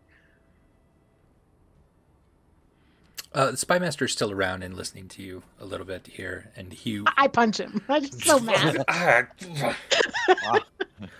was going to help you with this. Great, go for it. We don't think these for the things, first time. We don't think anyone's summoning these. We think they're traveling. Oh, there's some sort of thing that is brought in that then infects people, like a disease, and then when that disease comes full course, these things are then summoned in by the exploding of these individuals. That's as far as we've gotten. Literal so far with exploding. It. But there is something physical that is being brought to them. And what have you and Chimera been doing to take care of these situations as they arise? We've stopped them at the gates. We've intercepted about 3 carts. That then these things would burst into flames outside the gates. We have enchanted the gates so that elementals cannot pass through those. But after a person is infected, what then? We believe that if we were to kill them and disperse the body outside the walls, it wouldn't be as devastating. We've not successfully done this yet. Because there hasn't been a reason to yet, because you've caught everything at the gates. Until the Forge Master last night. Until the Forge Master.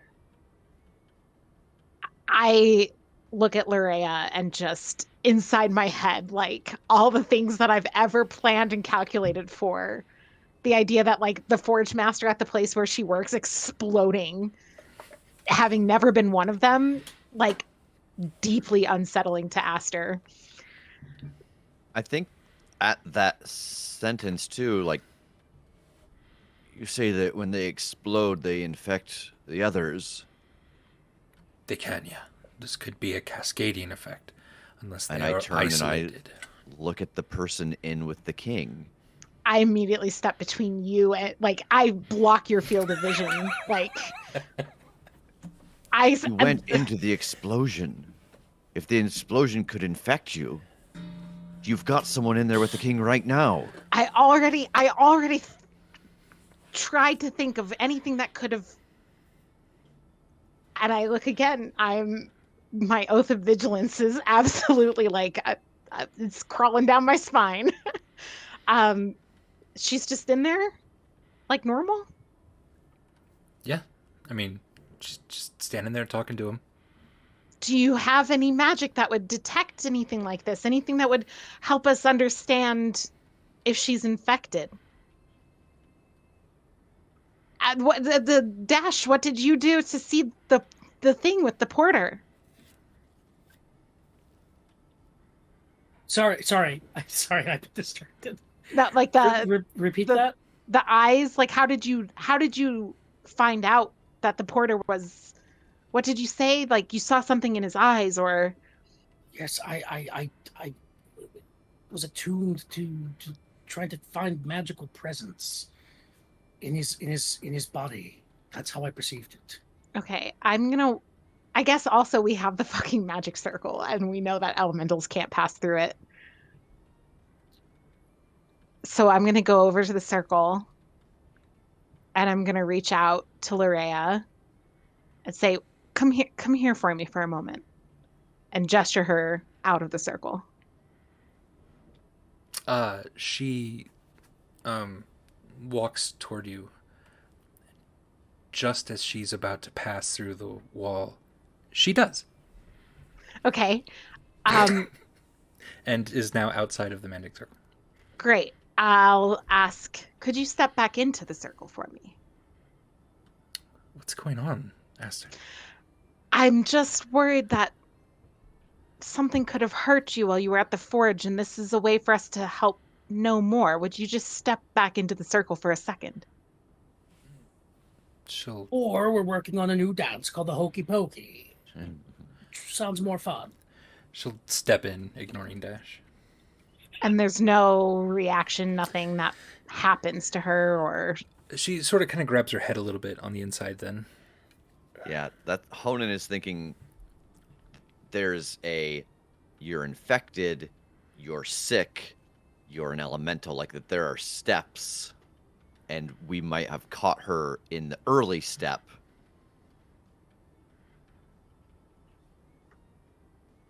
Okay, okay, I will, At this, the king steps out of the circle. Aster, do you mind, the three of you, perhaps anyone telling me what's going on? Your spy master care to answer? He keeps me informed. Your Majesty, it's possible that Lurea was infected by something at the explosion, and we're trying to determine if that's the case in order to make sure that she is not harmed further. Take her into the briefing room and stay with her and monitor her and let me know of any changes. And what will you do? I will have a conversation with the spy master, learn what I can. I have an idea if things get dire.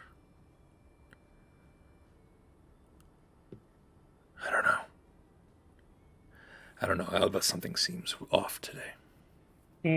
My heart is breaking. Okay. No. Okay. Your Majesty, you need to know we're going to try to bring Absalom Frey back. Aster's going to try to summon him. The spy master believes that he's got information. The more connected to him Aster is, the more likely she is to succeed. I think there's a room I need to show her. Very well. Seems like the time of secrets is waning. What did Dash get when the king said, "I have an idea"? What did Dash interpret that as? He looked at you slightly, Okay. and that was enough. Yep. Kill the rabbit, I think. Yes. Murder the rabbit. Dash is. Can you be preparing or casting one spell? Can you cast another one while you're preparing the other one? Could I be preparing planar binding? You mean does it take a long time to to cast, or? Yeah, it's an hour to cast. I don't think you can cast spells within the casting time of another spell, other than a reaction, like a counter spell or something. Yeah. Yeah, because it's basically something that interrupts your concentration on the casting of the spell. Yeah, because you can't even read a book or something while you're casting a 1 hour duration spell. Yeah, I think that's how I'd read that, at least. As to what do you think we should do with the porter? If we had a circle of clerics at our disposal, I would say we'd try to cleanse and banish and save, but perhaps the spy master's approach is the only one that we realistically have at our disposal right now. Say no more. Dash will look at Feldspar, Sometimes hard decisions have to be made. and then he'll turn and walk off toward the barracks as fast as he can. Okay.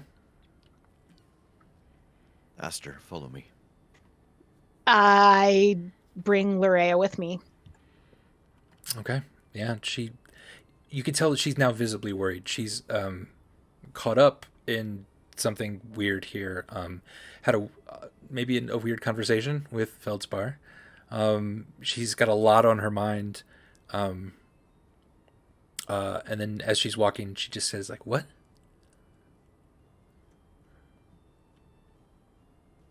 What? Did you... Who says what? Larea. Sorry. Is that all she says? Just what? Yeah.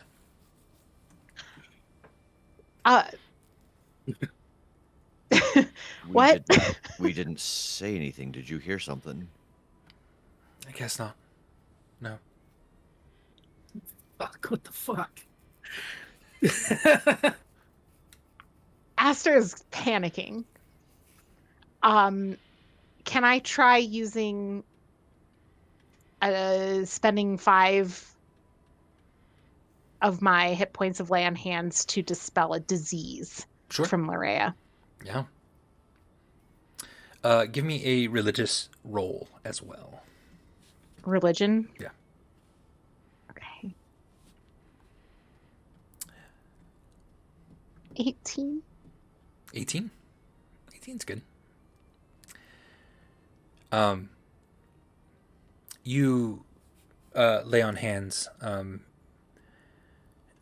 You feel like there is an abnormality in Larea somewhere.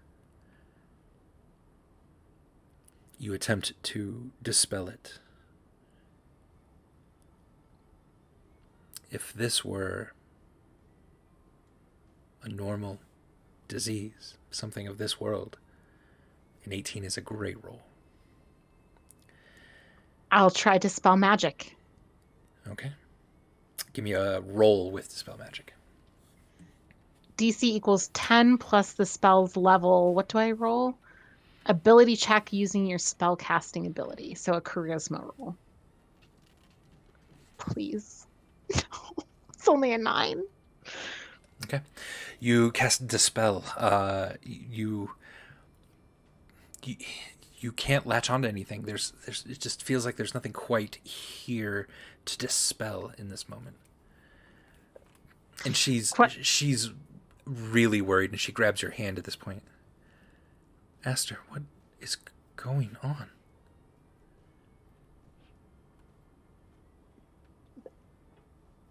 Are you feeling okay? Do you feel warm? Do you feel feverish? I feel fine. Maybe a little headache.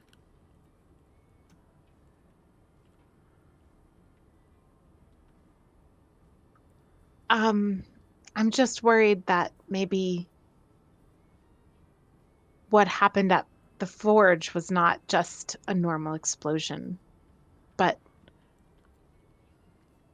maybe... Wait, I can use my action to end... No, okay. Sorry, I'm looking for literally anything that I have. Fuck. Okay.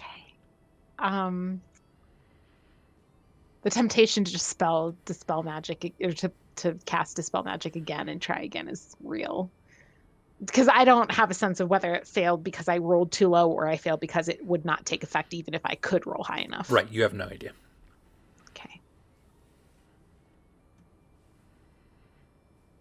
I do think that the honest thing that Aster would do is try again because they are feeling very desperate right now to help Lurea. Yeah.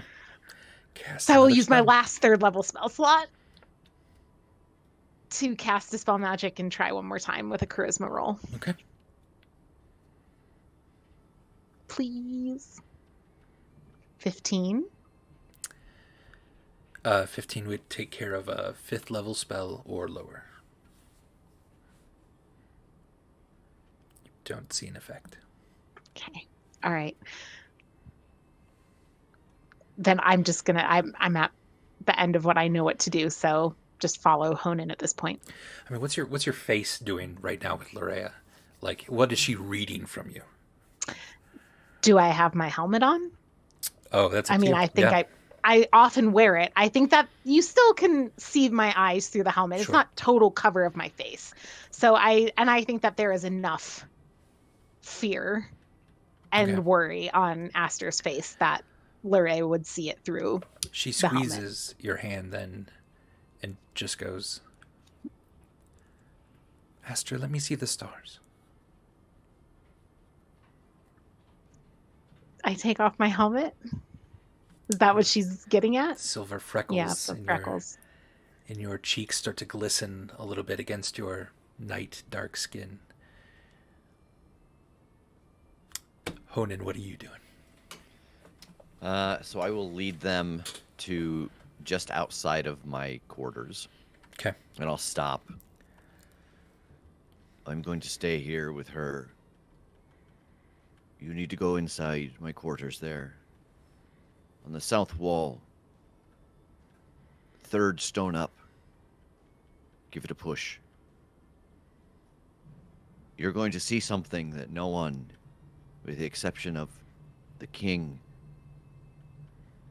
and the Forge Master for the king, have ever seen before. And this is to stay with you. This is to Aster, right? You've brought Aster with you to show. Yeah. Yeah. But I'm gonna stay out in the hallway with so that she doesn't see, just in case. So as this is going on, you follow the instructions. You step through a portal, but a man-made portal, just sort of a circular archway, and all of a sudden it's like cold here. your ears pop a bit. The pressure has changed, and it's a little disorienting at first. And you see several long hallways, not of this hewn smooth stone of the castle, but like rough, jagged, like something has clawed its way into these tunnels. And you see giant glowing sigils of magic at the end of each of these corridors.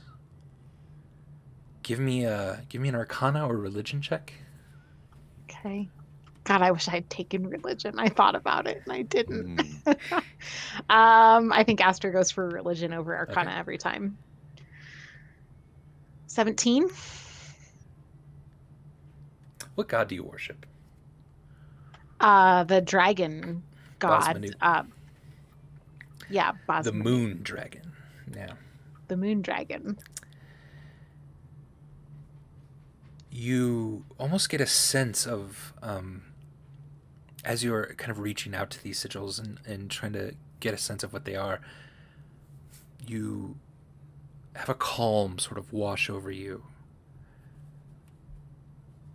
And it's like something you have...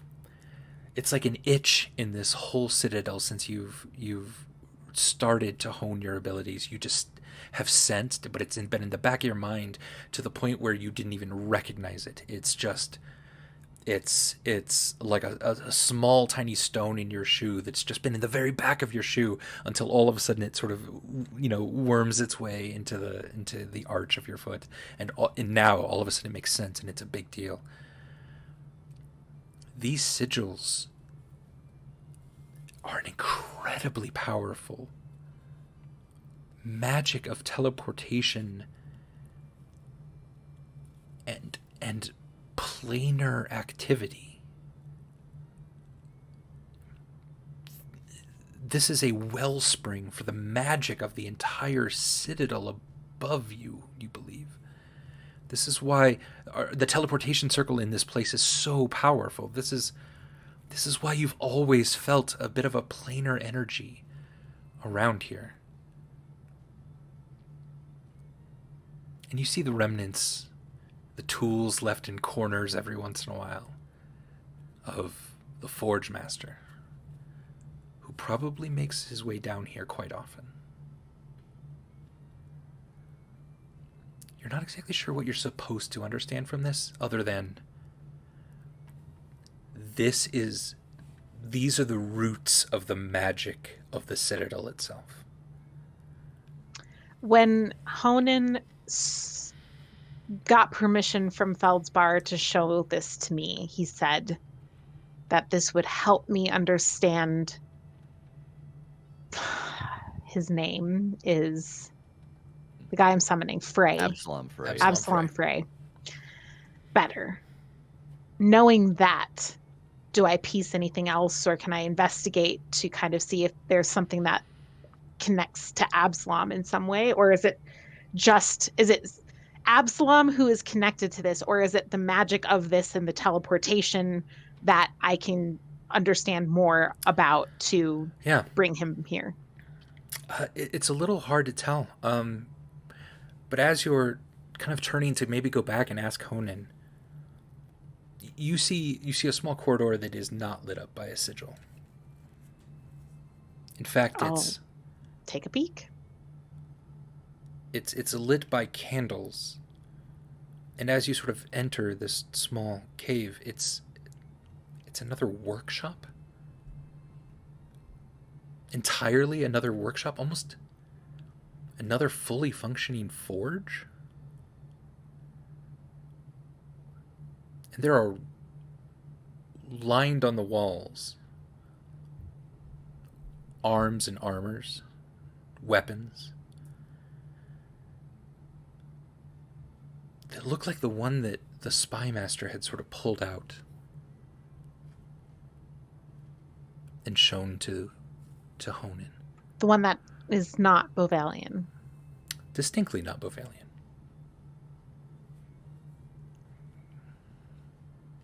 You have no idea what this is or what's going on. Your only idea is to maybe ask Honan more about this stuff. Yeah.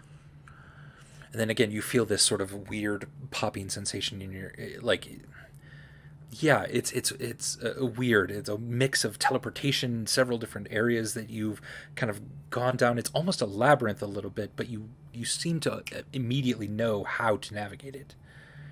And if you want, you can pop back up. Yeah, do I get the sense that I am not, that by going through this portal, by activating the brick, the, one that I was told to specifically push to, that I have actually traveled somewhere else, that this has activated teleportation magic that has moved me somewhere, or am I still in the Citadel? It does feel like that. I mean, it's hard to tell where then this is taking you, but it does feel like this is not just like a room behind the forge by any means. This feels like there is some distance between you and the Citadel proper. Okay, yeah, I mean, I'll head back out. All right. Into the hallway where I'm sure there's a very pleasant and awkward conversation happening. So you don't like voices. You think you hear them, but you're not sure. You got any itching or fire behind the eyes? Oh, good. Keep it up. Let's go to Dash then. Dash, what are you doing?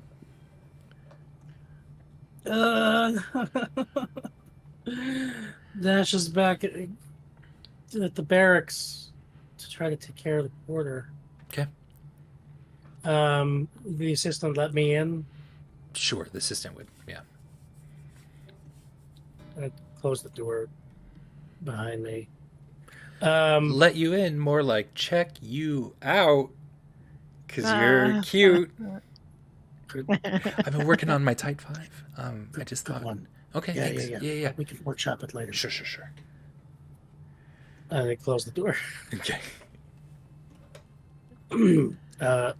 Hey there, how's it going in here? How are you feeling? Is he conscious? I'm really thirsty. Is there water around that I can handle? Yeah, he's kind of weakly kind of pointing over on the desk. There's a pitcher of water. The ice in this room that was in that sort of tub is like half the size it was even just probably about an hour ago now or so. Dash pours him some water. Yeah. Tries to put at least some of that melted ice into it, and we'll hold it up to his mouth. He drinks. Oh, thank you. Yeah. How about one more performance? From you? Yes. I don't think I could perform. No, me. I'm a solo act. It was a joke. Very good. Did a joke. Very good. Yeah, so I'm wondering if you allow me to. So this sucks. This feels bad. But Dash, Yeah. will make the hard decision. Like, he's not a man of peace inherently. He's, he argues for what's. He can see any given perspective, any given argument, and Aster thinks we need to do this. So Dash, I would like to. I'm putting it on. Yeah. I'll make the hard decision, but I'm gonna firmly leave the responsibility in Aster's hands. Can I? So I know rules is written. Hideous laughter just incapacitates a person. Yep. Causes them But, like, to laugh uncontrollably. Can just for the purposes of this moment, can I kind of almost like intertwine it with like the effect of vicious mockery? And he's already kind of prone. He's already incapacitated. So like I would like to use the effect of hideous laughter. I'd like to like have this man die laughing. Yeah. So it sounds to me like you're not trying to make this like horrible and malicious for him. No, but honestly, fairly enjoyable. Yeah. Give me a performance check to see how well you can thread this needle.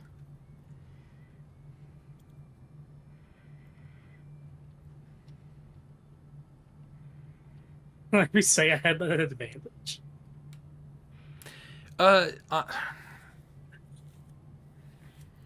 Yes, we'll say advantage on this. What did you roll? Well, because with advantage I rolled a 30. Okay. Without advantage, it was a crit fail. Just so fucking sad. It's too sad. That's too sad. Trying to give this a measure of mercy for this It's not guy. a crit fail. He's just horrifically aware the whole time. Oh, No. Nope. Yeah, we'll go with the 30. No, it's a All right. brilliant plan. And the way So- you're weaving this into who you are, just as a person, advantage. This sounds good. So I'm gonna tell him I'm just gonna tell him a joke. Please. It's just a joke for you. It's a short one.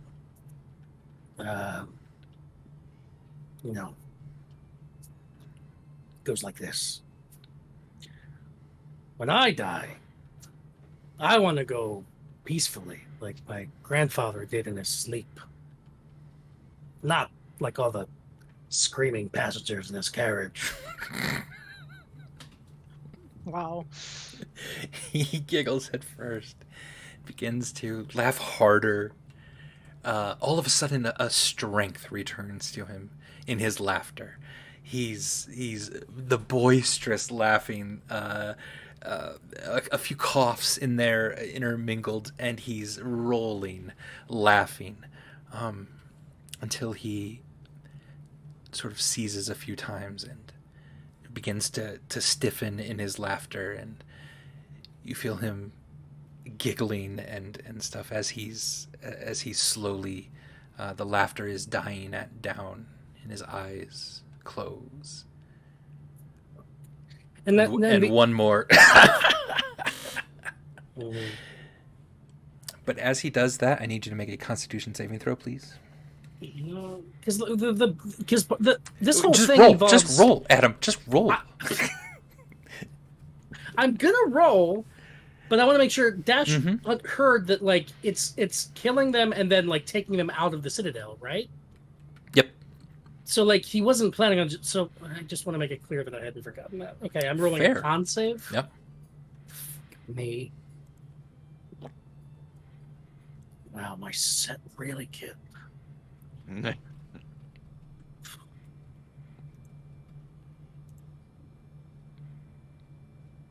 13. 13.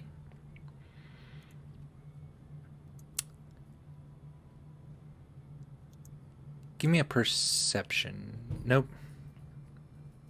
No, you don't. Yeah. Your perception is extremely good. You do notice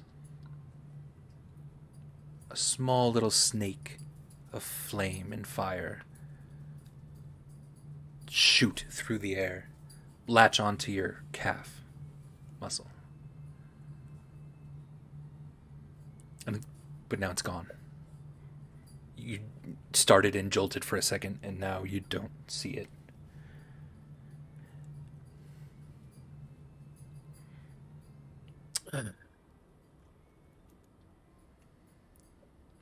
Jothan comes out and begins to bring everyone into the main dining hall for lunch, because lunch is served.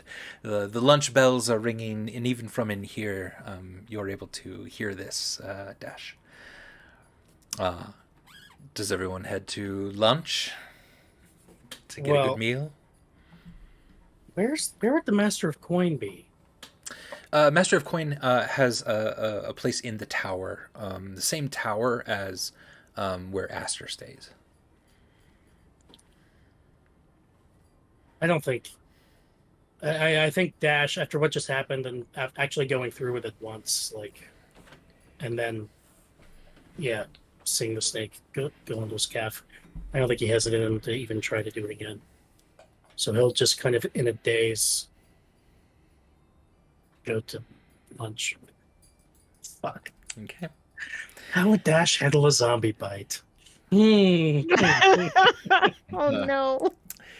So you eat this magnificent lunch provided by the magnificent chef again. It tastes good, and for a moment, you begin to feel better about everything. You begin to feel that just sharing a meal with your friends and the people who you love in this world is all that really matters. And eventually, after you eat the fried dough with cream in the middle and the drizzle of chocolate on top, eventually that feeling starts to creep back in. And I don't know, do you talk about anything during this meal, or do you sort of let it pass more quietly? Well, I think that at least, I mean, I would have wanted to hear Honan's thoughts on what I saw, and we could Yeah, speak. yeah. Yeah. We could try to speak in, kind of coded about it since he knows what I saw. So Yeah. Or going hopefully to lunch, people can't this overhear. conversation Yeah. could have happened. Yeah, whatever you like. Did you see both rooms down there? Yeah. I don't know what the first one does. I've only been trained how to fix it. But the second one, the smaller one, that's what he'll be wearing. So you can picture him in it now in your mind's eye.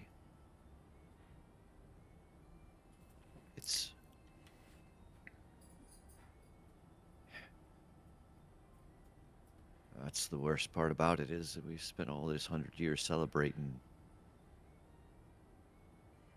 No one taking up arms. It wasn't until I got this position that I learned. It's because they got a second set they make when they send people out to do the bad stuff. Doesn't look like ours.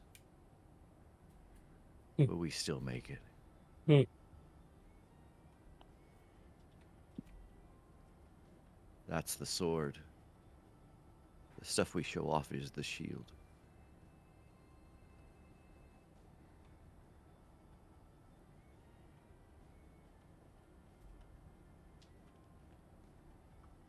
Okay.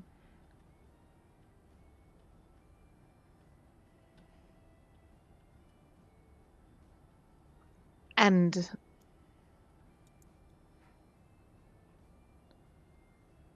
what does His Majesty, this is all His Majesty's direction, I presume.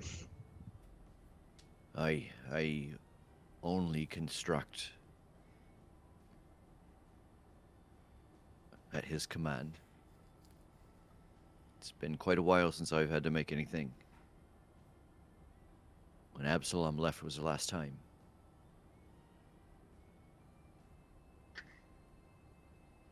Honan, does His Majesty seem the same or different to you when he talks about this secret as when he talks about other things?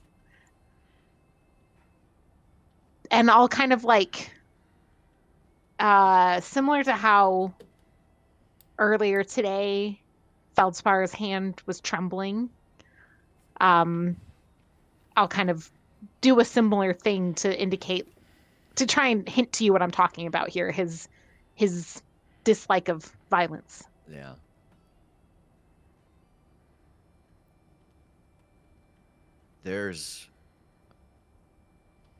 I think any man who's seen as much as he's seen on the battlefield,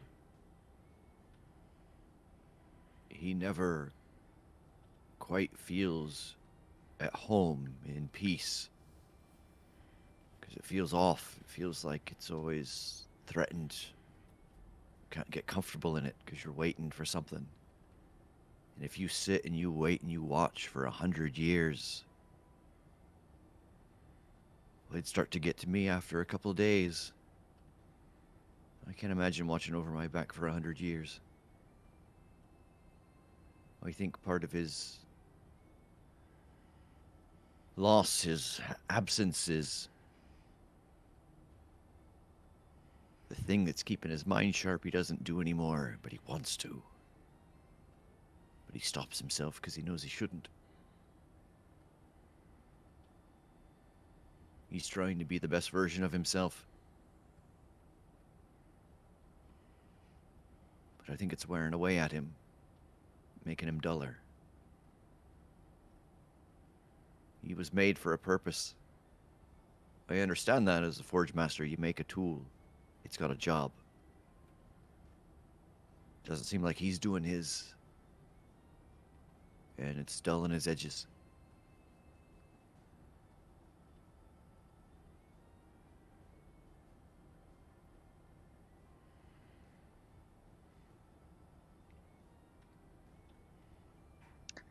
I don't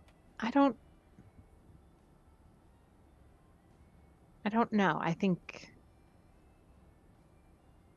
maybe you're right, but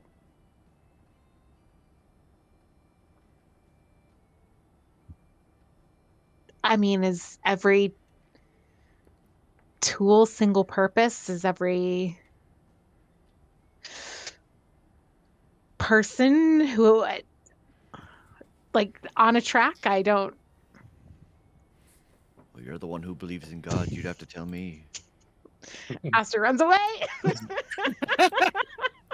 No, I mean, like, I guess, yeah, like, I think Aster like looks at Larea and is just like, I don't know. Are we having lunch? This toast is a little cold. Avocado toast, they're really busting the budget for it this year. Everyone's a little panicked.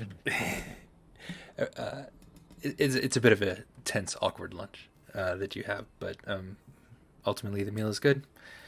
And afterward, someone comes in and says, the delegation from the Church of Bahamut is here to discuss some things. And Feldspar just fucking no. I don't want to deal with them. No, send them away. Disregard whatever they were asking for. No. And then eventually, as all of you are just kind of waiting around, someone will come in and kind of sneak over to you, Aster, and say, the teleportation circle should be activated within about 10 minutes or so here. Okay, and Dash has been here eating with us, right? Dash has not been eating as much as he normally would be. Dash has seemed very distracted, and like has had kind of a stricken look on his face. He's kind of rehearsing under his breath his whole "what's in a name" routine. Dash, different meanings of Dash, different meanings of my name. Dash, different meanings of who I am. Just a dash, just a dash. Aster can't handle this and like listens to you for like after this conversation with Honan where it's like just like the pinpoint of Aster's like deepest doubts is just gonna be like, okay, yeah, I guess I'm gonna go to the teleportation circle. Bye. Like fully ready to like turn to you and be like, can I be there for you, buddy? And then here's you like, nope, I can't be there for you, buddy. I mean, yeah, because Dash is basically kind of like a father, grandfather figure to you, right? Yeah, I would say like something like like or an uncle, parental or uncle kind of figure, right? Have known each other since Aster was a child, for sure. Yeah. Yeah. He's very, very rarely this like shaken up like this. Like this is really strange and disconcerting too. Yeah. Feels so Chimera has entered the dining hall and just kind of looks over to you, Honan, and then sidles up to you. It is done. Thank you for what you've done. It made it so much easier. It was nearly dead when we got there. Thank God. Is my apprentice, she all right? Yes, of course, yeah, she returned. I believe she's in your forge now. All right.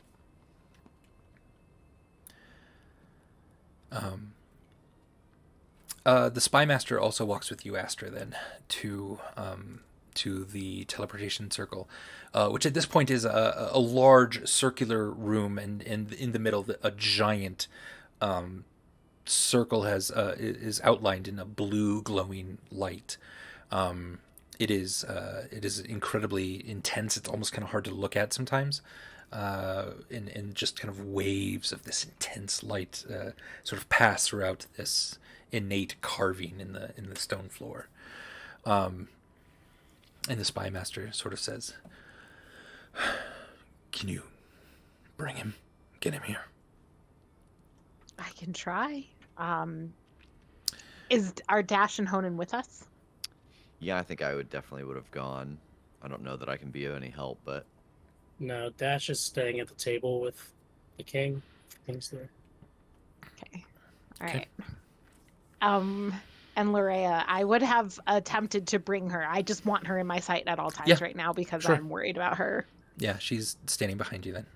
and I don't know how or when this would happen, but like all of this interaction between her and Larea, at some point, Hona would have been like, "All right, who is she? Why does she matter?"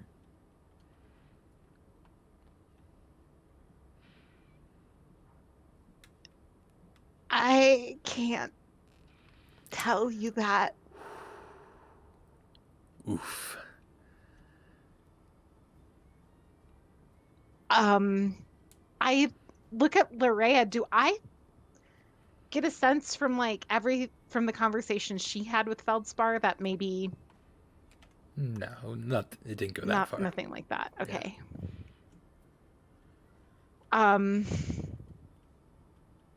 I'll just Are you going to feed me the same bullshit the spy master did?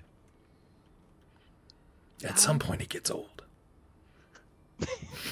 the spy master is here, isn't he?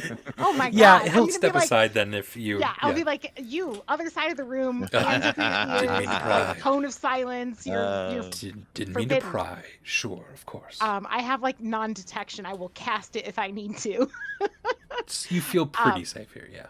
Okay, yeah, and I assume Larea is. The spy master is showing her a trick with a Okay. coin. So he's rubbing it, and then he kind of flips it up in his hands and catches it and rolls it around. Okay, it's.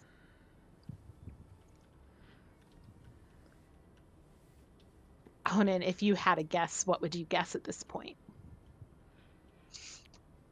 Looking at their age difference, I guess maybe the king's daughter, but you don't know it.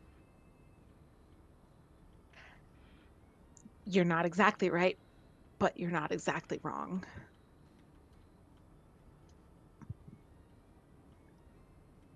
Does he know? Whatever it is, does he know?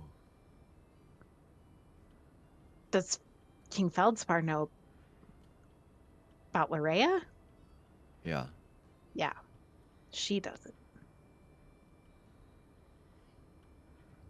Earlier you asked me if a tool's made just for one thing. Yep. The answer is yes, unless someone takes the time to reforge it, turn swords to plowshares, and if that knowledge didn't change him, he's always going to be a sword.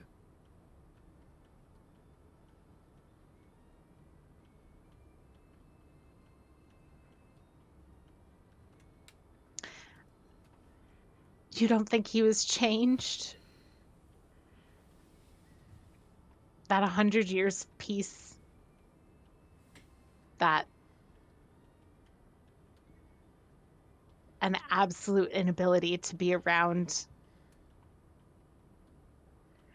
This is an interesting question, Andy. Compared to what's in my notes and, for example, sparring with Feldspar and his willingness to, engage in these things, is Aster doubting that Feldspar's reaction to violence and blood and things like that is about, at this point, does Aster believe still that this is essentially PTSD, or that this is more what Honan is describing of Feldspar containing a bloodlust that is overpowering?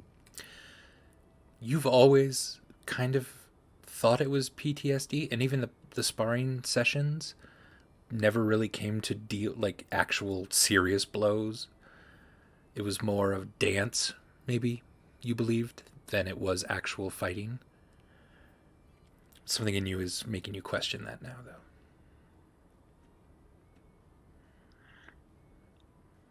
I don't think that people have to be one thing. People aren't tools.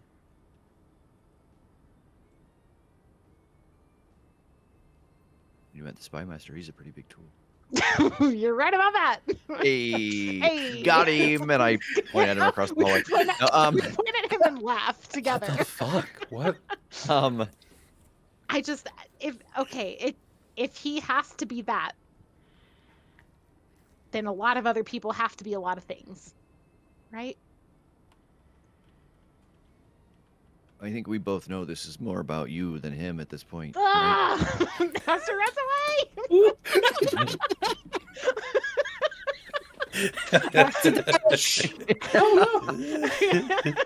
He banishes me. Banish it on him, and then I try the circle. No, I don't. Yeah, I don't yeah. use my only 4th level spell slot to banish Honan. Fair. Although,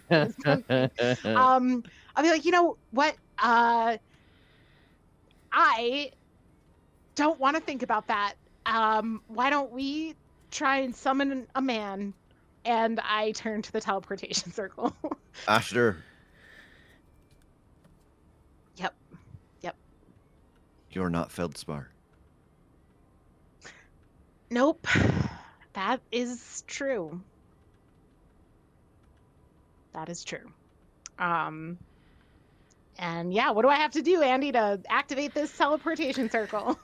You kneel down next to it, and you begin to connect your magical energies to it. Honan, you also recognize some things in this that that you've also previously worked on. If you wanted to help in this, Yeah, absolutely. would give, if I recognize stuff.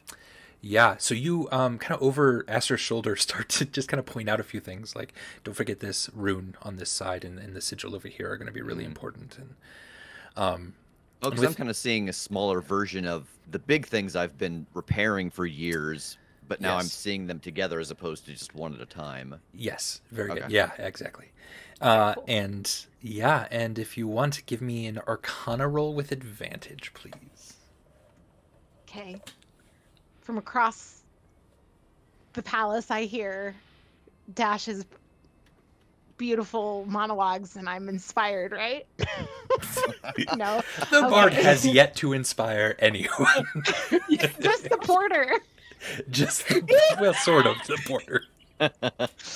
So I don't have a D8 to add to this No, to the you roll, don't is have what a you're D8. telling me. Nope. Okay, cool. All right, here goes. That's a critical success. Thanks to the advantage from Holy Honan, shit. that's a 24 total. Dash, you're sitting at the table with the king. He sort of kind of looks over at you and...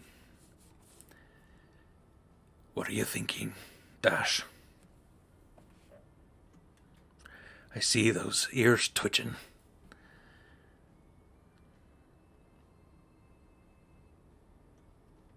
Oh, I'm thinking about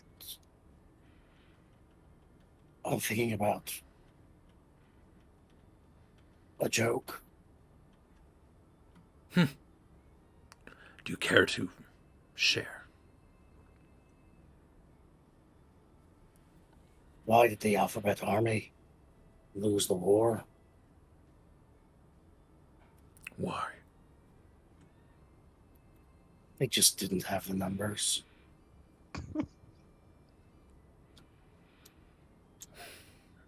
He smiles deeply at that. And I'm thinking about what I called you. What I've been calling you all these years. I've been thinking about that too.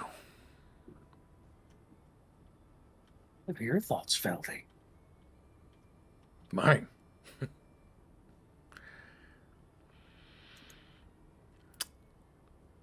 I'm thinking...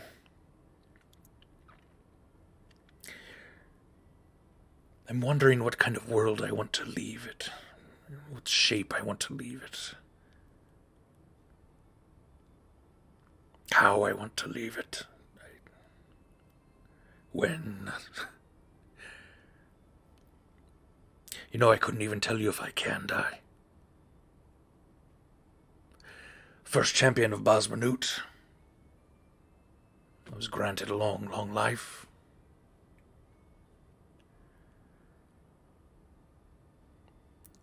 You want to know a secret? Dash nods. And he gets over to you, pulls out a chair. Stroke my beard. Go ahead.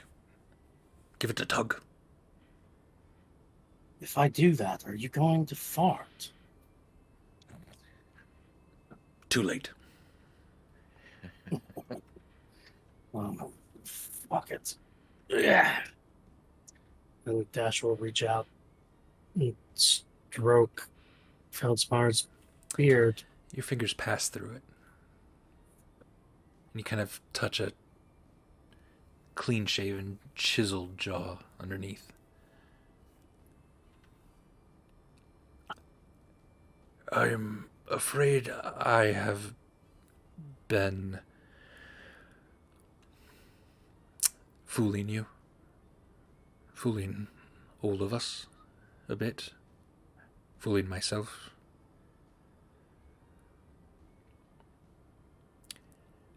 Aster every morning comes into my room,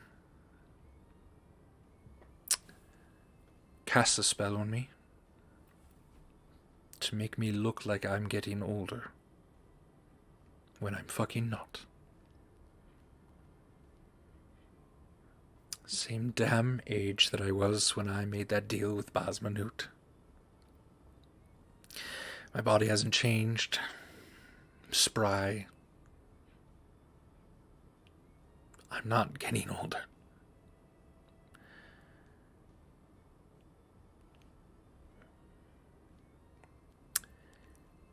But also part of me wonders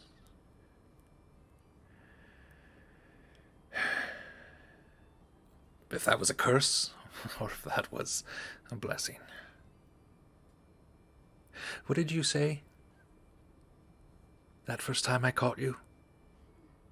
Trying to steal that ring right there on your hand? Well, you caught me. And you asked me to elect how I would die as punishment. And I said, I elect to die on the front lines of Bovalia's next war, which I know will never happen because you've become a coward in your old age and will never fight again. Yep, that was it. I remember that well. And I'll have you know I'm still willing to die for Bovalia. Willing to die for this city. I mean, I guess I wasn't at the time. At the time I was being clever, but now I would do that. I would put on armor. Say the word, I'd go to Cliff Mill. I would fight. I would die. If I don't die before then, he wipes some sweat off of his forehead. And if I don't want you to?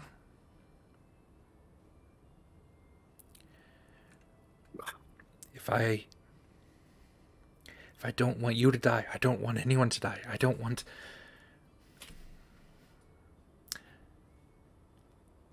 anyone to come here. I don't want to risk the life of you, of Aster, of Honan, who you couldn't keep that man out of the front lines if given the chance to defend Bovalia and me. You know what he would always say? He would always say, the first thing you make is a shield. Then, if you need it, a sword.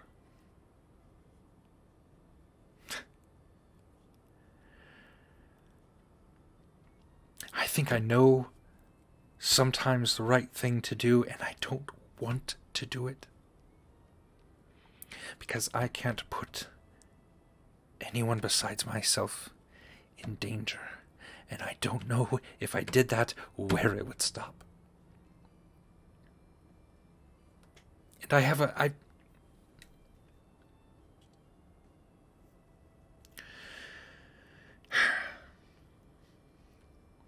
Are we fucking summoning Absalom, or what?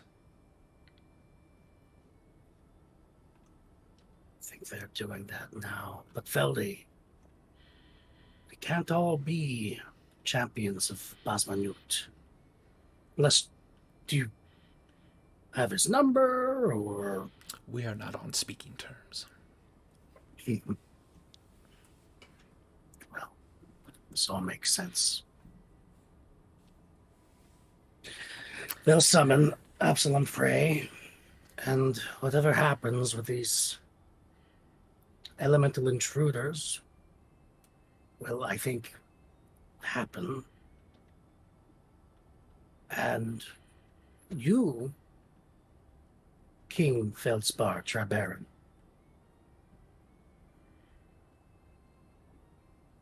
you need to accept that danger cannot be avoided in this world, and that you can't save the ones you love. You can only give them the freedom to join the fight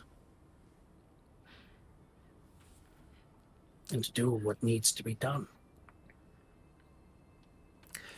It seemed like he missed the last few words of what you said. His eyes focus on something further beyond. And you see him reach for his sword. As the Minister of Coin has stumbled into this room, and his head cocks back. His skin begins to glow red, and he's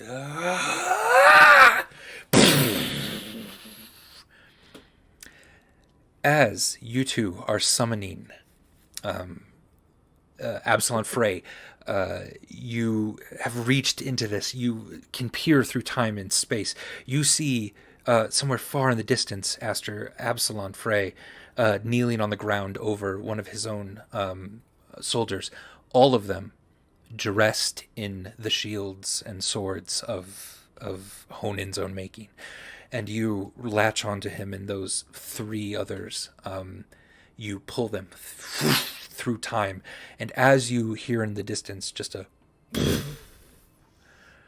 you have... The thing that has caught your attention most is the light and sound emanating from this teleportation circle.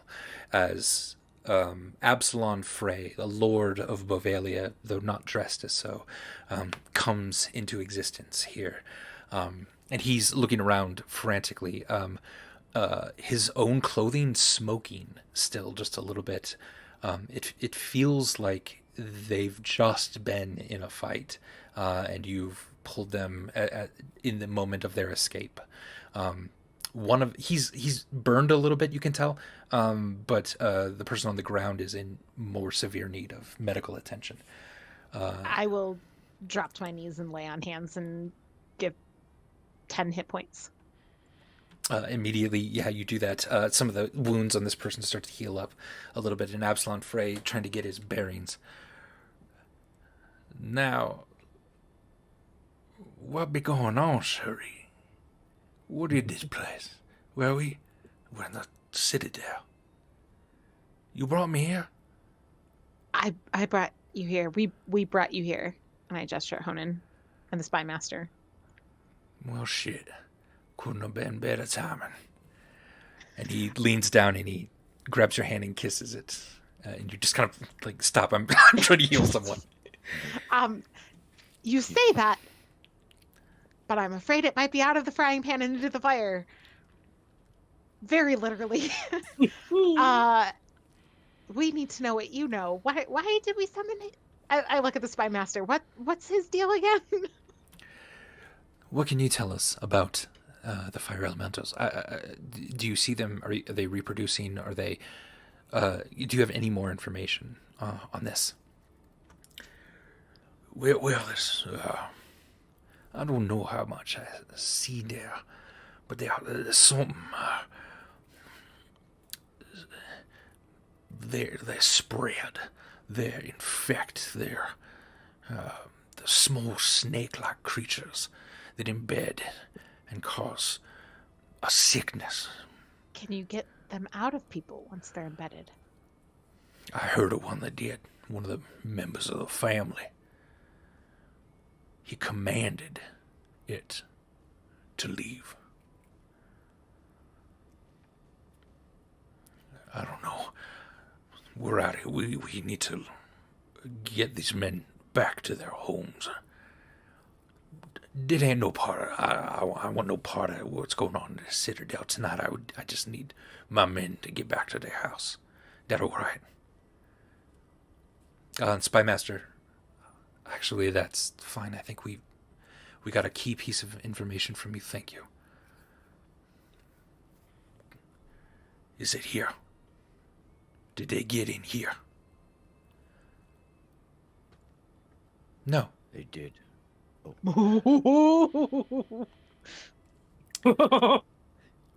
the Epsilon Frey looks to the spy master. Now I know one of you is lying, and I believe I can tell which one. I look at the spy master. What do you mean, no? He didn't necessarily need to know that.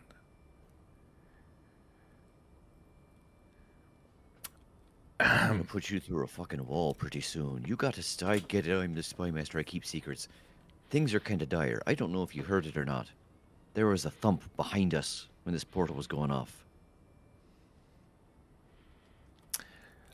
Absalon immediately kind of goes into that lord mode. We're the king. You get to the king right now, or you. I can take these men. And he starts to usher kind of his own men away, and the spy master sort of looks over to you, Aster, of like what to do. Honan, what do we do? We go check on the king. All right. Yeah. As Absalon Frey and his Unless, men, of course, we yeah. think that those guys are infected, as we're letting them get away. No, Can you tell? my Can man, you no. just- We were fighting proper elementals. None of that sneaky shit. Ah. Okay. Sure. Aster is way too distracted by the concept of like a path forward could command this being out of Larea. How is Larea doing? Larea is looking like really scared. Doesn't exactly know what's going on here, but is sticking close to you. Okay.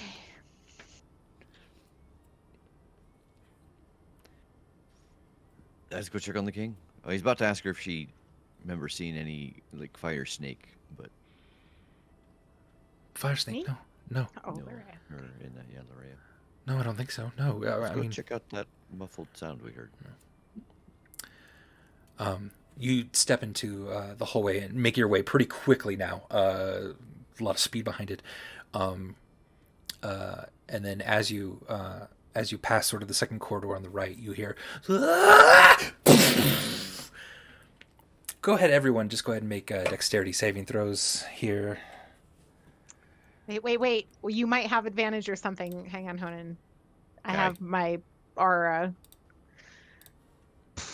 Whenever you or a friendly creature within 10 feet of you must make a saving throw, gain bonus equal to my charisma modifier, so you get a +4 to your saving throw. And so does Larea and the Spy Master. Am I rolling a dex save too, Yeah. Andy? Awesome. So an 8. Oh. I rolled at advantage on accident. I actually rolled... First one, yeah. Oh, I see. So a 7 total, but yeah. Okay. Because I get my bonus too. The two of you are completely caught unawares by this blast. Please take 25 fire damage. How does this? I have 3 different kinds of fire resist. I don't understand how, if those stack, Sadly, yeah, the resistance doesn't stack necessarily. and what does it do? It will have the damage Okay. rounded down for you, so you only take 12 fire damage. Now, was that the same explosion that had happened? Or was this No. this is a second explosion? Yeah. Yeah. Perfect. So, Dash, what'd you get? I got a 25. A 25. Because yeah.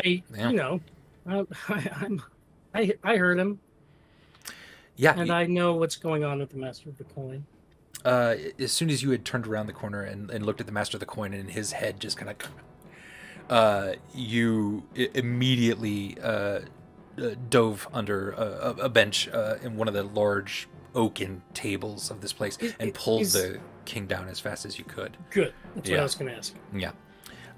And so he took a little bit of the damage, but has since pretty much shrugged this off.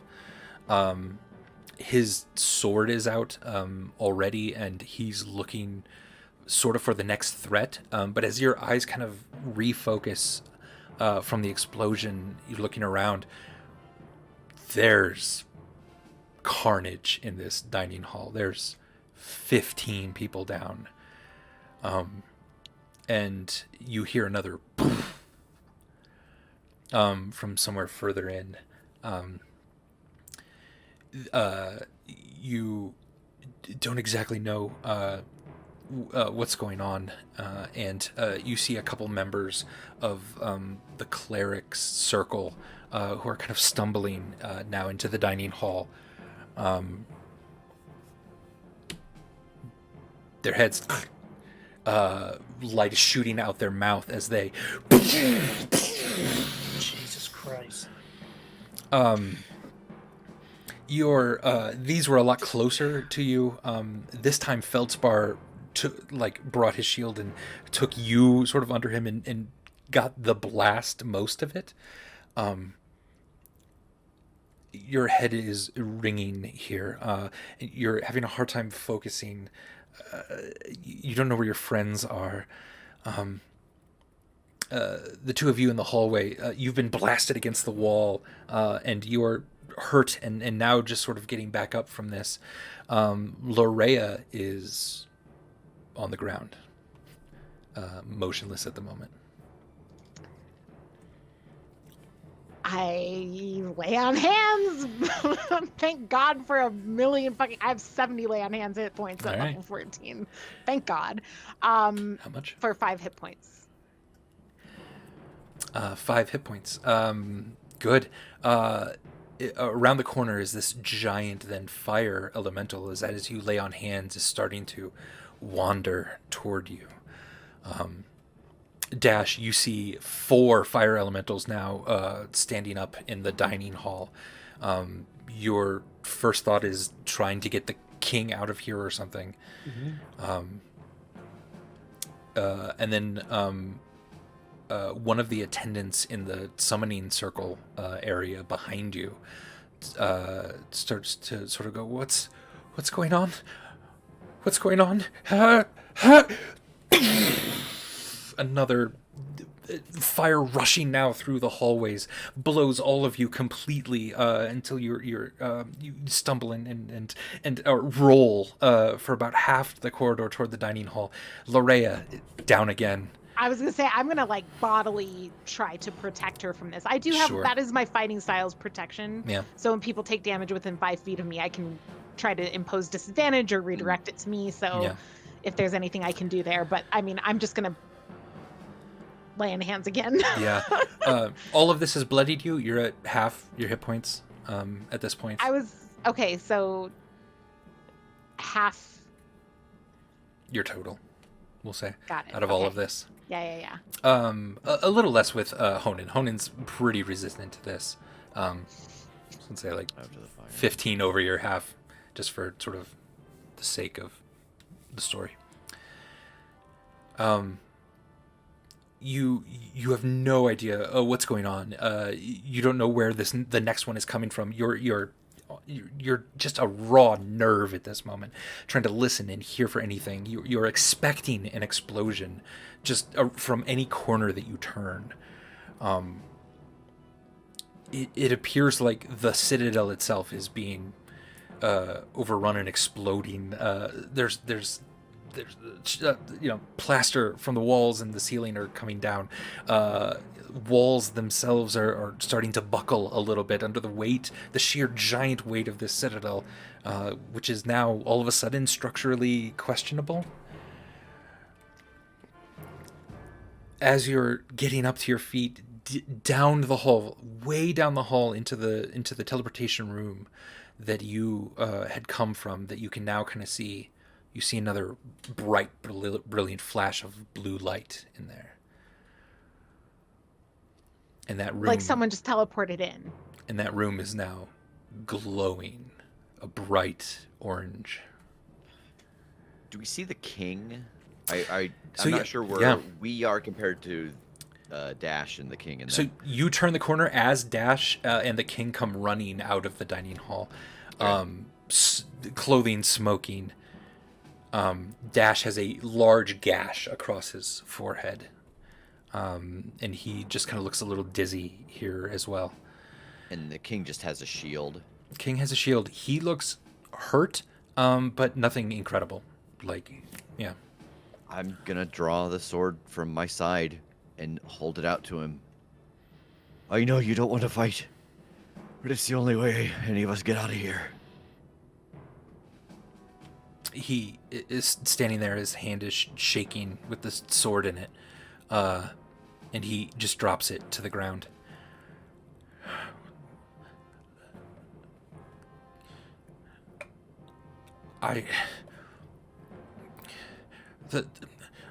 There's a wall of force around this place now. It automatically happens. No one gets in or out. We're trapped here. We're trapped here. Can we go over it? There's no over it. So if we're stuck in here with them, then they're stuck in here with us, and there's no way out. Why are you still afraid to get your hands dirty? Give me a persuasion roll. I think Aster is gonna lose their temper a little bit with Honan here too, and oh my god. Natural 20. A critical hit? Yeah, it's not gonna matter. You can still get upset. Yeah. Color commentary, right? Like as you say this, like Aster will round on Honan and be like, "Why don't you mind your own business and let the king decide for himself how he acts?" You feel a hand firm on your shoulder, then Aster. He sort of pulls you back just a little bit. I appreciate it, but he's right. Can you drop this guise on me? Do I know why? Just before this is over the table, before I drop the disguise, I'm going to do it. But before I do that, why he hasn't spoken to Basmanut in years? I know he has Yeah. it, but do I know why he has it? So all that he's ever told you is that Bosmanute had asked him specifically to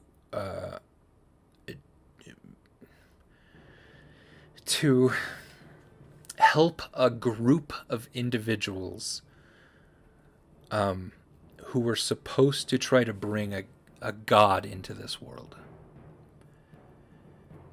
And Feldspar couldn't fathom what damage that would do, and had wanted no part of it. And Bosmanute cut off all the ties then with him, because his actual champion refused a direct order, and that had never happened before. Feldspar had attacked ancient red dragons on this guy, on the moon goddess's orders, but this idea was far beyond. Okay. Yeah. And do I have a sense that taking up arms again would reestablish the connection with Bosmanute? Is that perhaps why? It might be a fear of his. Yeah, you have no idea. I will, like, he's reached out and like said, like, dropped it, like touched me to tell me this, right? I'm gonna like kind of reach out to and like grab at his arm and like hold his arm before I drop the disguise and just say, I would take this burden from you. And there could be a second champion in a line of champions. You made a deal once. Maybe this is the time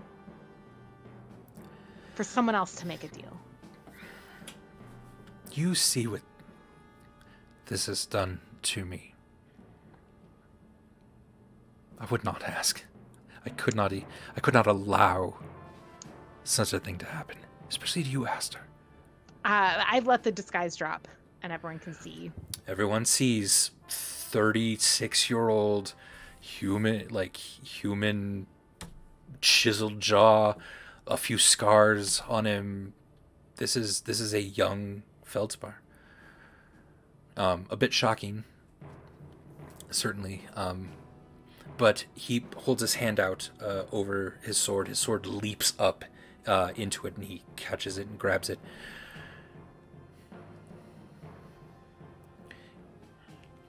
In my personal study, there's a necklace. It will allow one person to teleport out of here through the Force.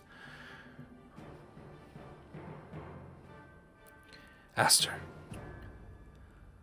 Lurea has to survive. Go, the three of you. Now. That's an order, Aster. And he marches back into the dining hall that is now entirely aflame. The banners on the walls, the fires creeping up them. You swear for a second this is slow motion somehow, but that doesn't make a lot of sense. And I'll use a divine channel divinity to give him advantage. No, what is it? All of us can have it because we're all here. So sure. Four of us. So the three of us and him. Actually, I'll exclude myself and give it to Lurea. Of course. They get to add. You all get to add my charisma modifier on intelligence, wisdom, and charisma saving throws. So +4 on any of those. And the king gets it. And I'll give the king bardic inspiration. Hey! And anybody who can have it can have it. Yeah, I think that just because this is kind of what's happening in the moment. Yeah. I touch his blade as he starts to pull away, and it just sheathes in ice. Yes. Very cool. All right. So his private study would be further on down this hallway, and you hear him already sort of beginning to just rage in the dining hall as he rushes fire elementals. You also look down that hallway back toward the teleportation. There are several fire elementals coming out of that, wheeling behind them a gigantic contraption that nearly fills the hall itself. It's weird. It looks like a giant sort of pointed box-like thing. And then you see it start to glow red on the inside, and then orange, and then white hot as it shoots a giant cannon blast and devastates the wall in front of it. And it just starts to slowly be pulled, then seemingly making its way somewhere deeper into the citadel. This is really bad. Can you get her there? Yeah, I mildew. I summon mildew to me. Mildew, all right. Mildew pops into existence and then sort of looks around. What the fuck? Are you not coming? No, I think I've got a date with a contraption. And I start walking down that hallway, and I kind of drop my gloves. And I start doing those same motions again for the animate thing as I walk around the corner to find that cannon they're wheeling. Brilliant. Honan, you sort of know where they're heading to. It's in the direction of your forge. You don't know why, but... Nope. Yeah. That's where I'm going to die if I'm dying here. Please don't die. So you Dash. Oh, sorry. move in that direction. I'm sorry, and then, yeah. Dash, are you coming? What are you gonna do? Dash has been holding his hand and feeling the ring on his hand. I think I need to go somewhere else. Is that right, Andy? It's up to you. Look, somebody has to maintain continuity with your fucking 10 hours earlier. Like throne room, I think it was. My thing is right. Like that is not where she's headed, right? Correct. Yeah, you're heading to sort of that room right behind the throne. If that's where you want to go for, I think what you're thinking of. I think that's where Dash would. I think that's where Dash's brain is. Yep. Yeah. Eventually, that force wall will end, and whatever's in this citadel will get out into the city. Mm-hmm. Right now, you think you believe that all of the forces that are invading are still stuck within here. If that helps your decision at all. I haven't made a decision yet. I'm just starting the long fucking limping walk through the corridors. Your ankle's muttering, fine. Coward, coward, coward. Okay. Or my ankle hasn't been injured yet? No, you're good. You still have 2 years. What? Oh, 2 ears. 2 ears. 2 ears. I heard rears? years with a 2 Y. years. I was Oh, like, you what kind of 2 time years. fuckery is this? Time fucker is a thing, but 10 hours earlier, but 2 years 2 later. years. Well, would the path to the throne room or the room behind the throne, which direction is that? Would it take me through the dining hall where the king is, or what? Yeah, that would be the quickest way. If you Yeah. want to wade into that. Yeah. Well, yeah, and I'd like to maybe get at least one last look at Feldy. Okay. All right. So you sort of have your marching orders split up into 3, of course. I'm gonna be like, hey Dash, give me one more joke. You wanna hear another joke? Please give me a bardic inspiration, Adam. I need to command this fucking elemental out of Larea before I send her out of the thing, and I don't know All what right. that's gonna take. Okay, it's a joke that I learned Celestial just for this joke. A joke in Celestial. Yes. Asher's biggest dream. But the joke only makes sense in Celestial. All right? And I can't translate it into Common or anything like that. So I speak Celestial. I know, but Okay. because I don't have. Okay, Oh, okay, no, that's I see. Okay, You yeah, say it sing in for Celestial, us. but then tell us sing in it in English. Celestial Yeah. for us.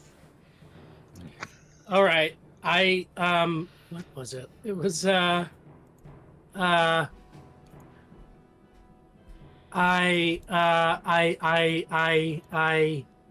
shit, where was it? Oh no. It's the perfect. You can find it, and we can go to Honenir if you want to.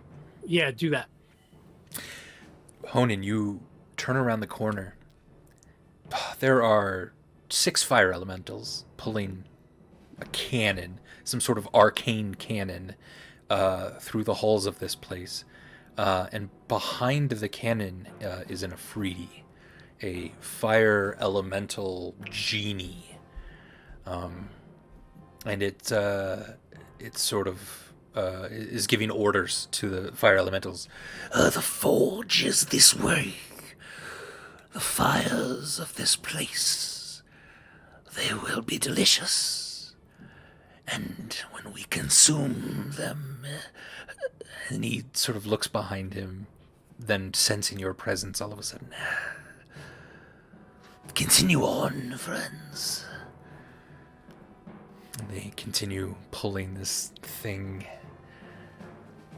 and it turns around on you. I'm gonna release that spell at the cannon.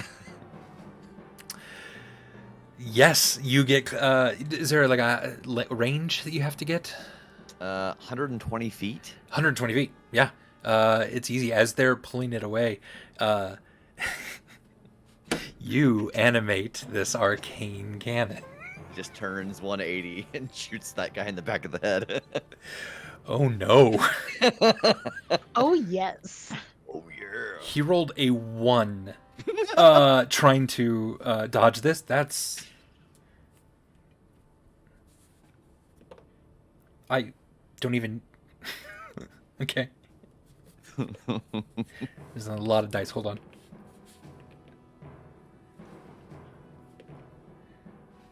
Fucking okay. This cool epic fight that was going to be in this moment, as it flips around 180 and just like gathers its red and then orange and then white. You might have to dodge out of the way though too, because totally it is fair. Firing back at you. Give me a dexterity saving throw.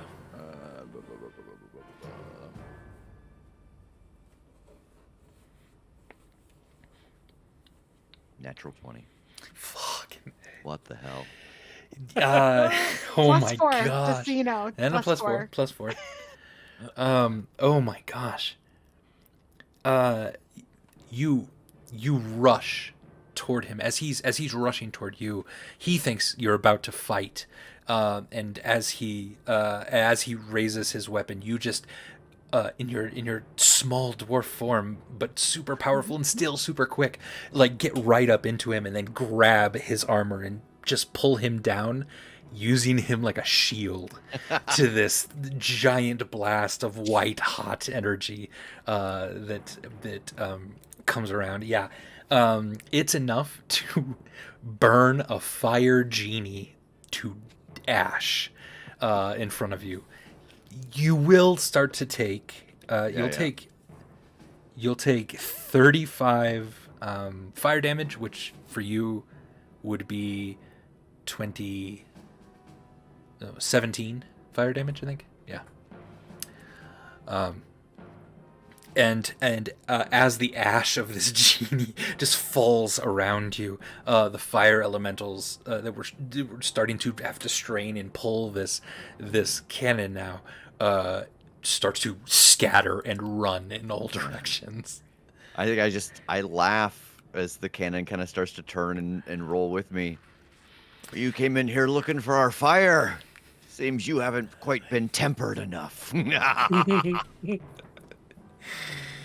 And as you start to methodically hunt down the fire elementals in this, you feel that flash of blue light behind you in that room again. They're not stopping. That thing is active, and someone keeps summoning things. I think I have to see if I can destroy that. Okay. So as your cannon starts to methodically hunt down these things, you turn and start to make your way into that room. Dash. I'll tell the joke. I'll try to do it in Celestial. Well, first of all, what Larea hears is well, wait, well, yeah, no, it doesn't. I was gonna do something. Okay, it's just I'll do it. This joke only works in Celestial for some reason. And you want me to do it like in a Celestial sounding kind of way? Only if you want. I was gonna say like your get out of jail free card here is like you just like make celestial Just do noises it. and Aster laughs and then everyone's like it's funny and celestial and we Behind the curtain. Yeah, no, I like that. I do have a joke, but it's not very funny. yeah, no, go for it. It's hilarious in celestial. Yes. So the joke is, I farted at work today. It was so bad they had to call in the plumbers to check for a leak in the sewage system.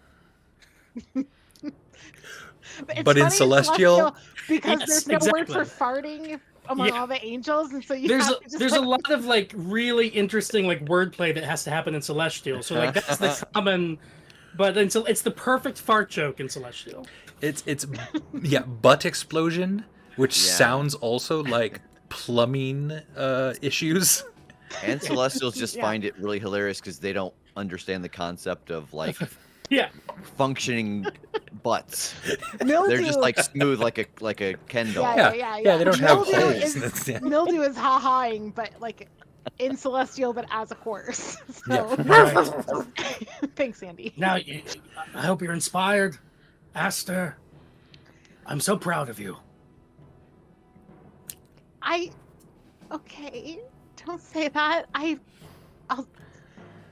I'll find you. I'll find you. Sure. Oh my god. I'll see you later. Aster runs kiddo. away! She runs away. No feelings Sorry. allowed. No feelings allowed. yeah. And Dash will head through the dining hall. Dash, you head into the dining hall. There's 12 fire elementals in here. You don't see Feldspar at first until he essentially carves a fire elemental in half with this ice blade that Yeah. shoots a spray of ice into the air and starts to oddly then come down very softly as snow. Can I And- try to help him kill some of these? I'll Absolutely. unsheath my Marat this time and actually use the rapier to try to as I go through. Like I'm not staying there to fight, but I'm Right. just offering him some assistance. Give me 3 rolls of that. Okay. Rapier rolls. Where's my character sheet? 7, 20. I'm gonna refresh roll 20. It seems to be weird. All good. And open up my. There we go. 3, Okay. 1, 2, 3. I think I rolled 3. Okay, 17 critical hit, 28, and a Wow. 20. Okay. All of these are gonna hit. One of them grabs Feldspar and starts to kind of yank him away, and that one you very quickly, quicker than you knew that you could move. You come rushing in and stab into that elemental, starting to disperse it. You slash then at the arm, which separates at the shoulder and starts to drift off into just embers. he is free, and he turns around, lops off the head of this fire elemental. Again, that spray of like ice and water and snow. And he shouts at you, "You fool! Of course, you fool! Of course!" And he slashes at a couple more as you stab into one that's rushing at the both of you, and then you slash into it again, but it smacks you across the floor a little bit, and you roll and tumble. Two more elementals then kind of pounce on you, and then all of a sudden you feel like you're lifted up. Gravity doesn't make sense for a moment, and you are thrown across the room. And you just see Feldspar's hand reaching out toward you. It seems like he must have cast a spell or something to get you away. As then 6, 7 fire elementals just start to consume him. You can no longer see Feldspar the king. You see a dark outline that's thrashing around in a raging inferno. Can I say that after he said, like, "You fool," did I have time to say my punchline to the, "What's the difference between a merchant and a piece of shit? A piece of shit doesn't come in here with dining hall and explode at the beginning of an invasion of the Citadel." You believe that you hear laughter over the flames. All right. Fuck. And do you continue on? Yeah. All right.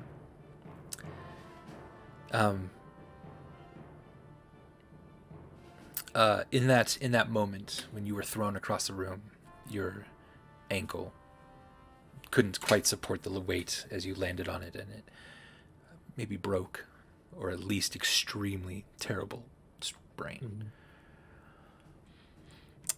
Aster, what are you doing? Well, I know that command is what. Well, we're going to be study. Okay. I have Mildew with me, so I think we will ride or fly on Mildew through the halls to the study to get there faster. Okay. Is the way pretty clear? No, but you're able to dodge and roll, and as sort of mundane sometimes as Mildew seems, she's quick and agile, and she cool. knows what she's doing. Yeah. She gets you there safely, a bit burned in places, but okay. You're there. I will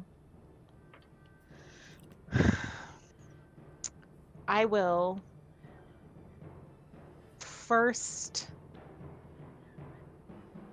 try my channel divinity to abjure the extraplanar. As an action, I can present my holy symbol. Each elemental within 30 feet of you that can hear you must make a wisdom saving throw. On a failed save, the creature's turn for 1 minute or until it takes damage must spend its turns trying to move as far away from me as it can. Interesting.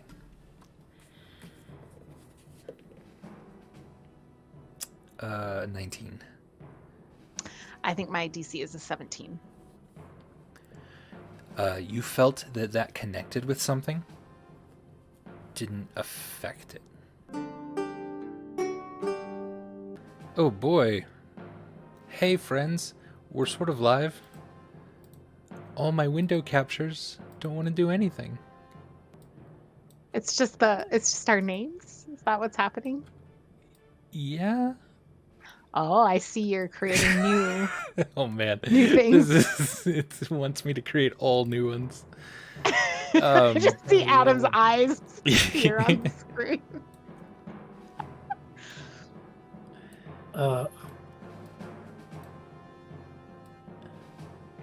Yay! Well, okay, we'll kind of do. Oh boy. Adam, quick, tell jokes. It's just you. All right. Here's a joke. Dash, as he's walking along, he'll say, I knew an old bishop who had lost some of his teeth and complained of others being so loose that he was afraid they would soon fall out too. And I said to the bishop, never fear, they won't fall out. And why not? Inquired the bishop. And I replied, because my testicles have been hanging loose for the last 40 years as if they were going to fall off, and yet they are here still. I think the stream went down in the middle of that. Are you kidding? No, it's still going. It's still Okay, going. It's okay. Still up. It's just it was like boy. got a little spinny and it froze. Yeah, so yeah. Probably Fun. got interrupted for folks. Sorry. Oh my gosh. All right, we're almost there. We're coming back. Chelsea is not impressed. Of course. With my joke? We just got some dots. All right. Dots on dots on. Well, let's see Dots here. on dots on dots on dots. What do you call a snake who builds houses? A boa constrictor.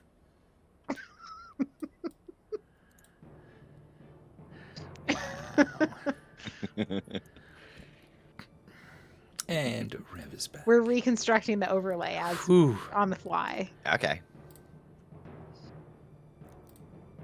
What did one snowman say to the other snowman? Do you smell carrot? No, that's okay.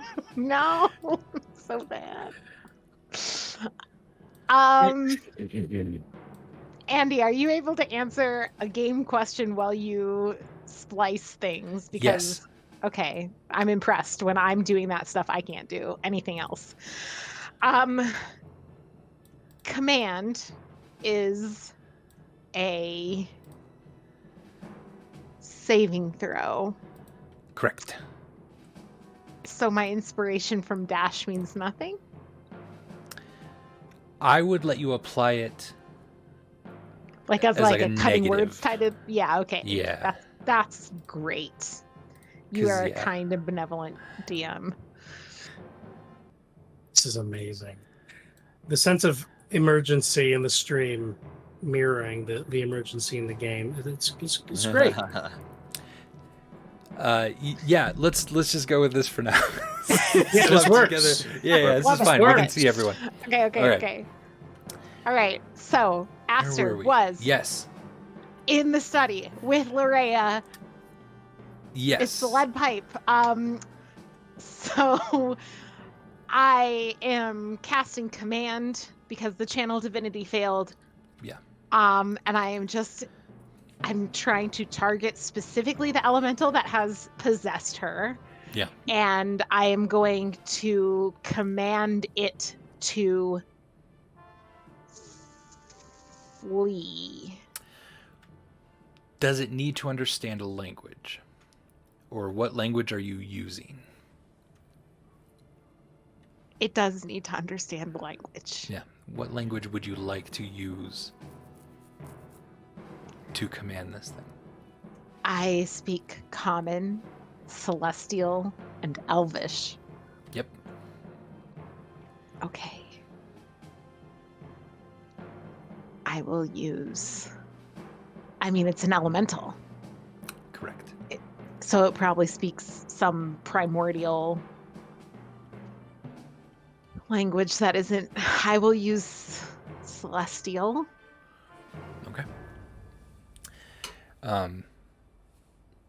Why don't you go ahead and roll The D10. the D10.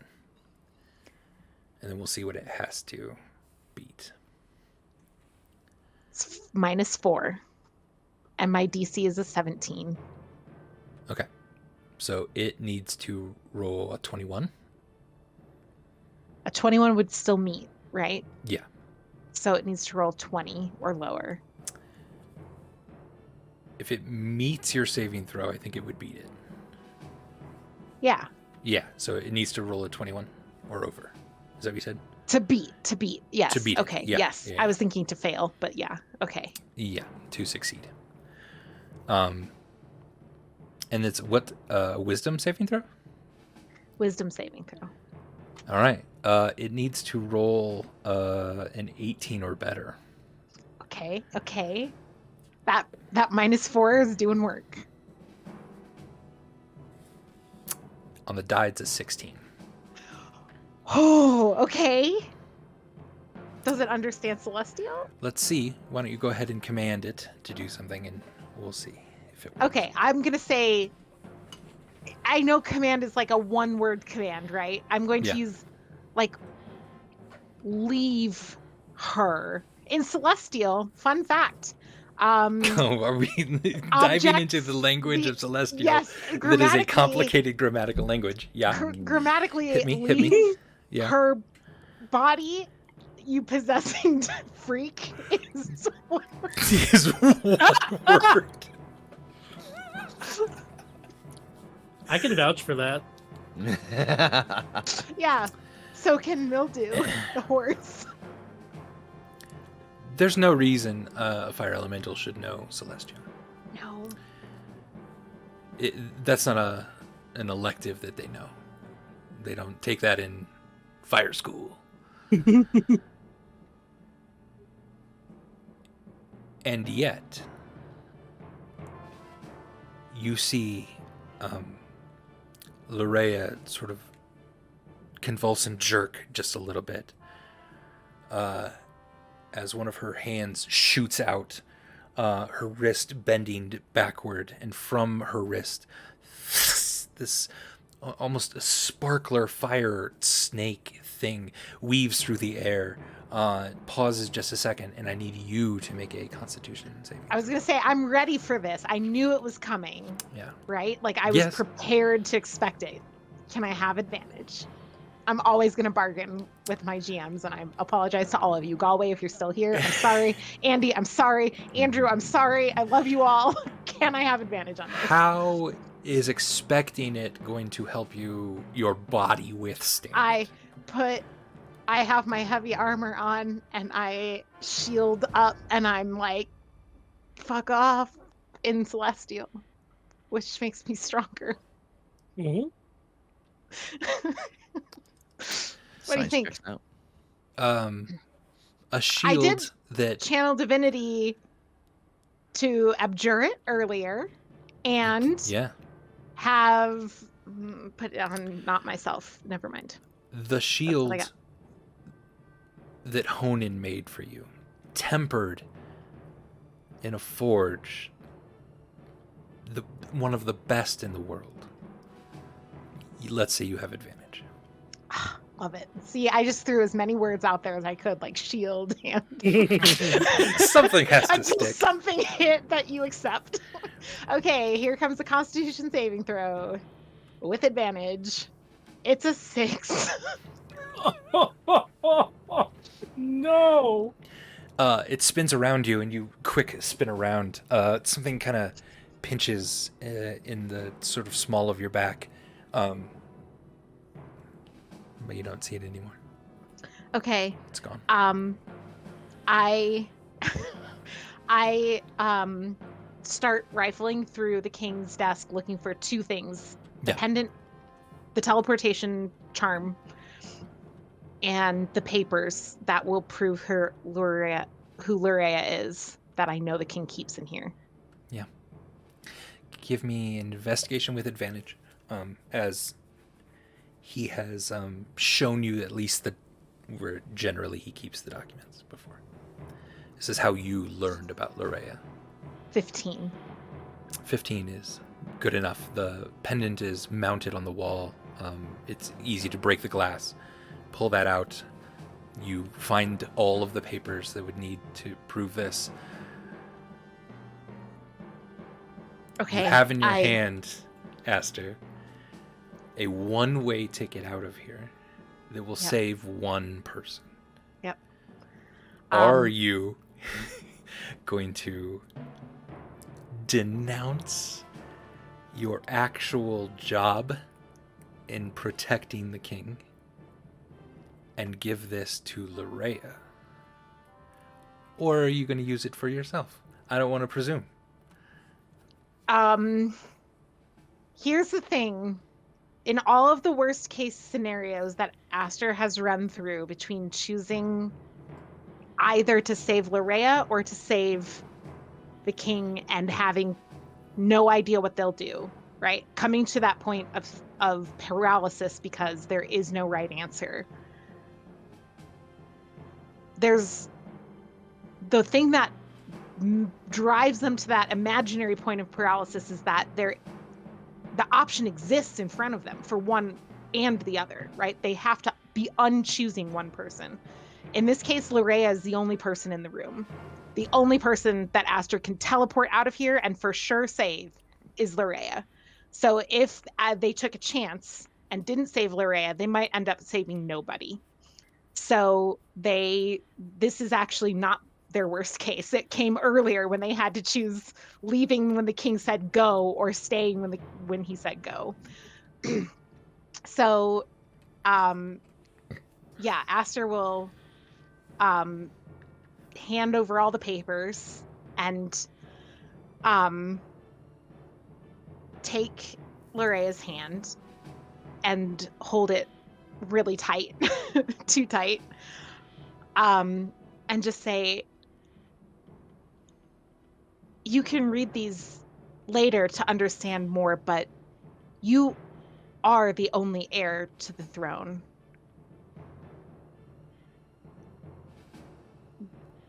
Feldspar is your great something grandfather, and if Bovalia needs you after all of this, you need to know that now so that you have a chance to think about what you might do. But these papers are what you'll need to prove it. I don't understand. Why are you telling me this? Because I'm gonna go fight and you need to leave and be safe and be the legacy that I don't think the rest of us can be. And I'll take the teleportation thing and start to activate it. I don't know if it's an instant effect, but I'm imagining there's a chance. She would have to wear it, and it's just at that point, it's just a word. Okay. Yeah, okay. Then I'll loop it around her neck. You try. She grabs your arm. I'm not leaving. I'm not leaving you. How? It can only take one of us. I can't. Then you. Who am I? I don't matter. You matter. And she grabs your cheek and starts to rub her finger across the stars.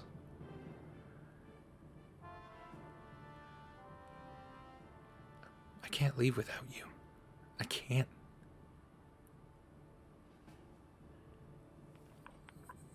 I don't. There's no option. There's no option where both of us leave. There's an option where both of us don't.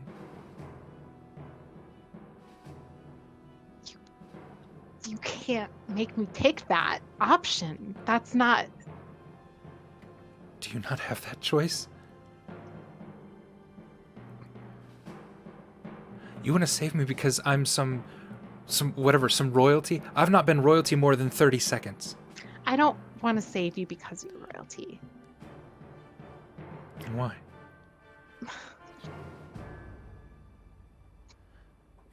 Say it, please. The same reason you don't want to leave. Please go.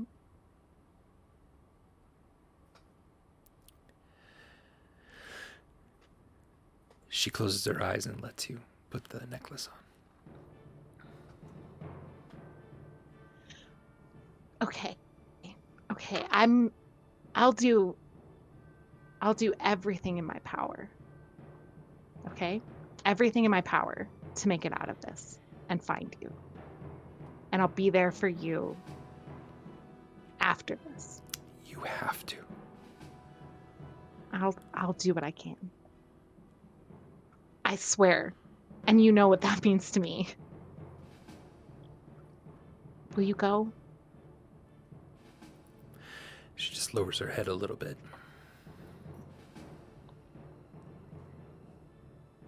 You're able to put it on if you want. Yeah, I do. The activation word is coward. Oh, shit. You have to And say I it know out loud. that? Yeah. I have to say it Yeah. to send her away? Oh my god. She'd be like, "What you call me?" Yeah. Aster, yeah, I mean, like, staring at their feet, holding on to Lorea's hands, will just whisper as quietly as they can, "Coward." Lorea is gone. You're alone in the study, hearing the sounds of battle, of screams, of innocent assistants and chefs getting killed or infected, or you don't even know what. Can I try something? One last thing here. Let's do it. All right, I'm going to activate my Radiant Soul Asmar ability, take on my angelic form with my wings. And in Celestial, I'm going to yell for Basmanut, the god.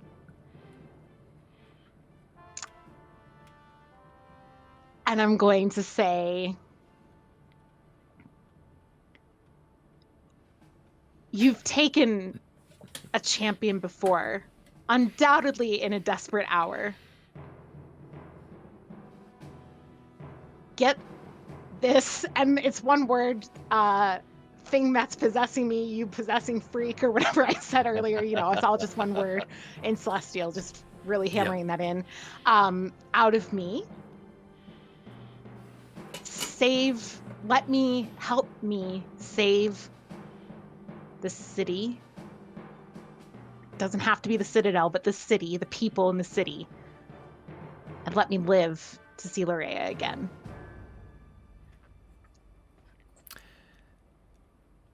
A crazy coincidence is what your first thought is. That in this room, looking now up at the stained glass window in here, depicting Feldspar kneeling in front of a moon. Maybe it's not coincidence that at that moment the moon comes out from behind a cloud. And as it is evening in the city, there's a yellow light that comes and shines on you at this moment.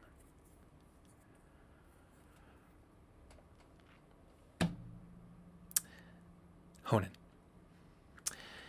you've made your way through the halls of this place. You've been back to the teleportation room,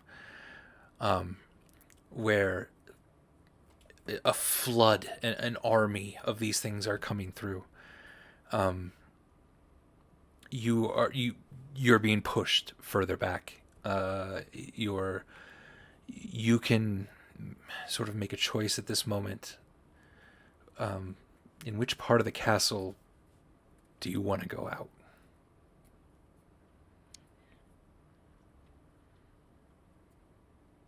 I want to live. Where do I want to die? These are the thoughts coming to you at the moment. Yeah, where would I like to die? At the forge. Because this is, again, I don't know at what point we're swept up in the narrative versus the gameplay here. I've got a bunch of healing stuff that I could use to keep myself fighting. Yeah. Okay. Yeah, absolutely. Yeah. Okay. That thought that crosses your mind, where do I want to die, is replaced maybe even very quickly by where do I want to take out the most of these things? Yeah. Okay. Yeah, I mean, I want to go to the forge, and I stopped the cannon from going there, but I know that my apprentice is there. Yeah. And as you're being pushed back from the teleportation circle, unable to maybe close it at this moment, You are fighting through the halls of this place, and just sort of as you are getting stuck in a corner, Vanille seems to come out of nowhere. And with her, she has some healing of her own, and she starts to shine this kind of golden light that you've never seen from her before. And she's doing her best to also demolish these creatures. She grabs your hand for a moment and then asks, do we need to get to that teleportation circle? They're not going to stop coming unless we can shut it off. I can get you there. And she starts to kind of morph a little bit, and her body kind of becomes a little see-through. She becomes this gaseous form. As she is holding your hand, you do as well. And you fly through the halls with her, in and out of corridors and rooms.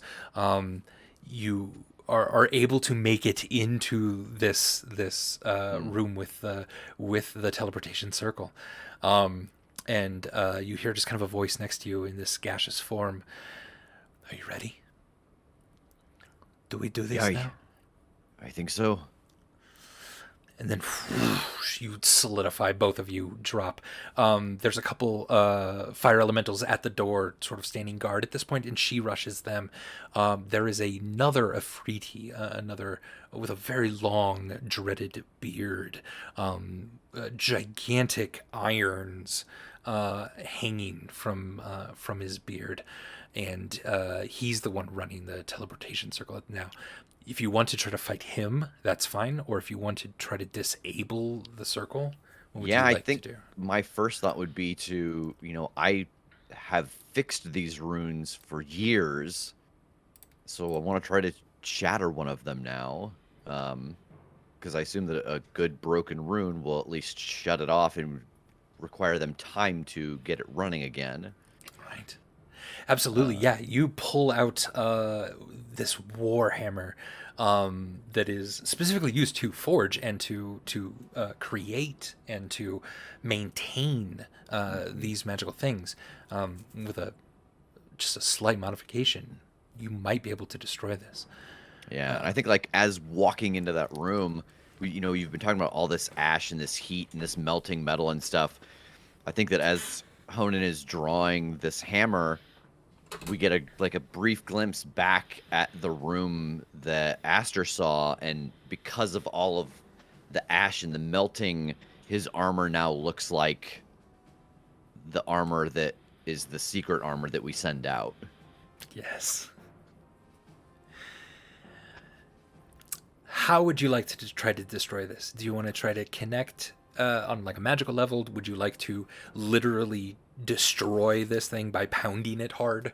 Yeah, I think it is. I think it's trying to shatter. This is a delicate thing, so I think it's just brute force trying to shatter part of it. So as you become solidified, and as Vanille rushes toward the door, insanely fast, as you reach your hammer up, trying to smash into this, the Afridi stands in front of you, grabs your arm, begins to squeeze your hand, and you hear just a pop, and then something snap. It's intense, searing pain. Give me a strength contested roll here. So a strength athletics check if you have athletics as a skill, and if not, just a strength saving throw. Okay.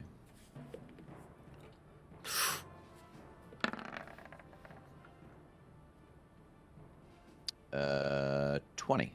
You rolled a 19. You're able to just barely overpower him.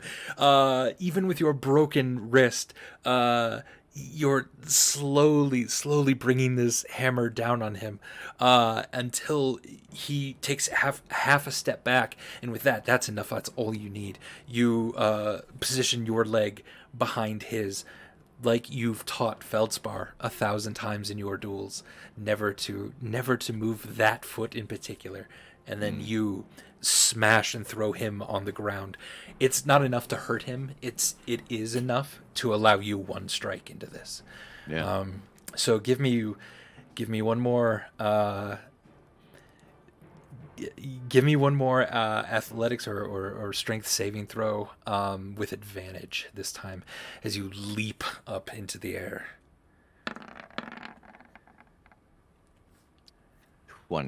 15. 15. That's all you need. As you leap up into the air, for a second, the roof of this place is just gone. You feel like you're back almost in a weird mountain forge.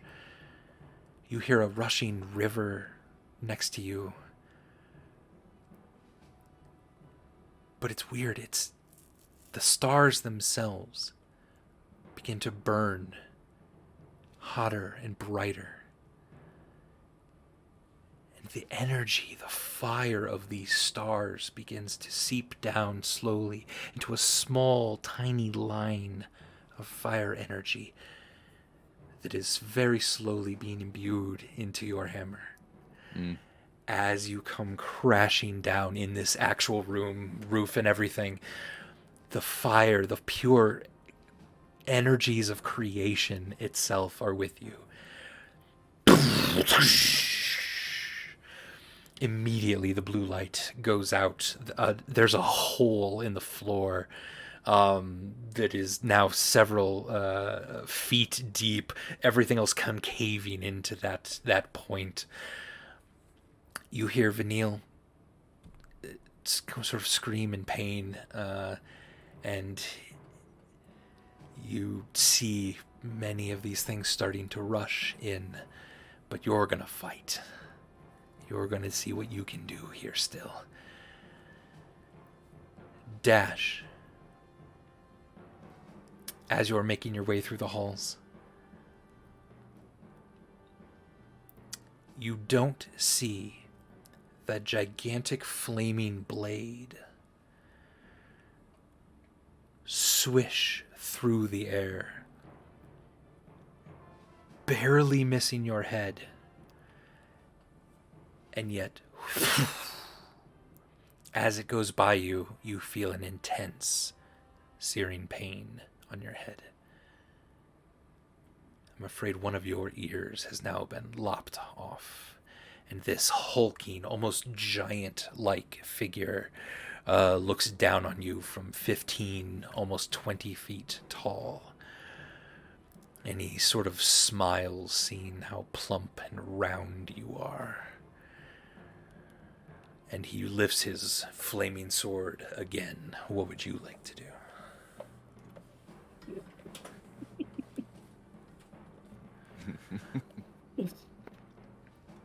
This is insane, Andy. What am I supposed to do? Hideous laughter. Tasha's hideous laughter. No help from the gallery. Yeah, I mean, this time that might actually be really useful. I'll try to make it fall prone with hideous laughter. All right, you cast a spell? Yep. All right. Do you have a joke for it? Yeah. It's What's your saving throw? He rolled a 13, which I don't think will work. for the spell save? Yeah. 17. Yeah. The why did the sentence fail the driving test?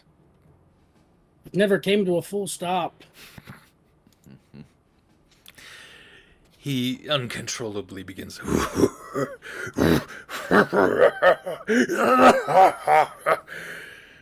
begins to he's still trying to swing at you as best as he can with this gigantic sword, carving into the walls themselves, the stone shattering and breaking and falling on you, with this, and the sword coming straight down at you as it's just laughing maniacally.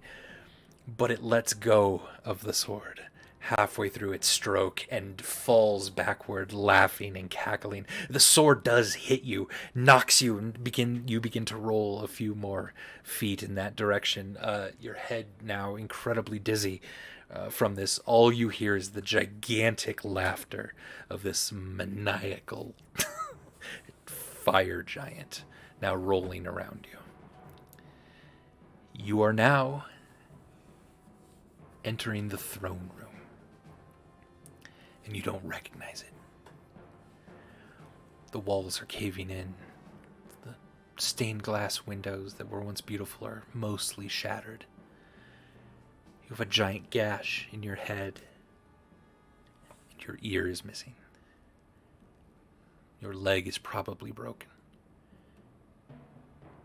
You can see that the wall to the briefing room has fallen, but there is a small gap and then a large pile of rubble that you need to get over. And behind you, you feel the heat of 100 fire elementals at this point. What would you like to do?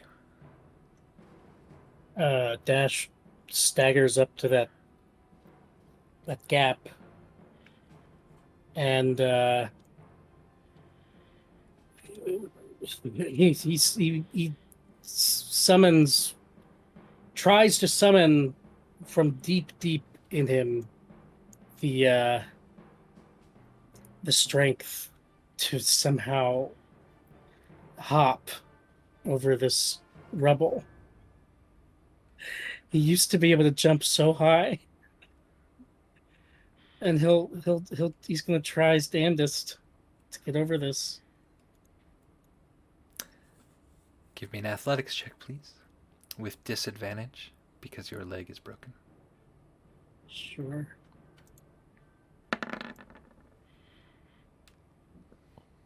A critical fail. Yeah. But only because of the disadvantage. Yeah, no, it's perfect. I love it. Oh. You get a running start. You, for a moment, feel strength again in your limbs. Mm-hmm. You think maybe you're going to make it. You're going to lift up over this. But you hear that crunch on that last step. As you begin to leap, you instead of going up, you stumble down. Give me a dexterity saving throw to see if you can hold on as this crevice beneath you is opened wider. 13. A 13, you're just barely able to hold on here. You honestly, you don't think you can pull yourself up from this stance. You're exhausted, you're bleeding, you're still fuzzy from that sword hit. Dash, yeah. I don't know, he probably doesn't even have the strength. What is he hanging on to? Just the ledge right before the rubble, the little gap there. You were able to catch yourself as you kind of fell into it. Dash is so dizzy and weak right now. He's in so much pain. His mind goes to the mission that he was sent on all those years ago, and the figure that sent him on this mission,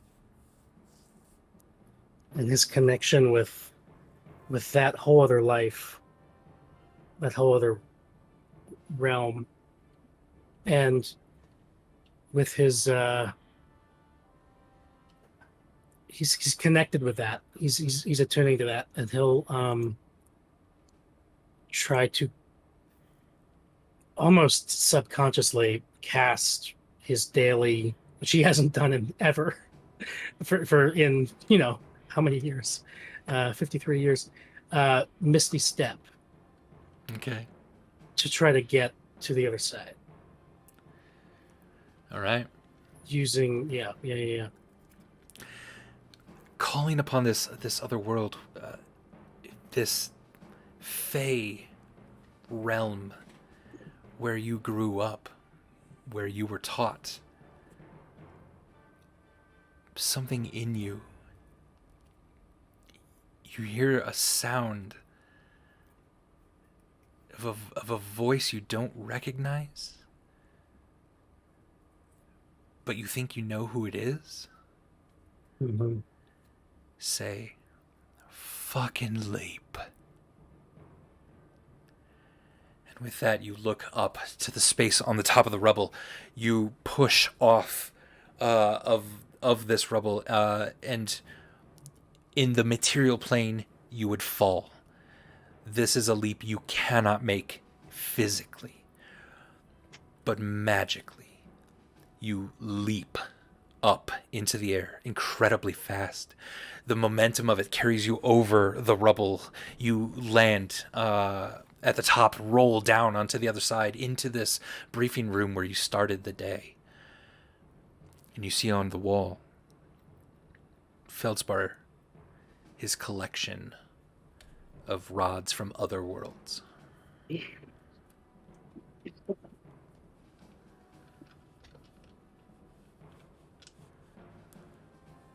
Andy, Yeah.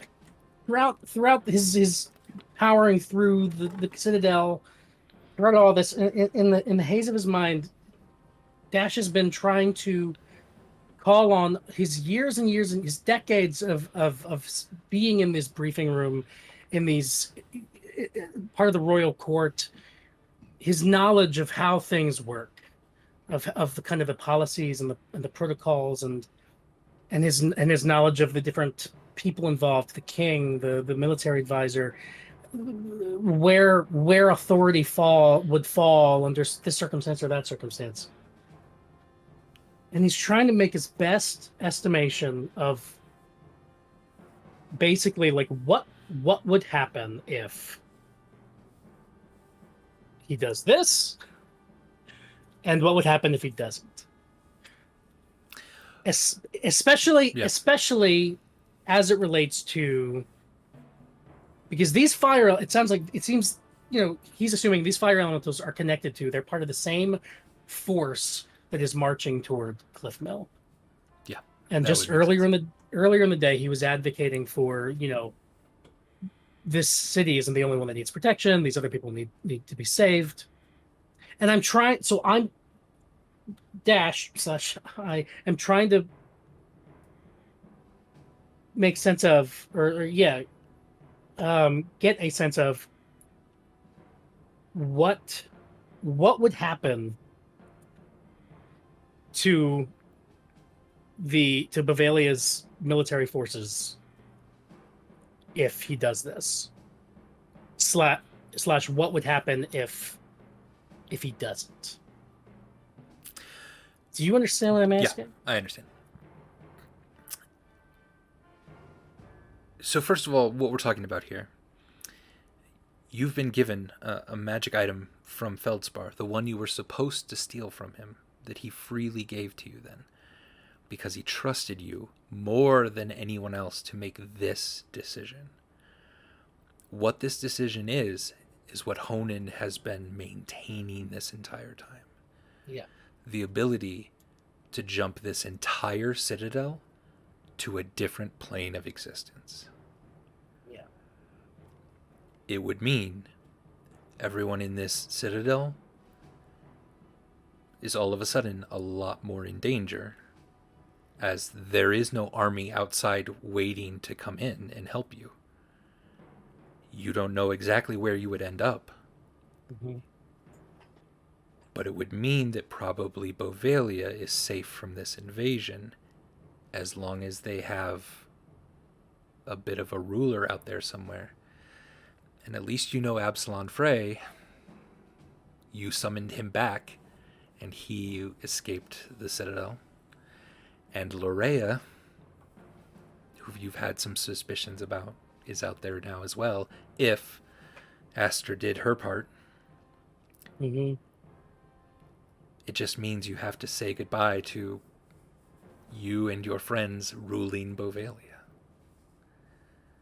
We'd be, but all the elementals in the Citadel would get teleported with us. They would come with you. Fixing a teleportation circle to a citadel that isn't even on this plane of existence wouldn't matter anymore. And assuming that the military advisor or whoever succeeds her in the line of command, if she dies or something,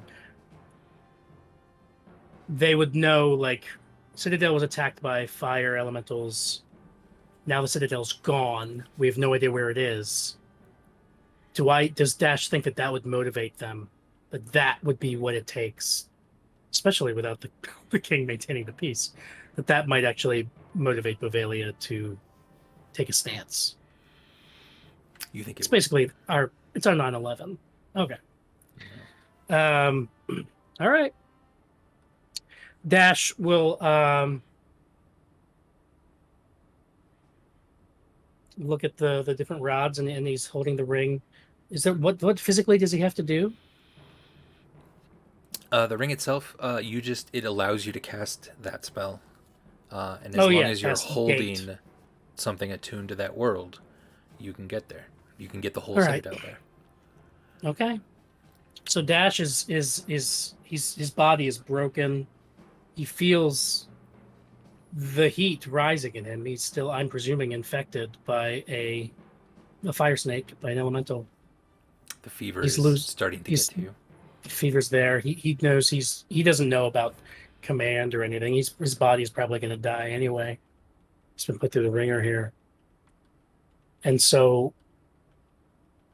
with his last kind of even just like gasp of consciousness, he holds the ring and he says,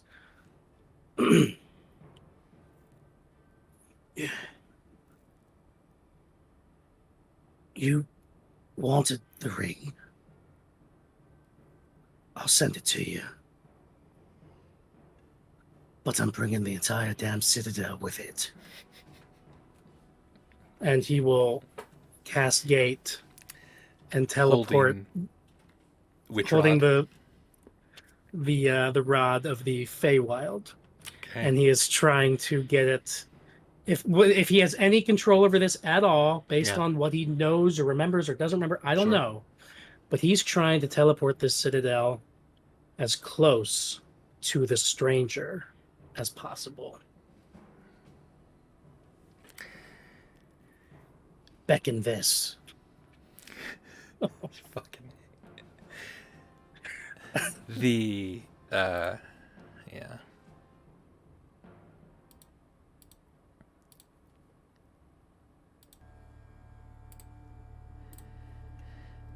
The night in Bovalia is lovely. Fireworks begin as the celebration of the Pax Seculum is now underway on the eve of this beautiful festival. People are in the streets. People are celebrating. They're getting drunk. Bards are singing. Some of them your tunes, Dash. And then there's a hum sound, and a wind washes over the city folk as the citadel on the mountain peak of where the city is completely vanishes. The chaos and the violence inside, somewhat unknown to the people out there, but not to Larea and not to Absalon Frey. Hopefully, this was enough to get these people to make a decision that maybe their king couldn't. But it is still put to them. Are they going to ignore the horrors of the world or do something about them?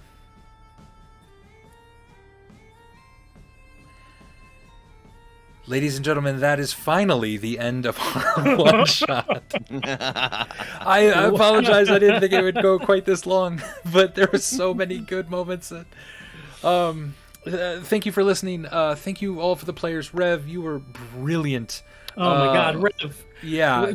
I promise not all of our one shots are not this long always. So Not please always. come back and play with us more. But you were incredible. Oh my God. Listen, as soon as you said, like, oh, it's teleporting us to the Feywild, I went, oh, well, I want to Google that. And the first thing that came up was a book that's getting ready to come out for the Feywild. And I was like, go on. Oh, man. Thank you so much for playing. Thanks for listening. Thanks for hanging with us. Whether you're watching this on Twitch or YouTube or whatever, or listening to it in the podcast, we love you very much. Wow. Some crazy stuff happened. And I can't wait to explore what all this means. Yeah, thank you very much. We love you all. Have a good night. Bye. Good night, everybody. Bye bye.